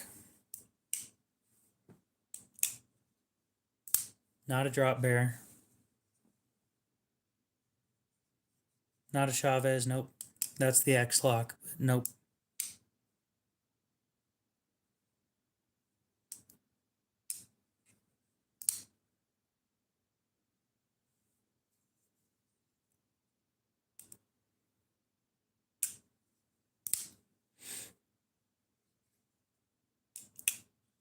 Not a Fenrir. Pivot lock. What company is that? I don't think it is. But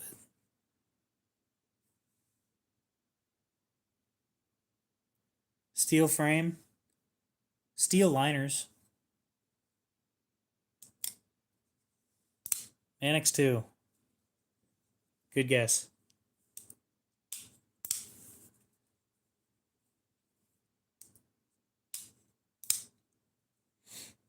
I was hoping somebody was going to ask what the steel was. I was going to have to say, it's S110V, and then everybody would have been, oh, it's a Spyderco.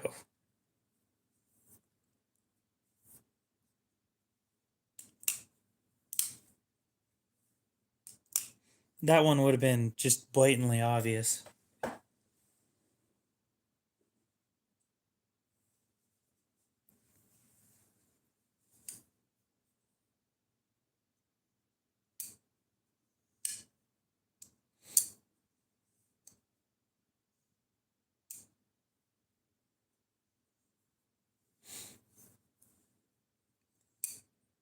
What steel or what knife am I fidgeting with? I won't sell the Chris Reef.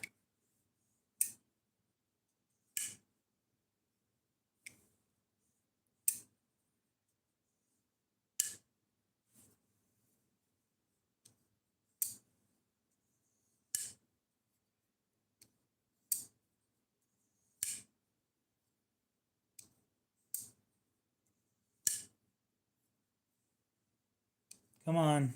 One of you knows this.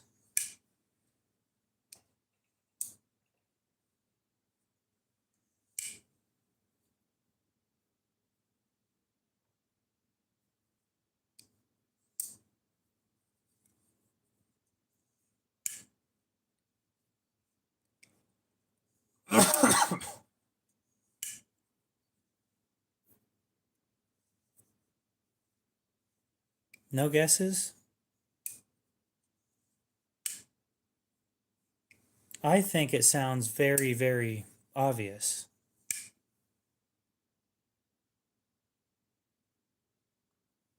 Thank you.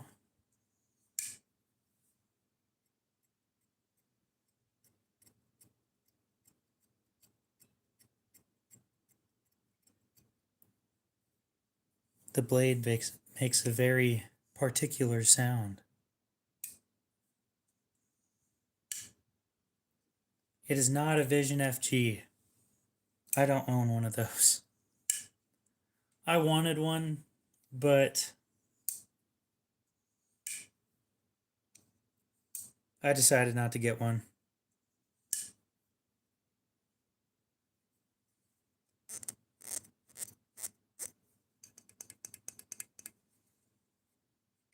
Ooh, that might have given it away.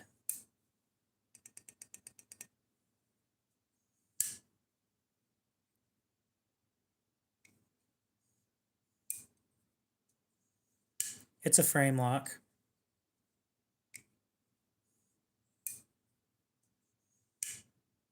It is not a zero tolerance.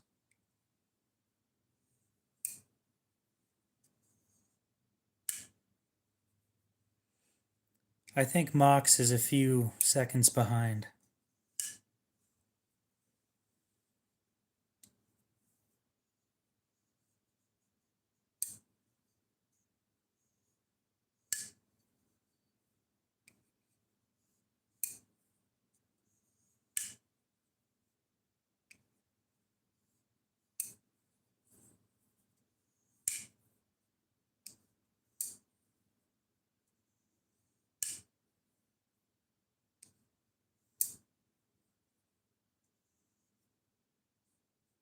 You know you didn't get banned. Blade steel is Magna Cut.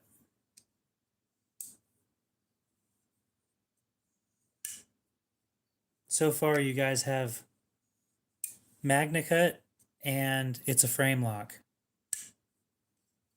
It's not the Koenig.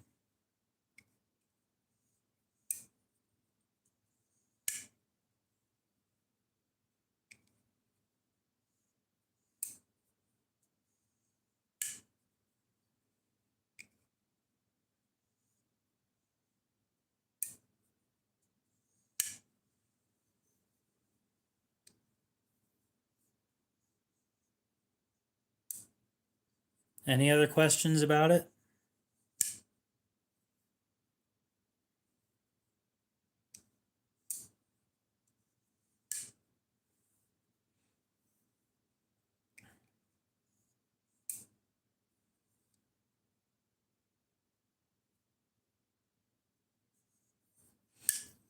It is manufactured in the US, and it is a larger knife, yes.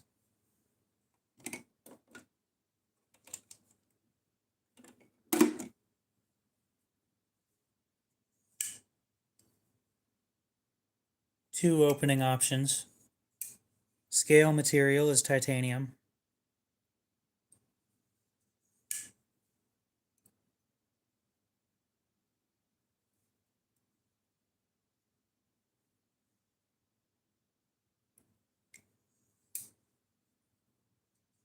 It has one option for left-handed and one option for right-handed opening. Thumb stud, yes.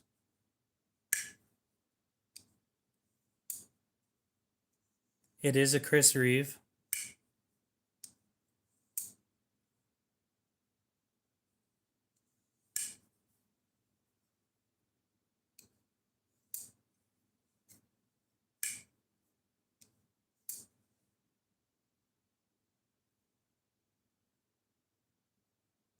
Yep, Punisher got it.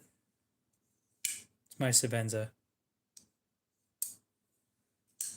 I don't have an on yet, and I probably won't for a while. It's not on my list of things that I need.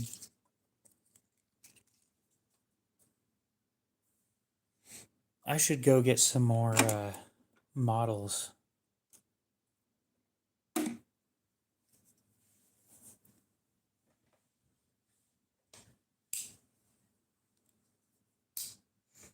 I'll be right back in a few minutes. I need to do a few things. Notably, I need to fill up my cat's water bowl, and then I'll go grab some more models.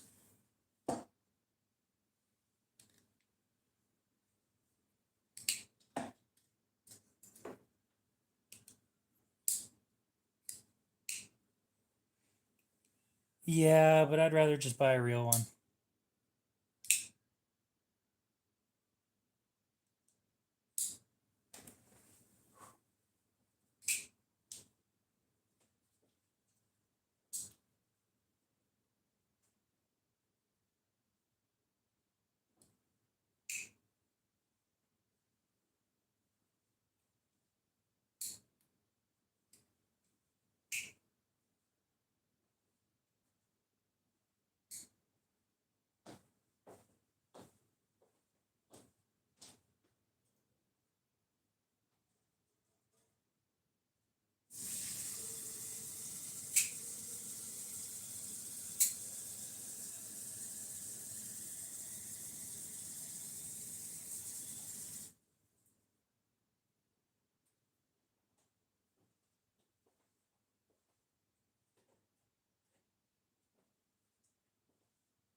Finally got the model ready.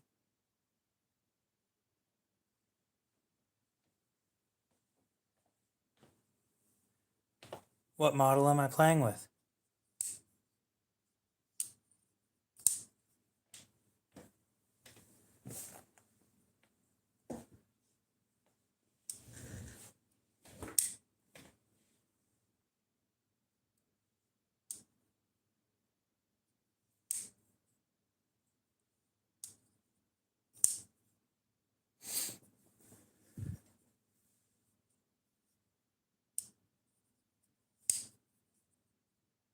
Why is it that whenever I leave, an argument starts?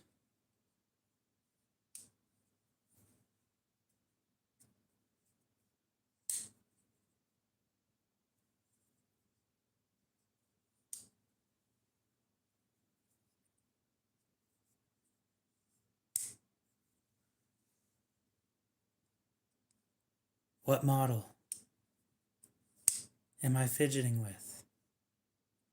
Sounds like a backlock. Okay.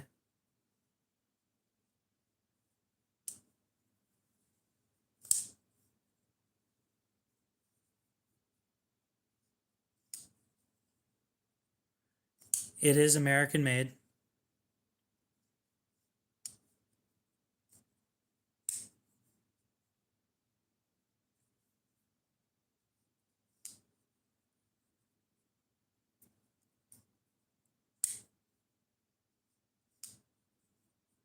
Could you imagine if I just accepted that one?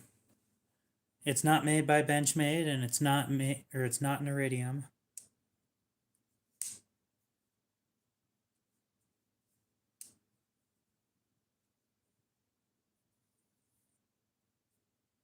I plan on getting another one of these relatively soon. Blade steel is Magna Cut.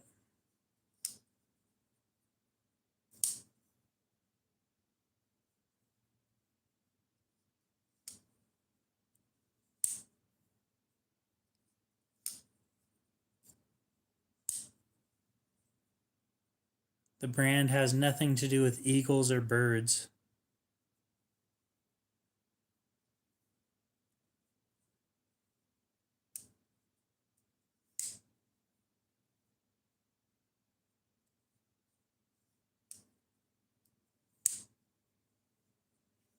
Not a pair of three. Blade shape is unfortunately a Tonto.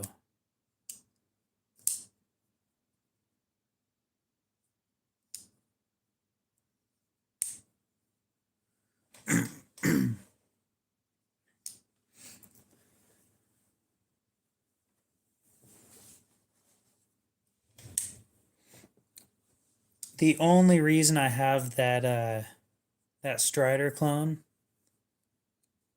is because the real ones are like 700 plus. If it's 600, I'll buy the real one. If it's 700, I start questioning. It is not serrated, and it is not made by Hogue.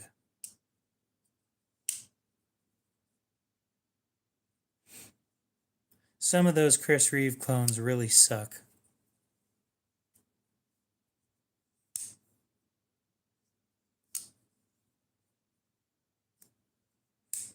Just buy the real deal, and then you don't have to worry about it.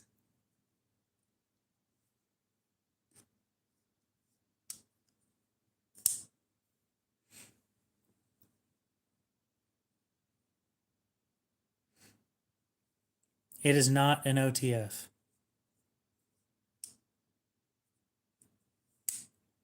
You know what questions I would start out with? I'd start with asking materials and where it's made. You guys already have the blade shape is a Tonto. It's in Magna Cut, and it's made in the US.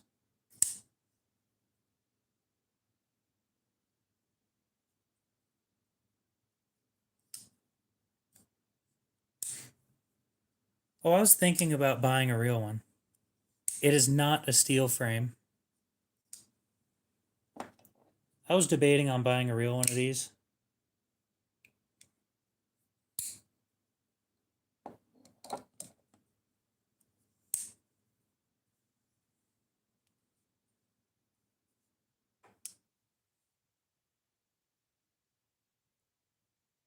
I only have a couple what?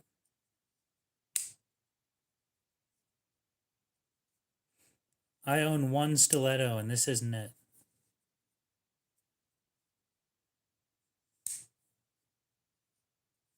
It is not another Sabenza. Nope.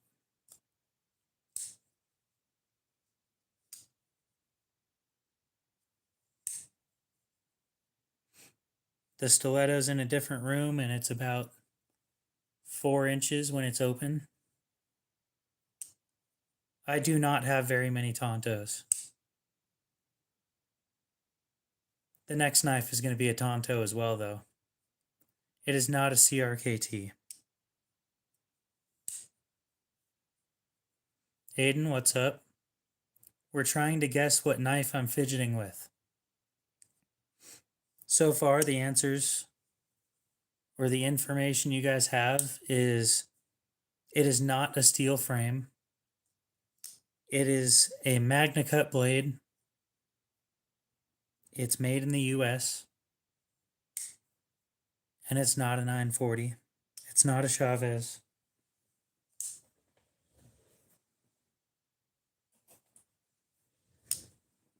And it's a Tonto.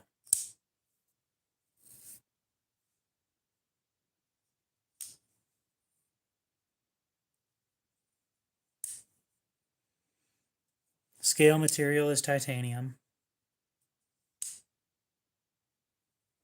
This should narrow it down very quickly.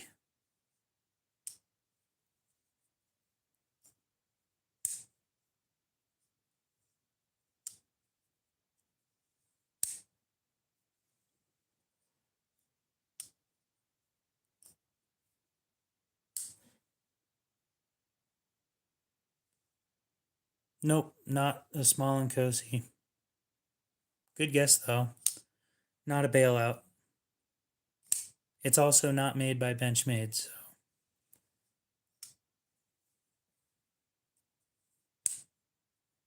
Nope, it's made in the US.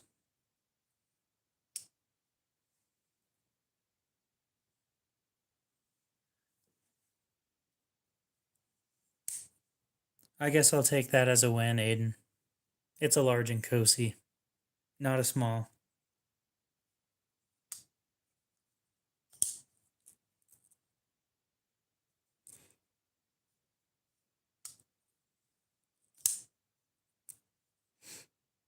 I'm thinking about getting one of these.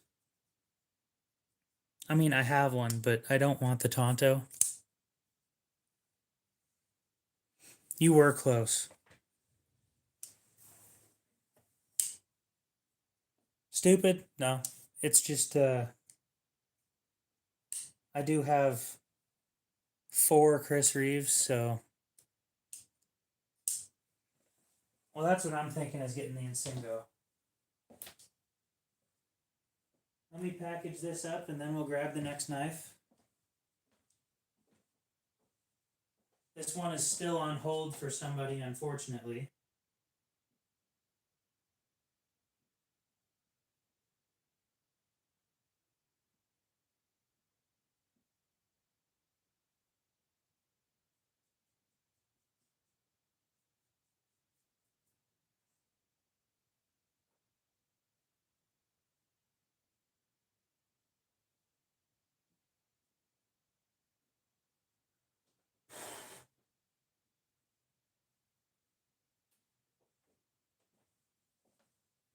Okay.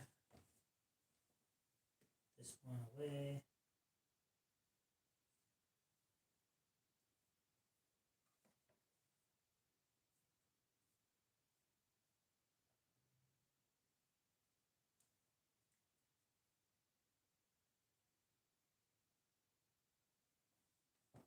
Okay. Now we have the next model.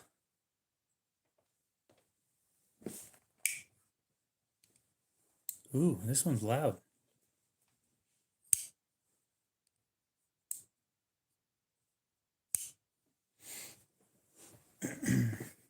I have knowingly bought 2 clones.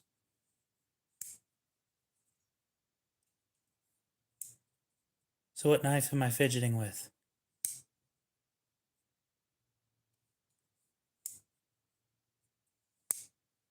I hate Tontos. It is a deal breaker for me.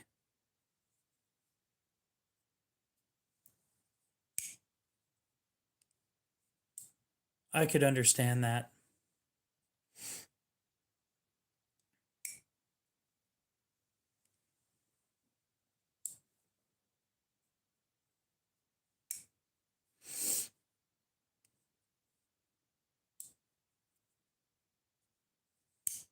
It is US made. It is a frame lock. I don't think I've found a single one of the real Roosevelts that I'm actually pleased with the looks of. Did you mean the junkyard dog? Because it's not that. It is another Chris Reeve.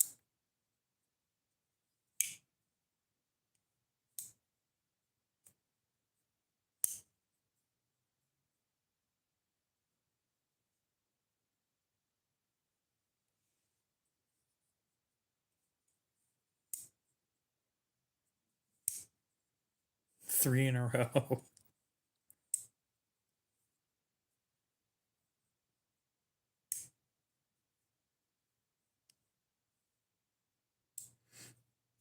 I just haven't found a single one of the.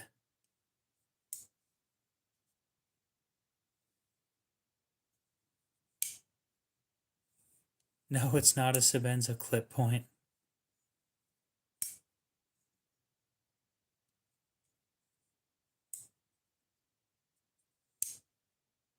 That's fair. Not everybody knows about this one. I think Punisher knows about it, though.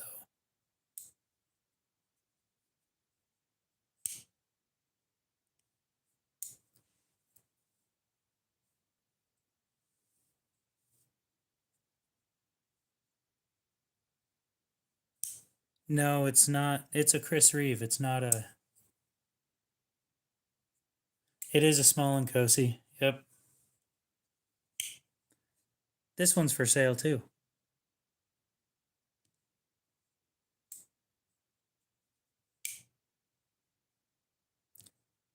For sale for under $400.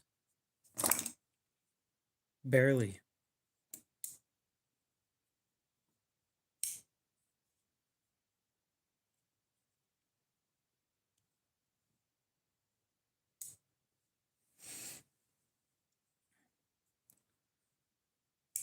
I find that a hawk bill is easier to sharpen than a flat edge.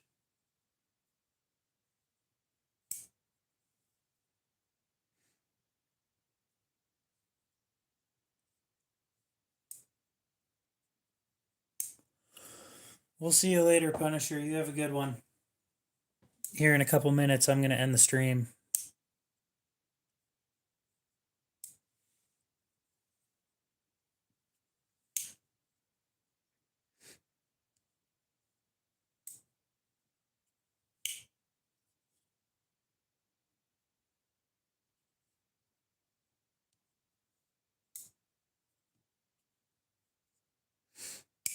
You know what I would like to try?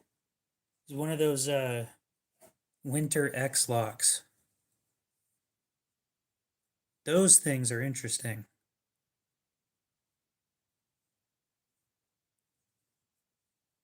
The fun thing is, I'd still use it.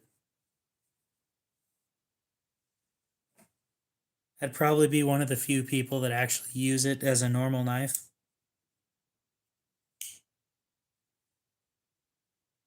Go look them up. They got some interesting stuff. They're more expensive than Chris Reeve, though. Actually, same price to a little higher.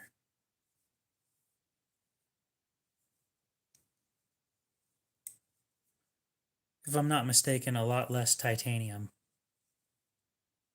They seem to mess with aluminum more, which is one of the reasons why I don't have one of their models.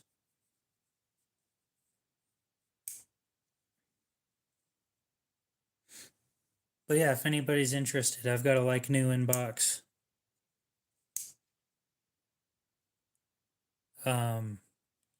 Small and cozy.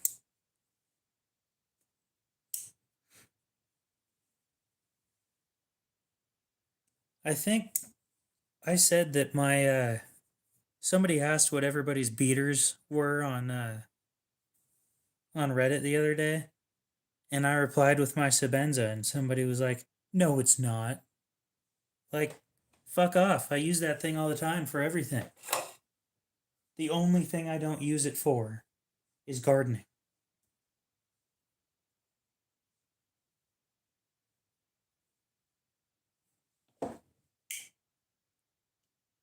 I should get a Deca, but I'm not going to. I had a chance to get a possible. It might have been real, it might have been fake, I don't know for sure. But it was like $70 at the pawn shop.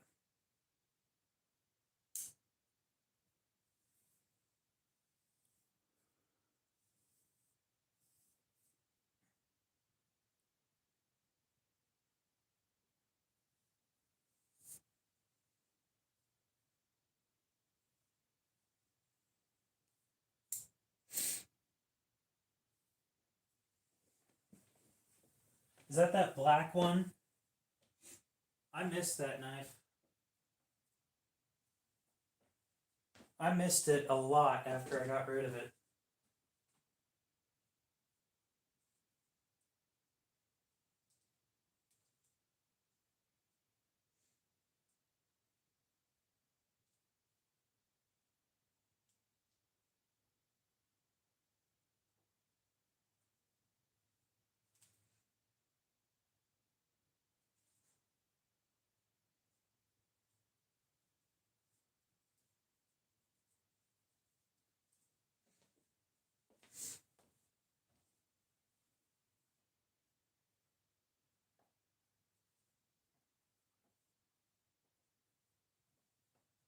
I missed my first pair of three a lot.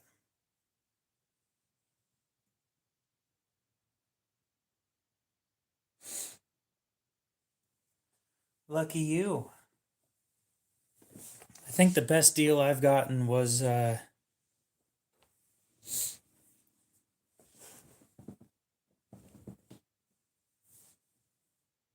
probably this for 106. No, that was a lie. The best deal I've gotten was my PM2.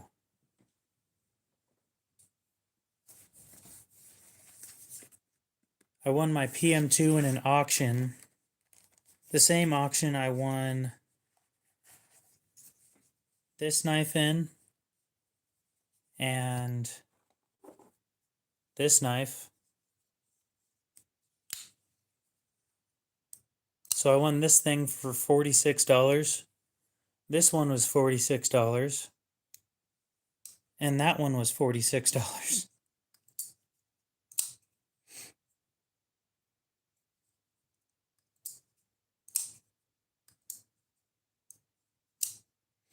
Hey Aiden, speaking of 110, do you still want that 110?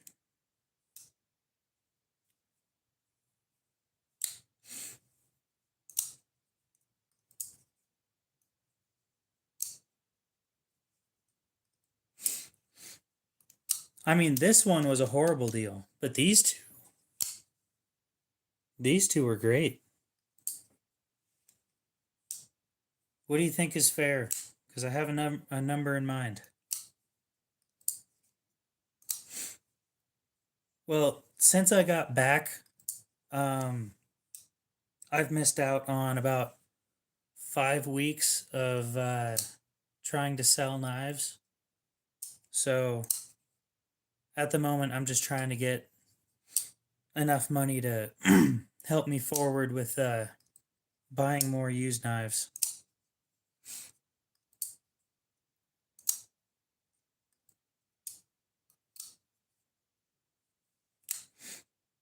The more knives I can sell, the closer I get to starting a knife company. Shit's very expensive.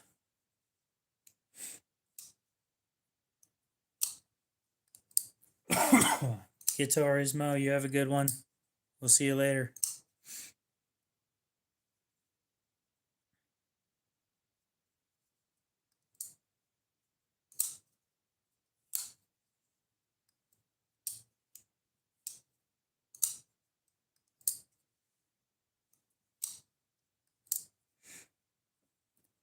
No, I think I'm gonna keep. I've done it. That's what this was. Oh, it was a box of.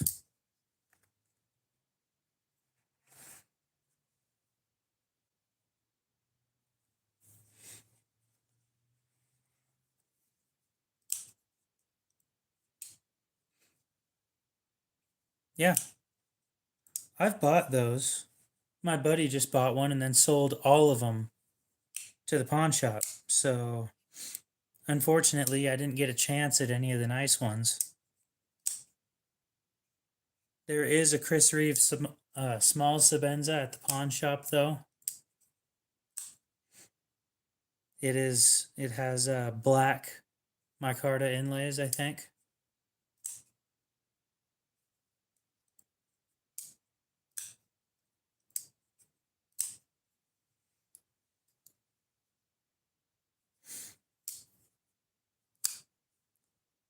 All right, guys, what knife am I playing with?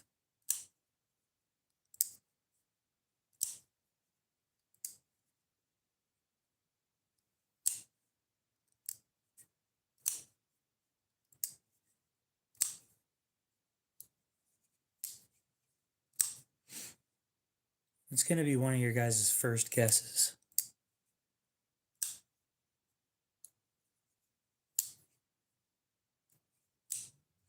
No, I bought, it was a whole lot of, I think, 8 Spyderco knives.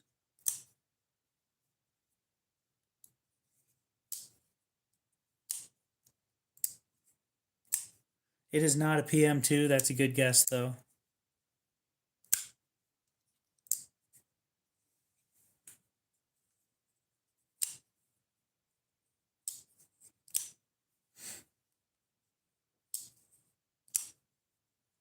Well, it was either 6 or 8 knives, and each knife was $46.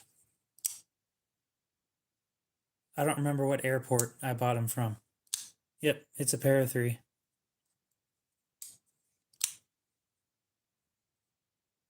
How fitting that Aiden guessed. I've never seen a single Chris Reeve knife in a TSA lot.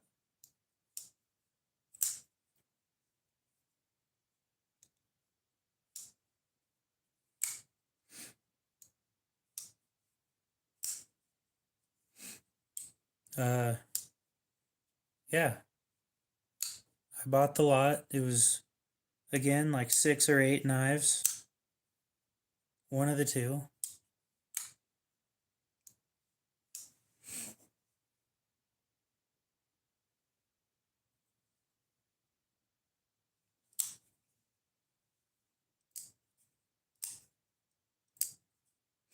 No, I've never seen a single CRK in in a TSA lot. One of my buddies got his 2 CRKs from TSA lots. One of them is a Knife Art exclusive in carbon fiber. The other one's just a plain and Cosi.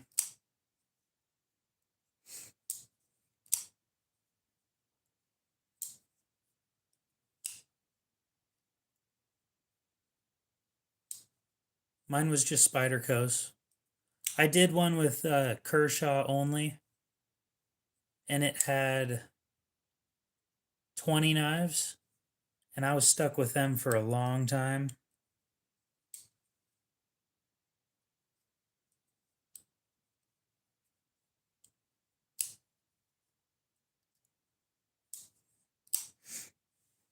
Yeah, I was stuck with those Kershaw knives for a while. I think I got 4 leaks out of it.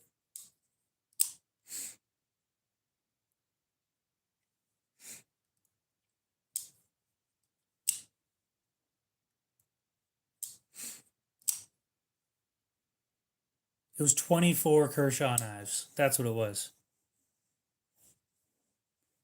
Sometimes they sort them by brand, sometimes they don't. Most of the time they do, though. That's why every once in a while I've only done it like twice. I'll put a post on my YouTube channel asking if anybody's searching for a specific knife. Like, there was one batch of, I kind of want to keep that one to myself, to be honest. Not trying to be mean about it, but I kind of want to. The problem is, eh.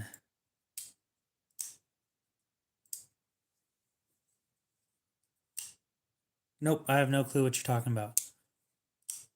So this was a lot of 24 buck 110s. And my thought was, so at the time, buck 110s were still $60. So my thought was, if I bought the lot and I could sell them for like 40 bucks a piece, then I'd be pretty happy.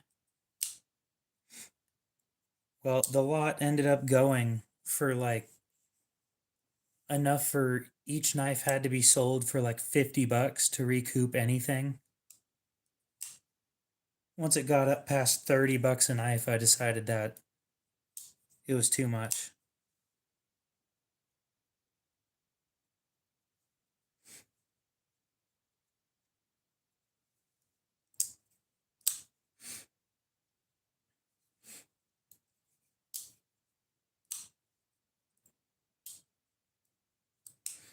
I am relatively new to the knife scene, though, considering I've only been collecting for 4 years.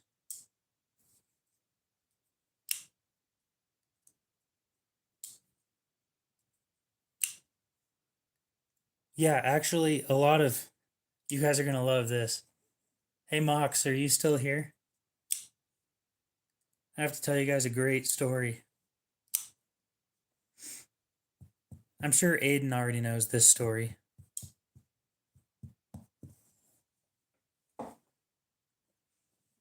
You know this Koenig? So this is one of the first 20 Koenigs made in-house by Bill Koenig. This one was lost to Colorado TSA.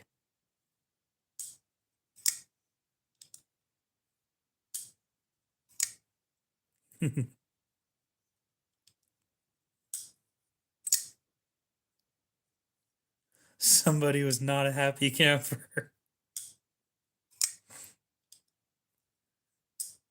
Oh, this wasn't my knife. This was somebody else's. My buddy won this in an auction. This was in the TSA lot about 14 months ago.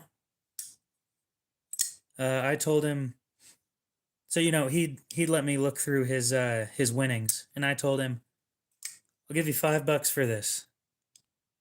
He's like, no, I still need to look through and see what these things are. I said, I'll give you $10.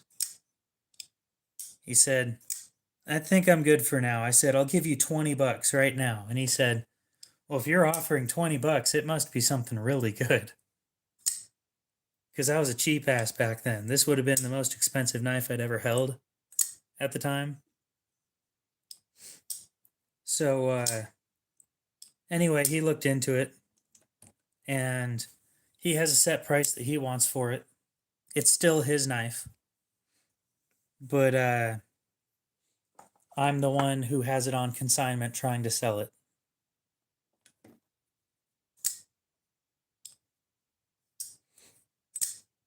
Well, the thing is, he was going to look through them anyway and look it up.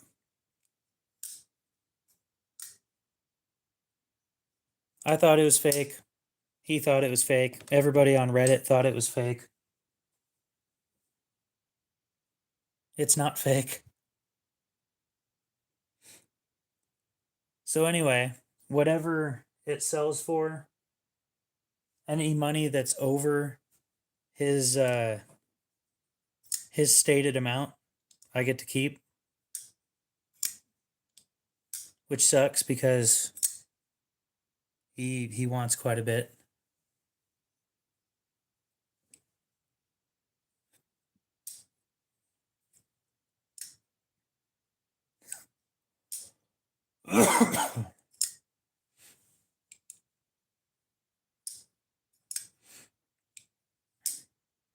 Well, I'm not going to sit there and lie to him. I didn't tell him what it was. He kind of figured that out himself.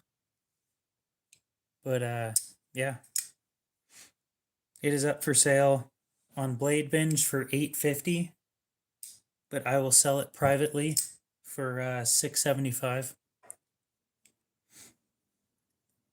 I'm just hoping that I find the right Koenig collector that wants one of the first ones.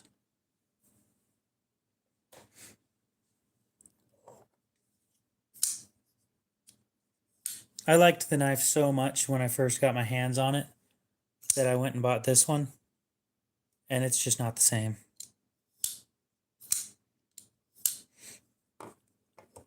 Something interesting about this one is it's so early in production that they didn't do internal milling. So these are just flat titanium. It's contoured, but the inside has no milling. So it weighs 6 ounces. I think the modern ones weigh about 4.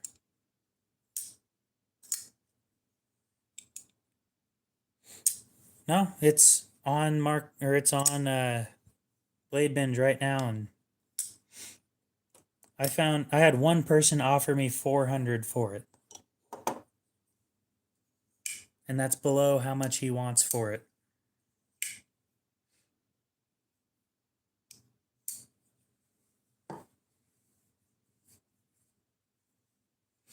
Yep, we've had it. It started at 1,200, and then it went down.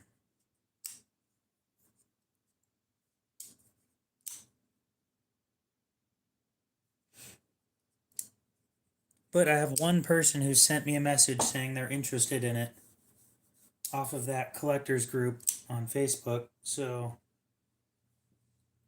we'll see if he is willing to buy it.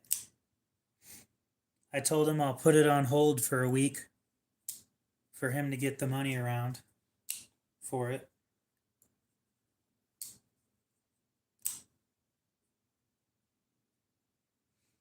I won't put it on eBay. They take too much.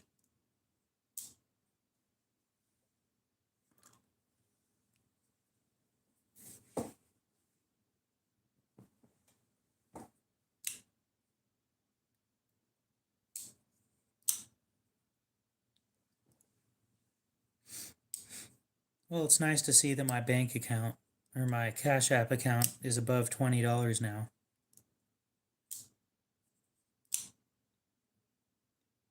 That thing was looking pretty fucking empty for a while there.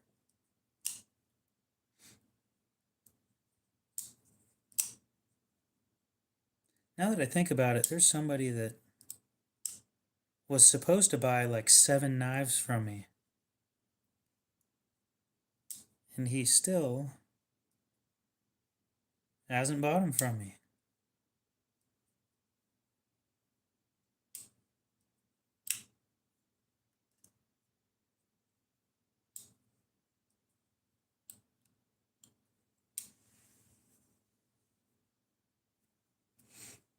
Oh, I know. But even the collectors group, only one person was interested.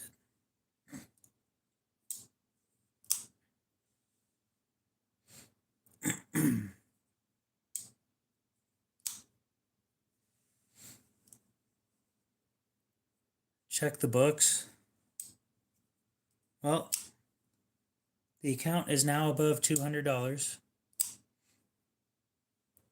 I used to carry a leak all the time, but not anymore. I just have more expensive stuff that I enjoy more. I don't need to sell feet pics. If you're asking for them, pay for them first. It's a group of like 700 people.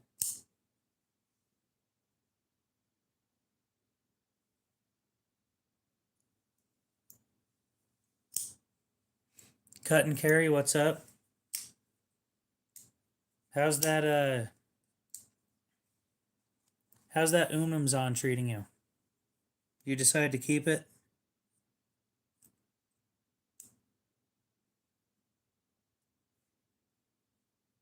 Expensive ass gift right there.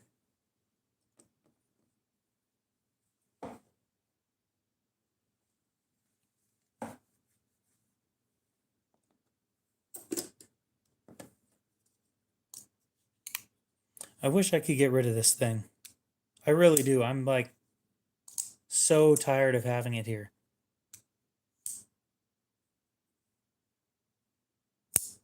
For a couple of reasons. One of the reasons is I took a loan from a family member to buy this one. The family member forgot about it, but I didn't.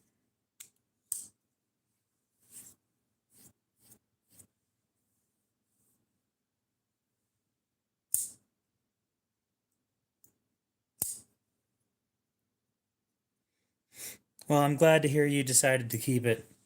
It's a great knife. It's just not my thing.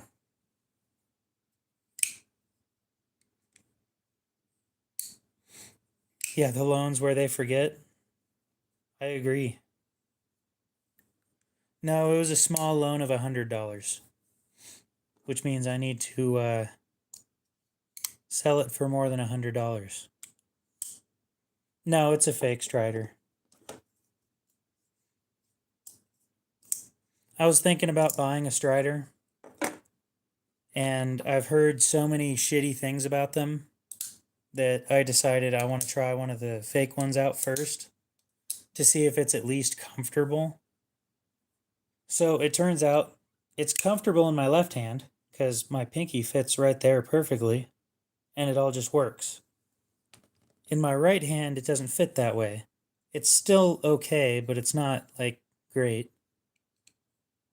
I've heard they have issues with lock stick and lock rock, and I got lock stick on this one pretty bad. I decided, since everybody in the comments was saying that this was just as good or better than their real ones, I'm not going to get one.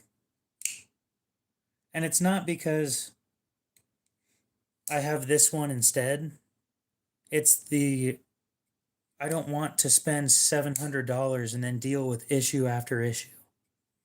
It's just not worth it to me.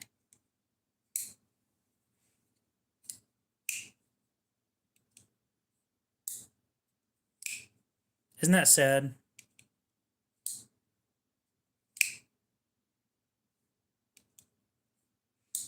Nah. I don't need a 2-foot D2 blade. Thank you, though. This one hasn't been great. And I don't feel good telling people where to buy fake ones. So I just don't do that.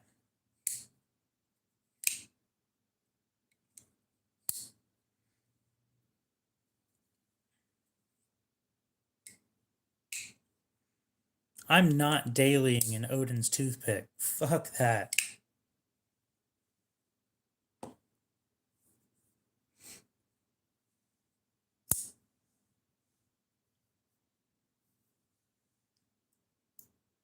I think it's 2 pounds and 3 ounces. Either that or it's 2.3 pounds.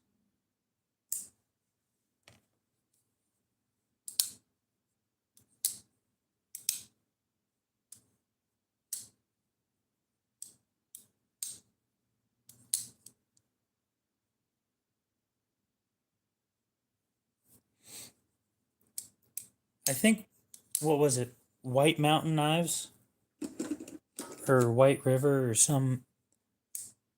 There's a company that's making um,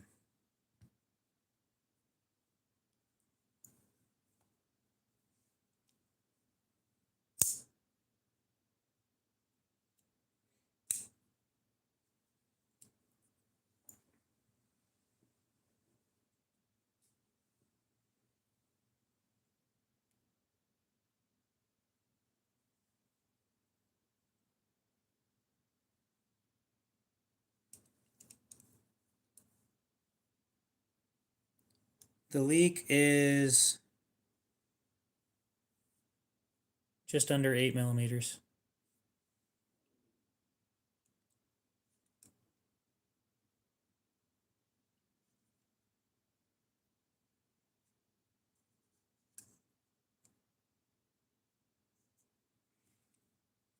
Yeah, North Mountain Blades. That's what it was. And that model, the BB&M's designed by the same guy that designed that, if I'm not mistaken.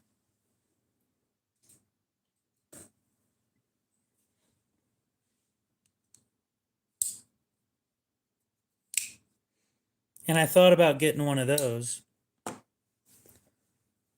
but the scales on those things look so aggressive.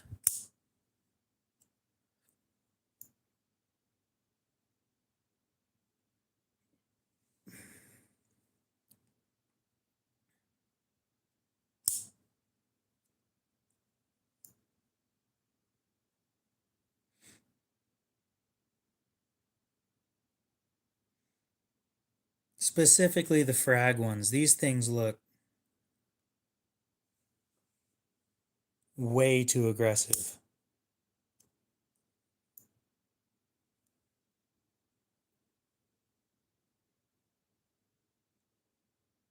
$380, $330. Do you know why I'm not buying these? The steel. Like 3V's fine and all, but $400? Yeah, fucking right.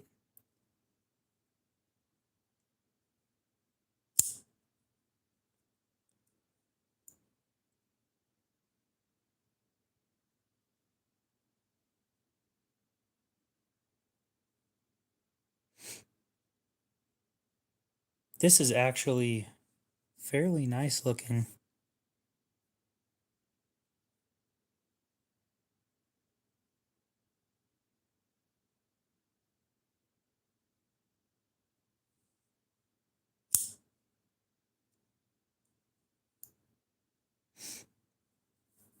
Do they have them in? Yeah. Oh, why does it have to be a Tonto? You asshole. Don't you love it when they make a really cool knife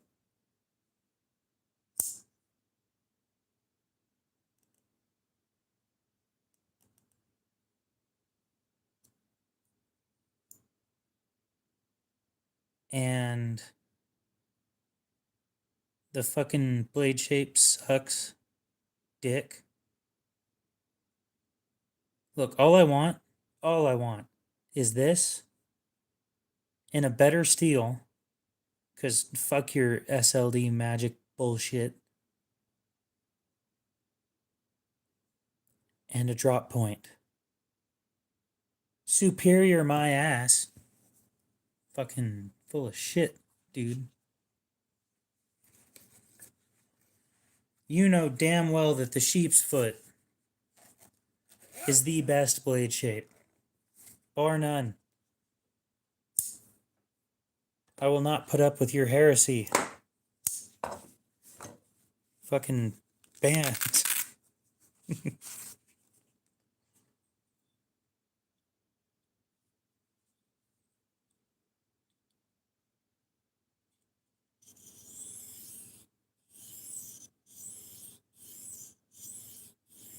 I don't need a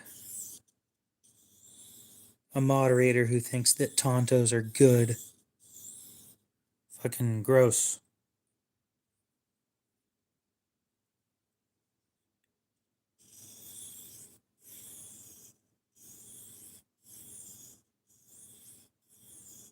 And you know what the worst part is? I wouldn't even be mad if it was D2, right? The problem that I have is nobody heat treats their D2 good. It's not.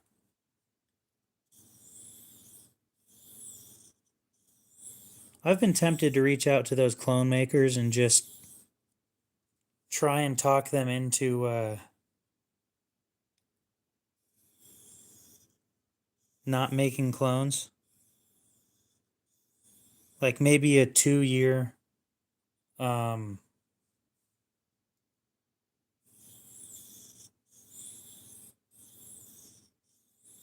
contract or something.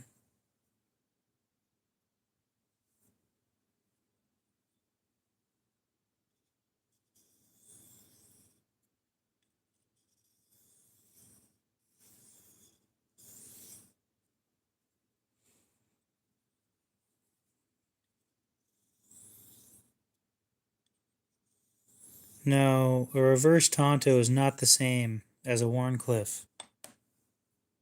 A Spay Blade is a reverse Tonto.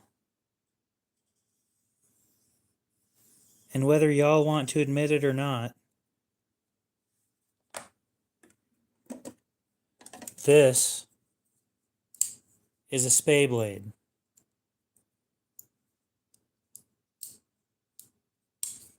It's not a reverse Tonto. It's a knife that was designed for use on a farm. That's a Spay Blade.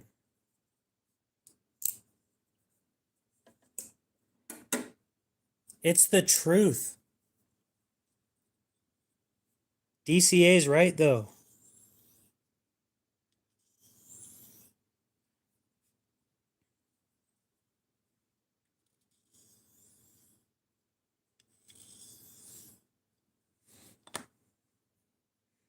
And my thought was a contract where I come up with designs for them instead of them sitting there cloning shit and hurting other companies.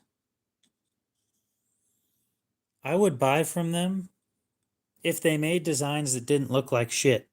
That's my biggest problem with all these cloning companies is they don't come up with their own stuff that looks good. How do you make... I'm trying to think of how to say this nicely. How do you come up with 4 or 5 designs and they all look like shit? All of them. I can understand coming up with 4 or 5 designs and like a few of them look like other knives. But how do you come up with 4 or 5 original designs and they all look like shit? You want to know why they don't sell well? It's not because you're making your own stuff. It's because they're ugly.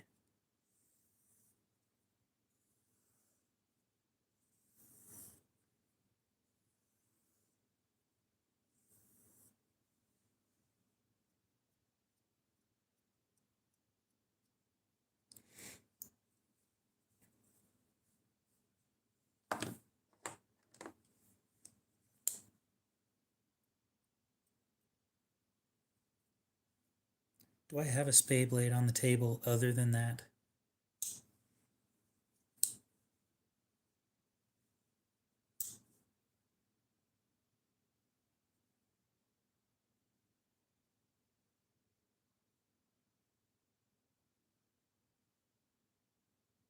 It was the what?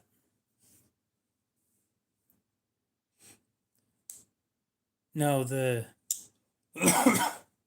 So, yeah, kinda. The fuck is a morph?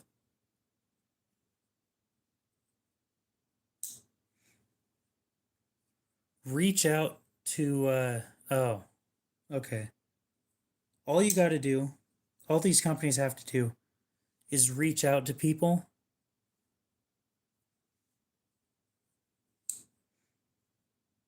Okay? And ask if they want to work on a design.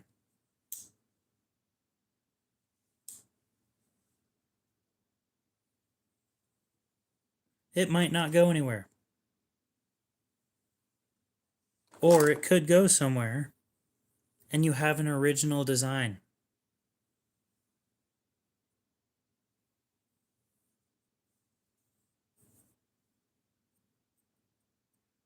My current problem is I need to figure out what I need to do to prevent my design from being stolen from other companies in America. That's my current worry.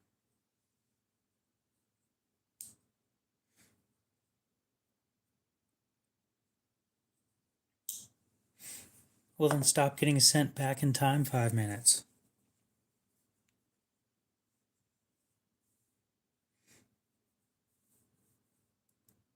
I don't have the money for a patent.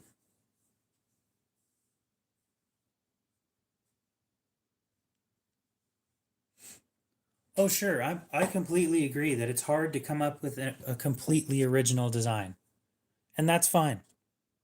That's not what I'm trying to get at. What I'm trying to get at is I don't want my design stolen as it is.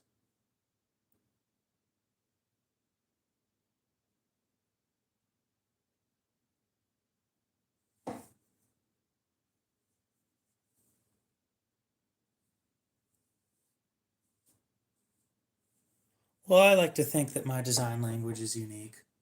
I do. But I'm not out there yet, so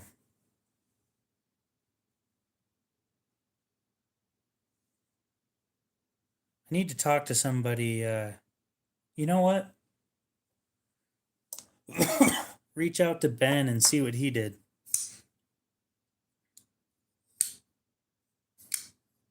If he did patents on stuff, or if he just for the NAFs models, or if he just went out with it and did stuff. Because if he just went out with it and did stuff and didn't get any patents or anything like that, it's just style and shape. Folders. I don't like fixed blades. It's a really complicated, well, not really, but it's a relatively complicated product. But if he just went out and did it, then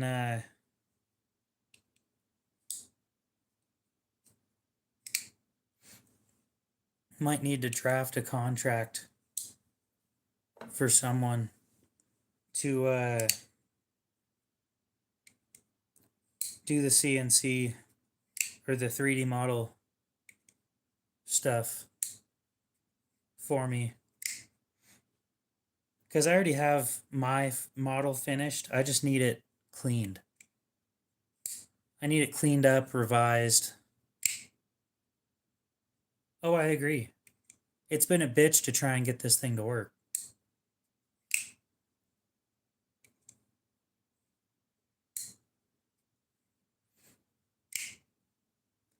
Well, considering prototyping is going to be about 5,000, depending on how many I want.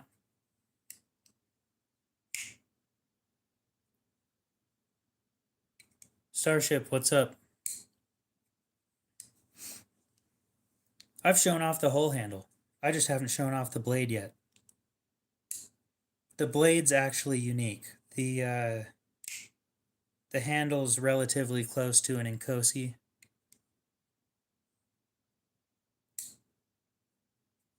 I shared it in the NAF's Facebook group.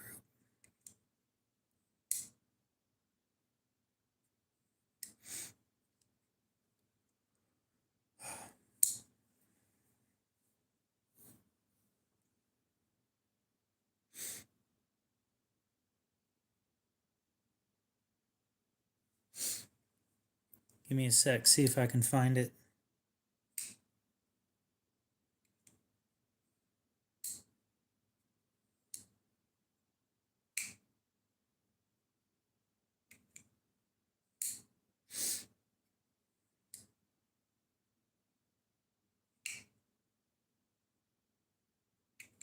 Any day now.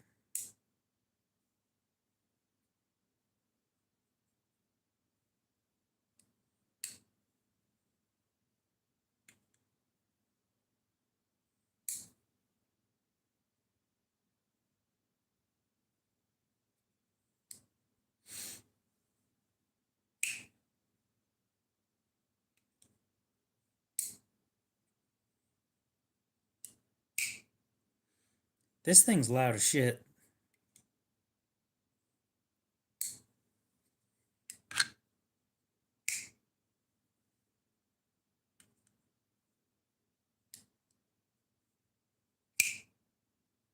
Okay, so here's what the scales look like.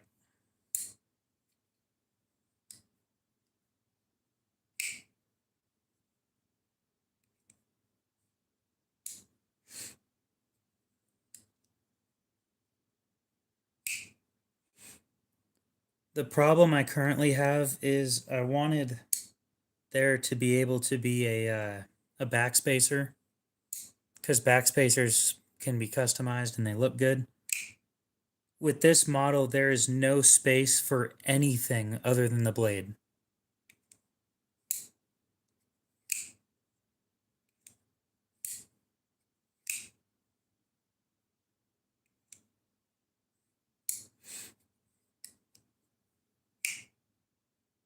No, I'm pretty happy with my regular stuff. I don't like most traditional style slip joints or anything. So this the 3D modeling on this so far has taken 70 hours. I have an integral design. It's not fun. I've heard they're a bitch to make too, so makes it more expensive. I want my first model to be as inexpensive as possible for the materials anyway. So the hope is, if everything can work out the way I want it to, this thing's about the same size as a large Sebenza with a longer blade. It does not have a choil. Nope. It has a sharpening choil, similar to a Sebenza, again. So it's got a cutout like that. But that's about it. The blade barely, and I mean just barely, fits in the handle.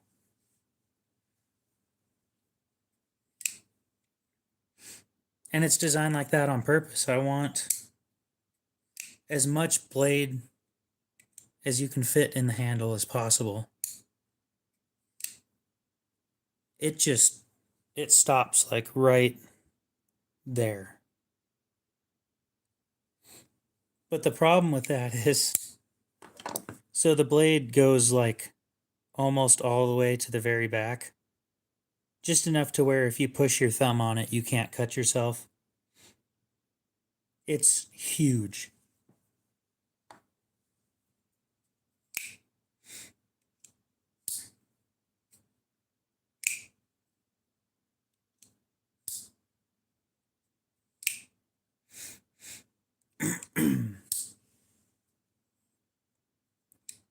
I think I'm going to stay away from that model, the ABW slip joint.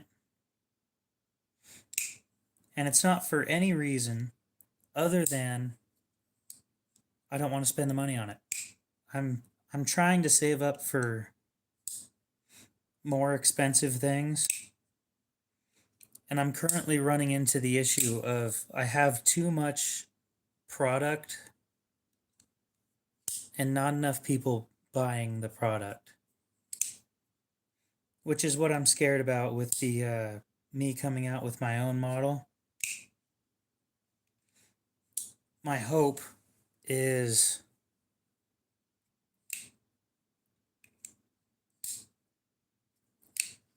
that I could be selling these things for between $350 and $400 if everything goes well.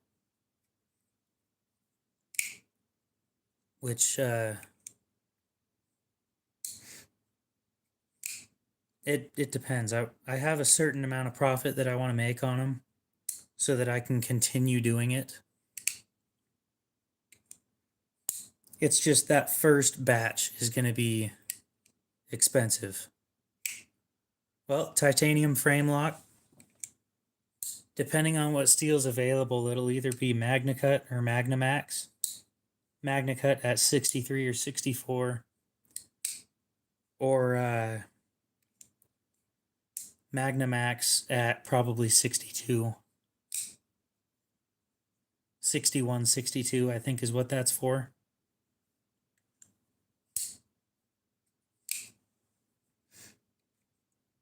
It's expensive, and I would be giving up profit for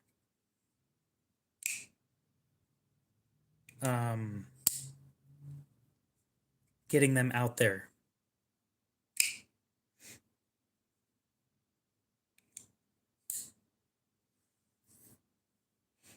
Oh yeah, I know. 500, 600 realistic, but I want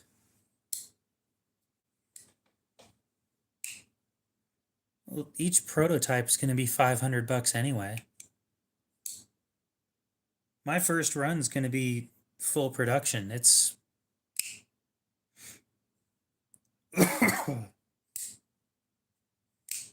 it's going to be expensive. I've estimated the first run of 50 is going to be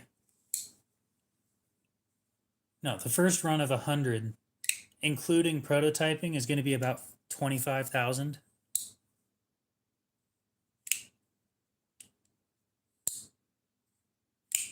Yep, it'll be on Kickstarter, and when I get the chance, that's why I need to talk to somebody who's done this before. Which is why I'm thinking about talking to Ben. See if Ben Peterson with NAFs. Talk to him and see how things work.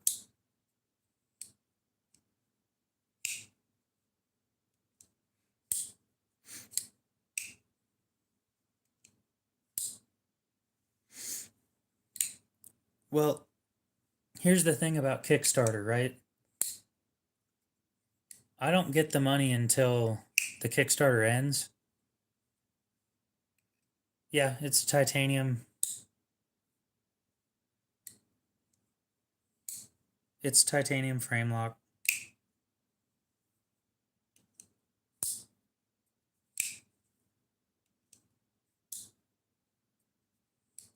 No, I don't want to.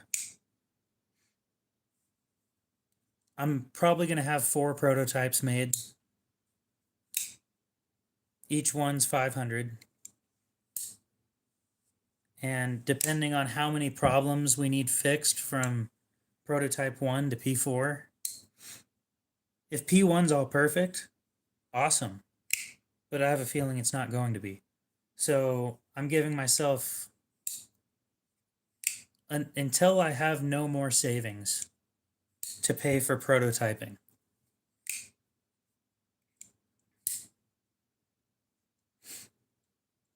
Which is, it gives me 4 prototypes. That's after tooling and 4 prototypes. That is my life savings right there. Which really isn't much, but you know, for somebody who's 24, the fact that I have a savings is a miracle. I'm taking it seriously, and it's going to be expensive.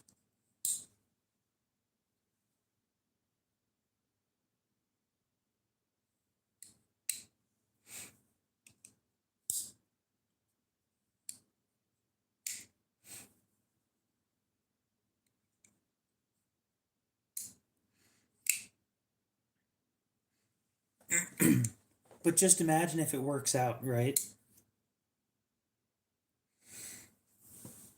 If this works out, then I have a knife company.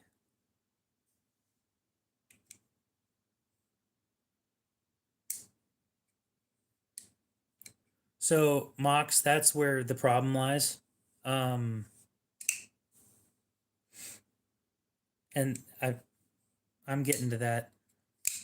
The prototypes cost the same no matter what materials I use. With the company that I'm going with, every prototype is 500 bucks. It doesn't matter if I went with 8CR. It doesn't matter if I went with 3CR. If I chose a steel frame lock, it's the same. It costs the same. So why cheap out? Yep.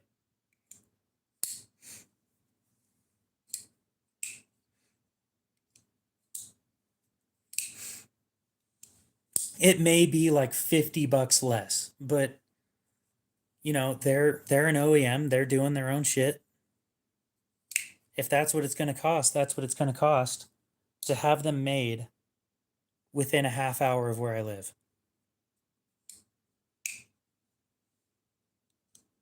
Maybe not a half hour, 45 minutes. Yeah, shit's expensive. That's why you see all these YouTubers that are doing collaborations. They're not doing they're not starting companies. Most of them aren't starting a company to have their own shit made under their own brand name. Yeah, I don't want this going overseas. I don't want a single one of these going overseas until I'm ready.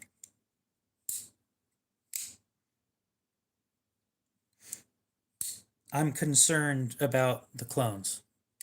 I am. I'm very concerned about it.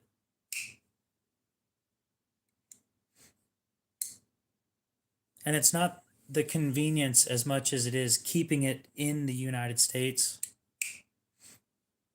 I understand that this is one of the harder parts. I don't know how I'm going to handle shipping. I don't know what I'm going to do with boxes, what kind of boxes and stuff they're going to come with. At the moment, I'm just thinking a pouch.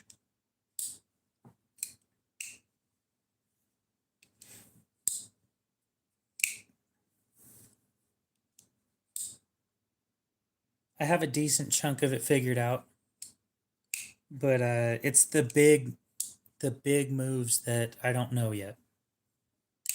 This is why I need to talk to somebody who's already doing it. Yep.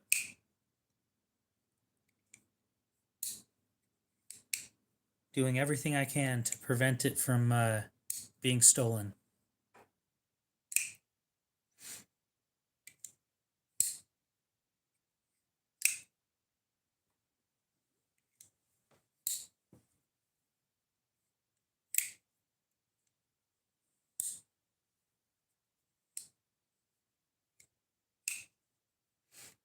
And shit, with how much I have saved up now, I might have enough for 5 prototypes.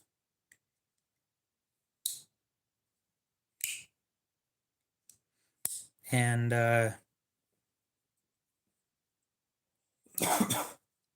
lot of the models that you see out there, they're making, I'm willing to bet that a Sebenza costs about $150 to make. A large Sebenza. And they're selling them for 500. And that's them making them in-house.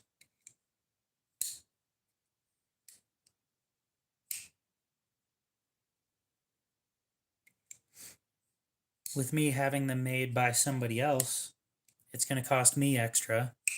And then I have to make profit on top of them making profit. I don't expect the profit numbers to be more than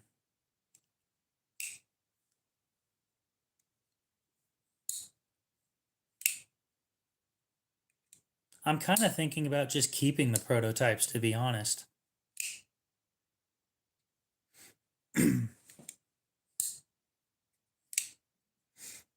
I don't see a huge reason to sell them.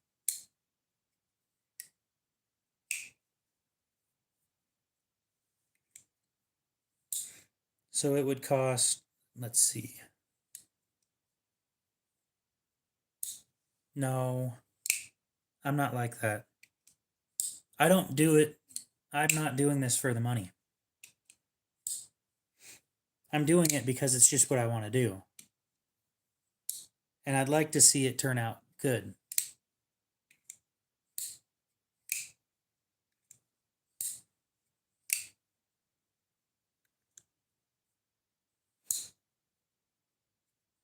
And there's another thing that I was thinking of, and you guys probably wouldn't have heard about it, but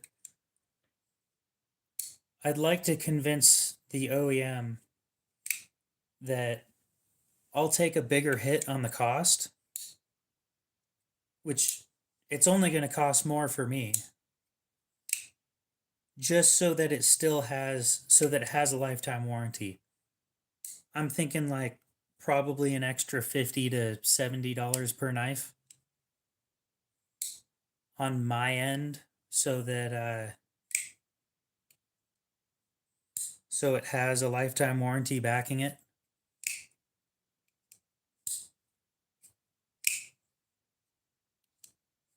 I can't do, here's my problem, is I can't do a no questions asked warranty. And I would love to, because I love those warranties.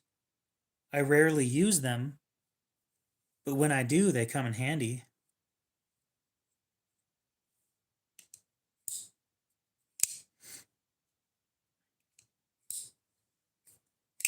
At least some, at the very least, I want a deal where we can get parts made at cost. So let's say you break a blade, it'll cost you cost to get a new one. Or you bend a pocket clip. Yeah, but I don't like that.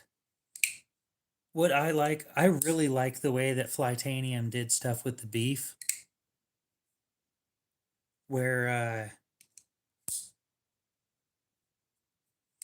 you get parts for cost.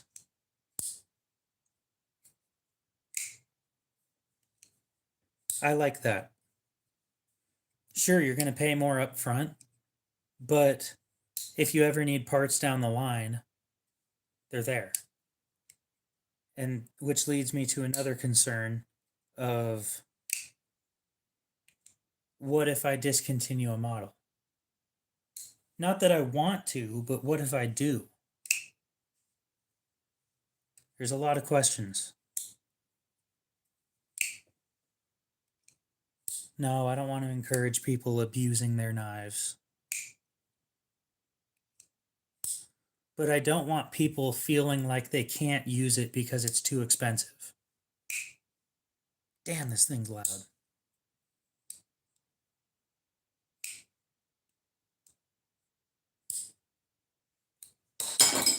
Oh. I guess I'll just throw my fake Strider around then.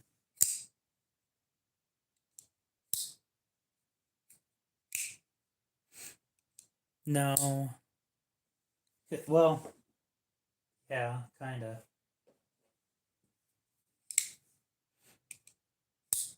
If you strip a screw, I'd consider that your fault.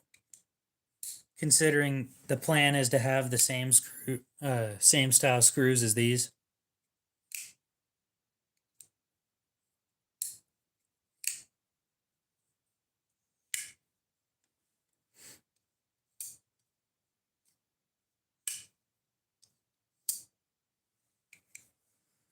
Well, Mox, it's a lot of fucking small fences.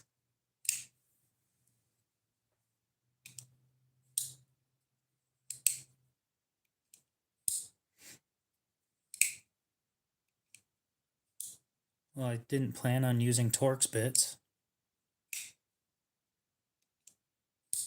I don't like Torx bits all that much. Well, now there's the question. Torx bits or hex? You know, T10. The reason I say T10 is T10 and maybe T8. I've had issues with Allen heads or Allen wrenches not being the same size, where they're slightly too big or slightly too small, even though it's claimed to be the right size. And that's happened with an Allen wrench that I got from Chris Reeve didn't fit in my Sebenza.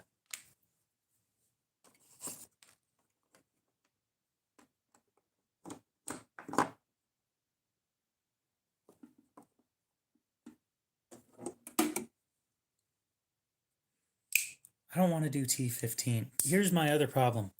I don't want people over torquing these. And if you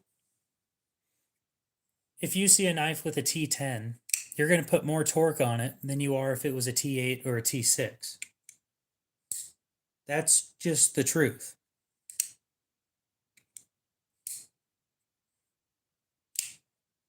That's just how it is.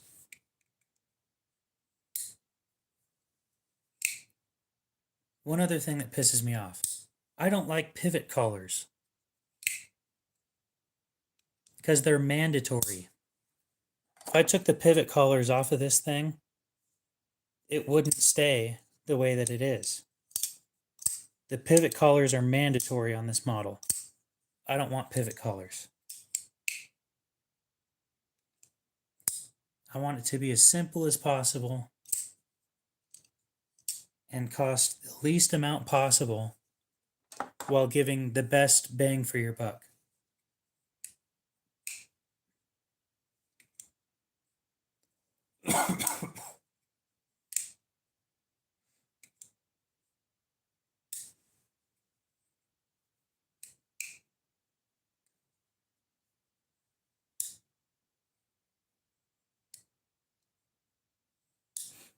Washers, I don't play with bearings.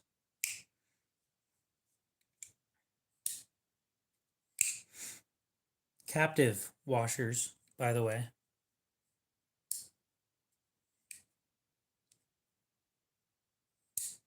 Similar to the Incosi, but probably not that large. I want it to be smoother than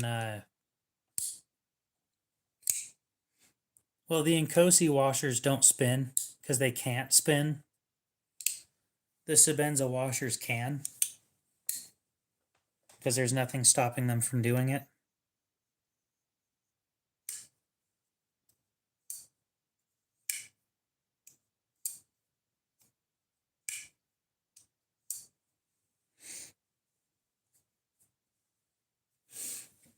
And because I don't think that Chris Reeve patented anything, I'll be taking design elements from the Sebenza, specifically the blade bushing.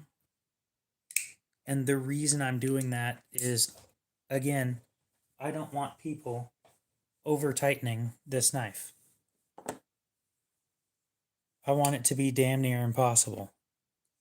And the way you do that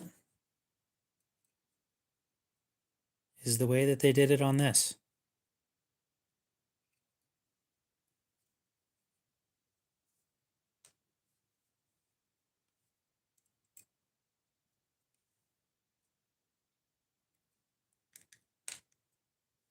I don't know what you mean by that. All of the torque, when you torque it down and squeeze these scales together with that screw, goes directly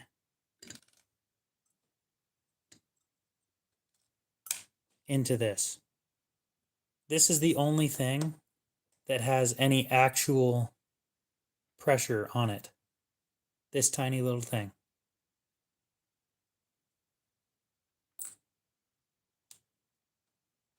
Okay? My plan is to do that because it prevents wear on other parts and it prevents people from being dumb.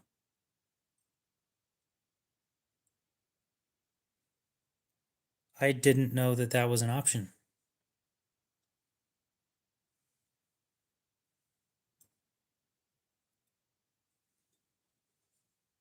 But yeah, we're putting a bushing in.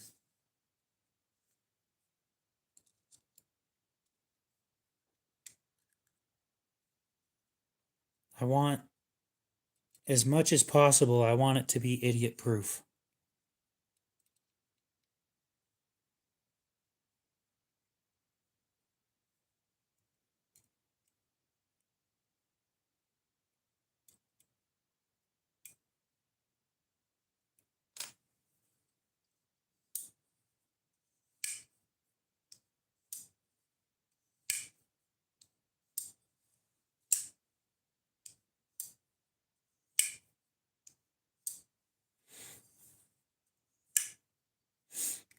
That's pretty cool.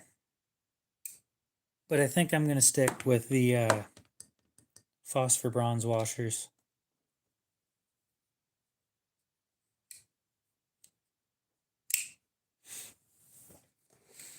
So I did talk to them about this. That part needs to be custom fit to every knife. That's why they need your knife, your Sebenzo, when you drop it off or when you send it in for a new blade. It needs a new bushing with every blade. It is a wear piece if the bearing or if the bushing is the part that has wear on it. I'll agree with that, and I would probably be fine covering that. But it kind of depends on how the wear happened.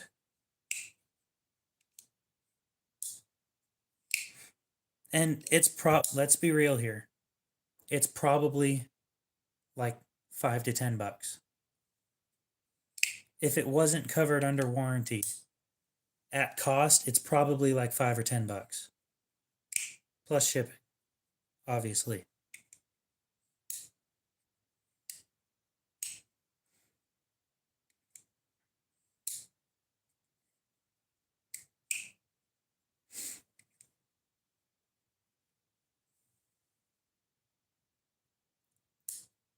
Oh, sure.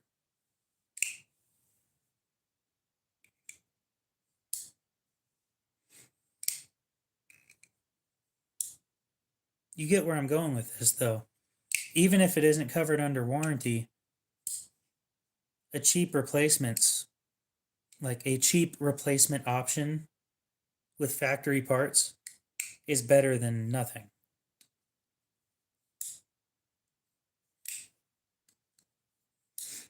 I really do like that replacing things at cost idea.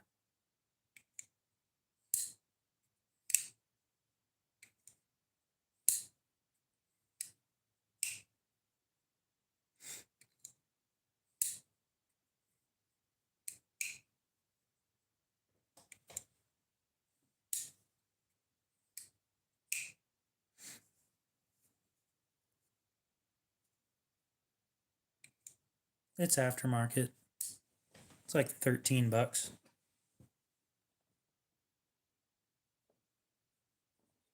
It's a bitch to make it fit, though. Took 2 hours of sanding to make it fit.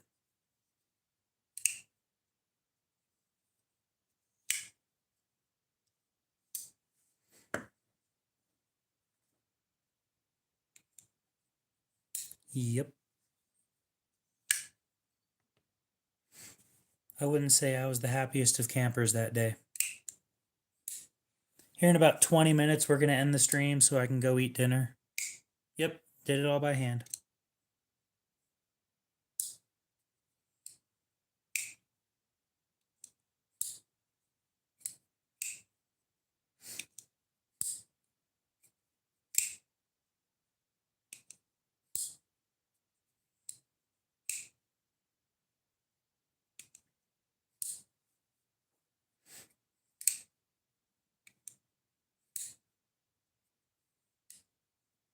Yeah, I do that. About the only thing that I try, or I don't try, but the biggest thing that I lie to everybody about is how long I'm going to continue live streaming for. It always ends up being longer than I say it is.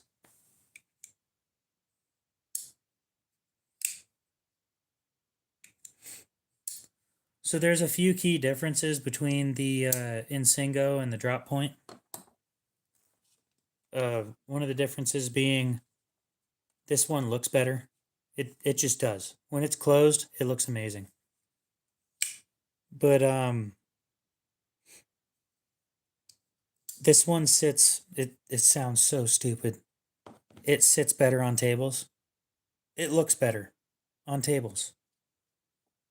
When it's open, it sits there like that instead of like this.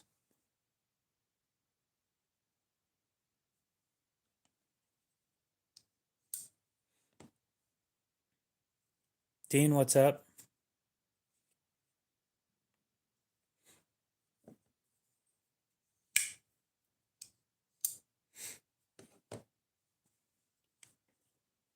Why would you pawn it?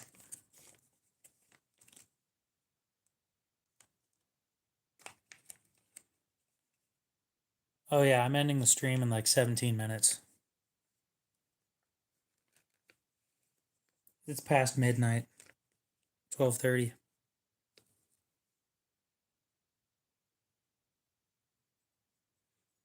I don't like Tontos. I regret buying my Small and Cozy Tonto because I don't like Tontos. Oh, I use it all the time. It was a user before I bought it. It came with the drop point blade, and then I went and spent some money and had them make me another one.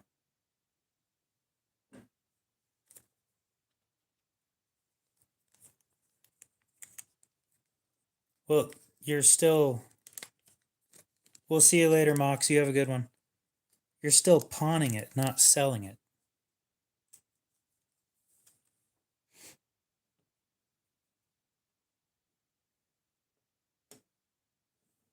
And you might put it on Marketplace. You might put it on Blade Binge instead of eBay.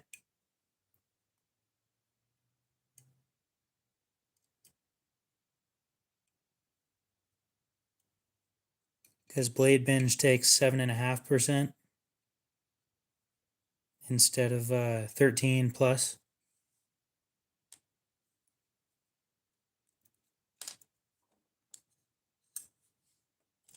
But I do prefer the Insingo blade just because I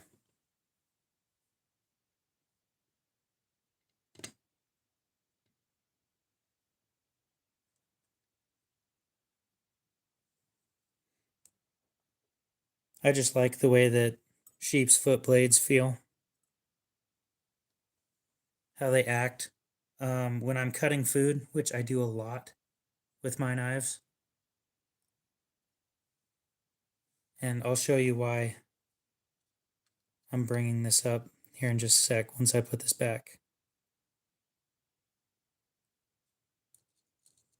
Since when is eBay taking 50%? Jesus Christ.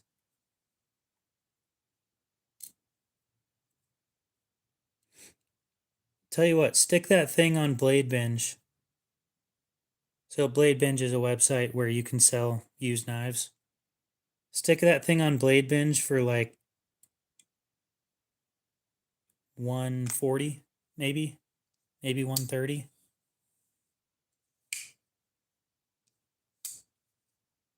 They'll take 7.5%.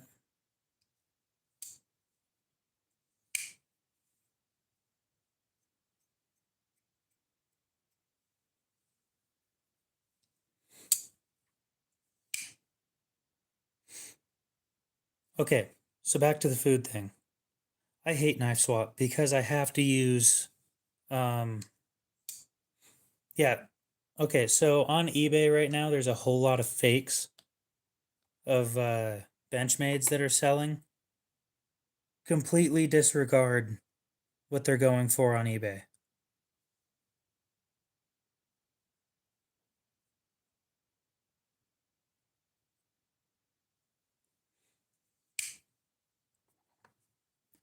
So when I'm cutting food, the part that's touching is right here. Right there. And to get the tip to I do a lot of plastic cutting stuff too.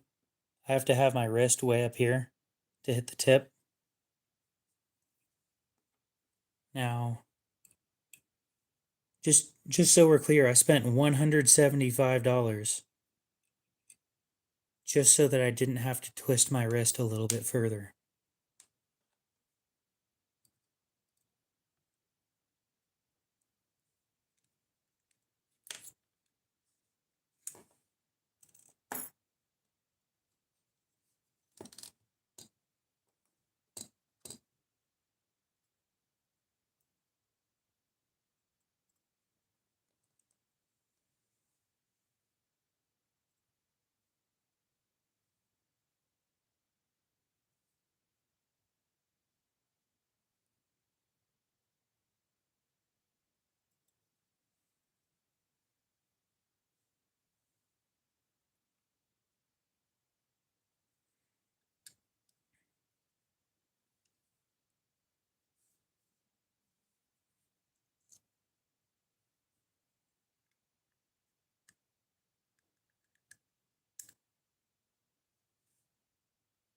Okay, now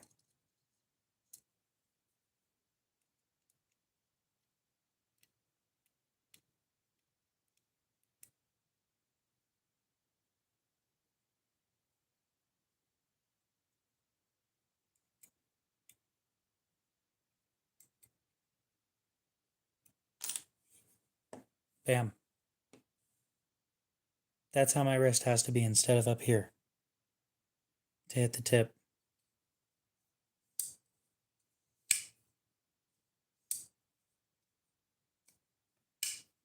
So when you buy a new blade from them, they sell it to you with new washers, a new bushing, and the blade. I wish these things were less expensive. It is a very nice knife, but god damn is it expensive.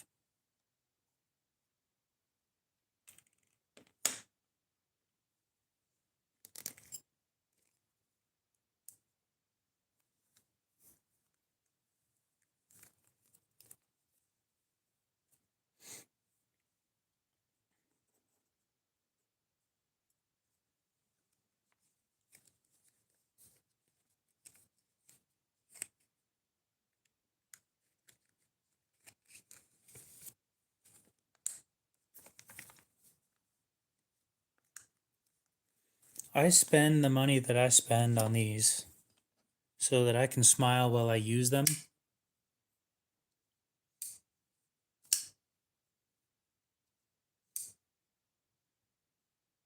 Because they're comfortable, because it has materials that I like. When I was a kid, I thought titanium was the biggest deal ever. It was awesome, it was cool, it was lightweight, but it was strong. You know, I thought that that was really cool. So now that I can get my hands on titanium, I have been. And I have been. And I have been. And more. And more.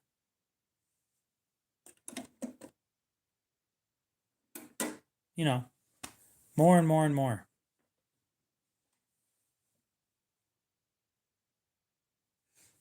I spend a lot of money on titanium.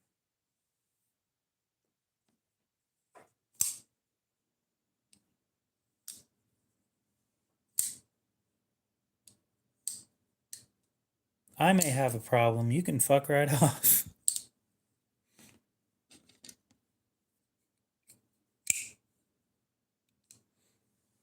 I know damn well I have a problem. Thank you very much. I hate the wave so much. I tried to like it. I did. And I hate it. Hey, it's real titanium.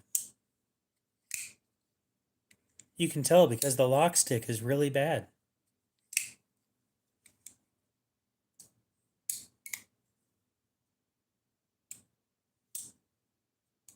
$58, fuck that. That's low. Holy shit. Do you imagine? Well, They're kind of hard use knives. They're kind of like what you'd expect Hinderer to be.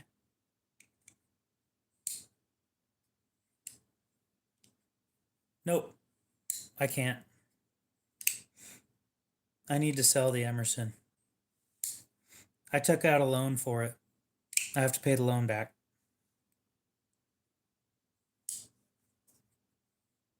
Gonzo, what's up?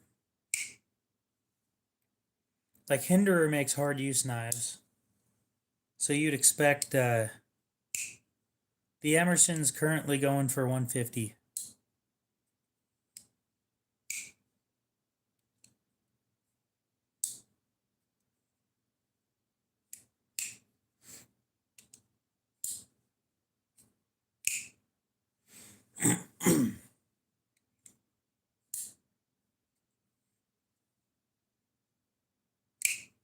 How much are they new? I completely forgot to look into this. I mean, I know I looked it up forever ago.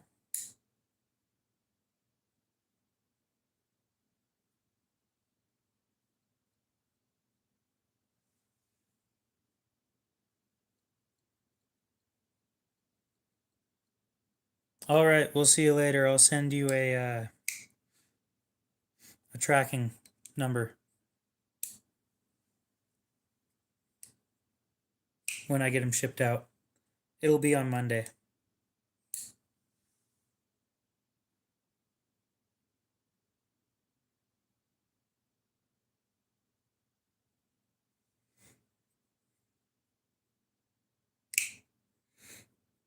This model is on the Emerson website. Sold out.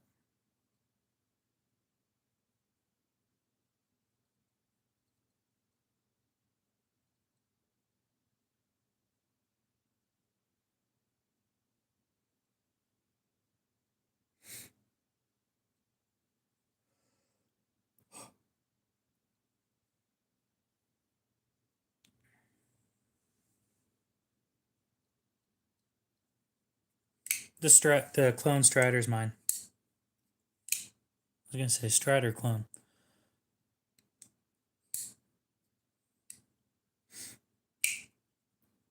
Yep, don't forget that diapers exist. Have fun with that. If this is better than the real ones, then the real ones must really fucking suck. Because this thing's a pile of shit, too. I've heard bad things about the real ones. If this thing is better than the real ones, I'm definitely not buying a Strider. That's the whole reason I bought the fake one, was because so many people in the comments on this said that it was better than the real one. That's bad.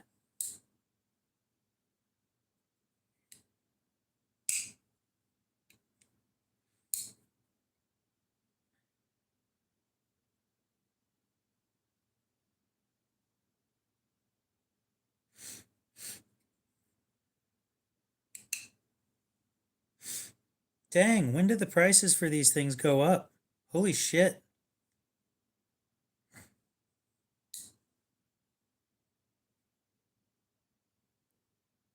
They're going for $250 now.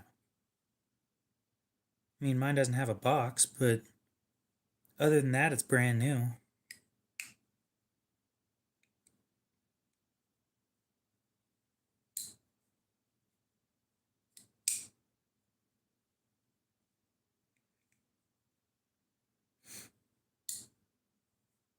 Oh no, people have them up for sale for $250.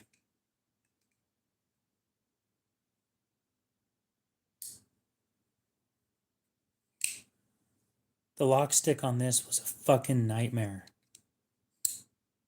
I fixed it by loosening this and putting some Chris Reeve grease on the tang.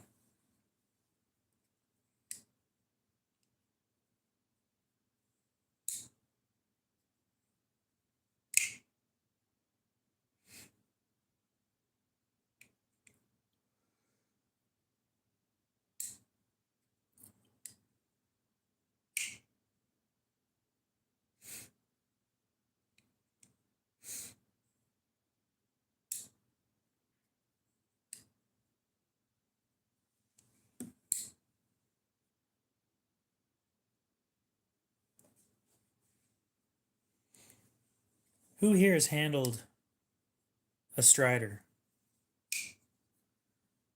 I want to know if they really are as bad as people say they are.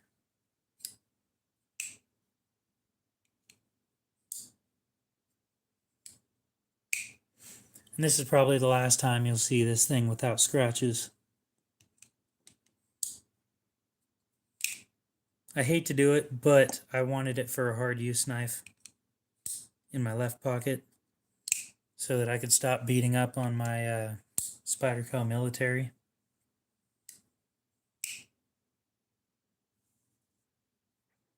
Cool.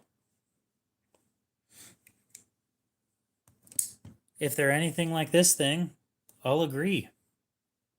Because this thing was a piece of shit. Only reason it's working out right now is because I tuned it. Really funny thing. When it's open or closed, I can twist the pivot. But it's a captive pivot. You can only twist it so far.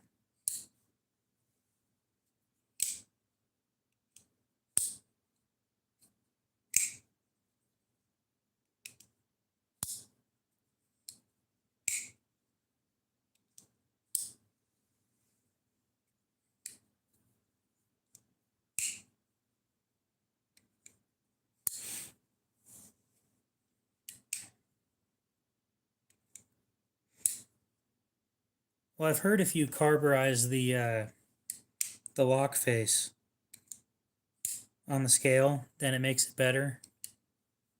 I don't know where I could do that, so I'm not going to do it until it develops lock rock like they all do. Because I'm sure the fake ones are going to do that too. Anyway, guys, we got about 40 seconds until I end the stream. 6 hours. God damn. Pencil didn't work. I tried. I've tried it in the past. Made it worse, actually. Which was weird. Didn't expect that. It was a fun time. Hopefully your buddy likes one of the 3 options that I gave.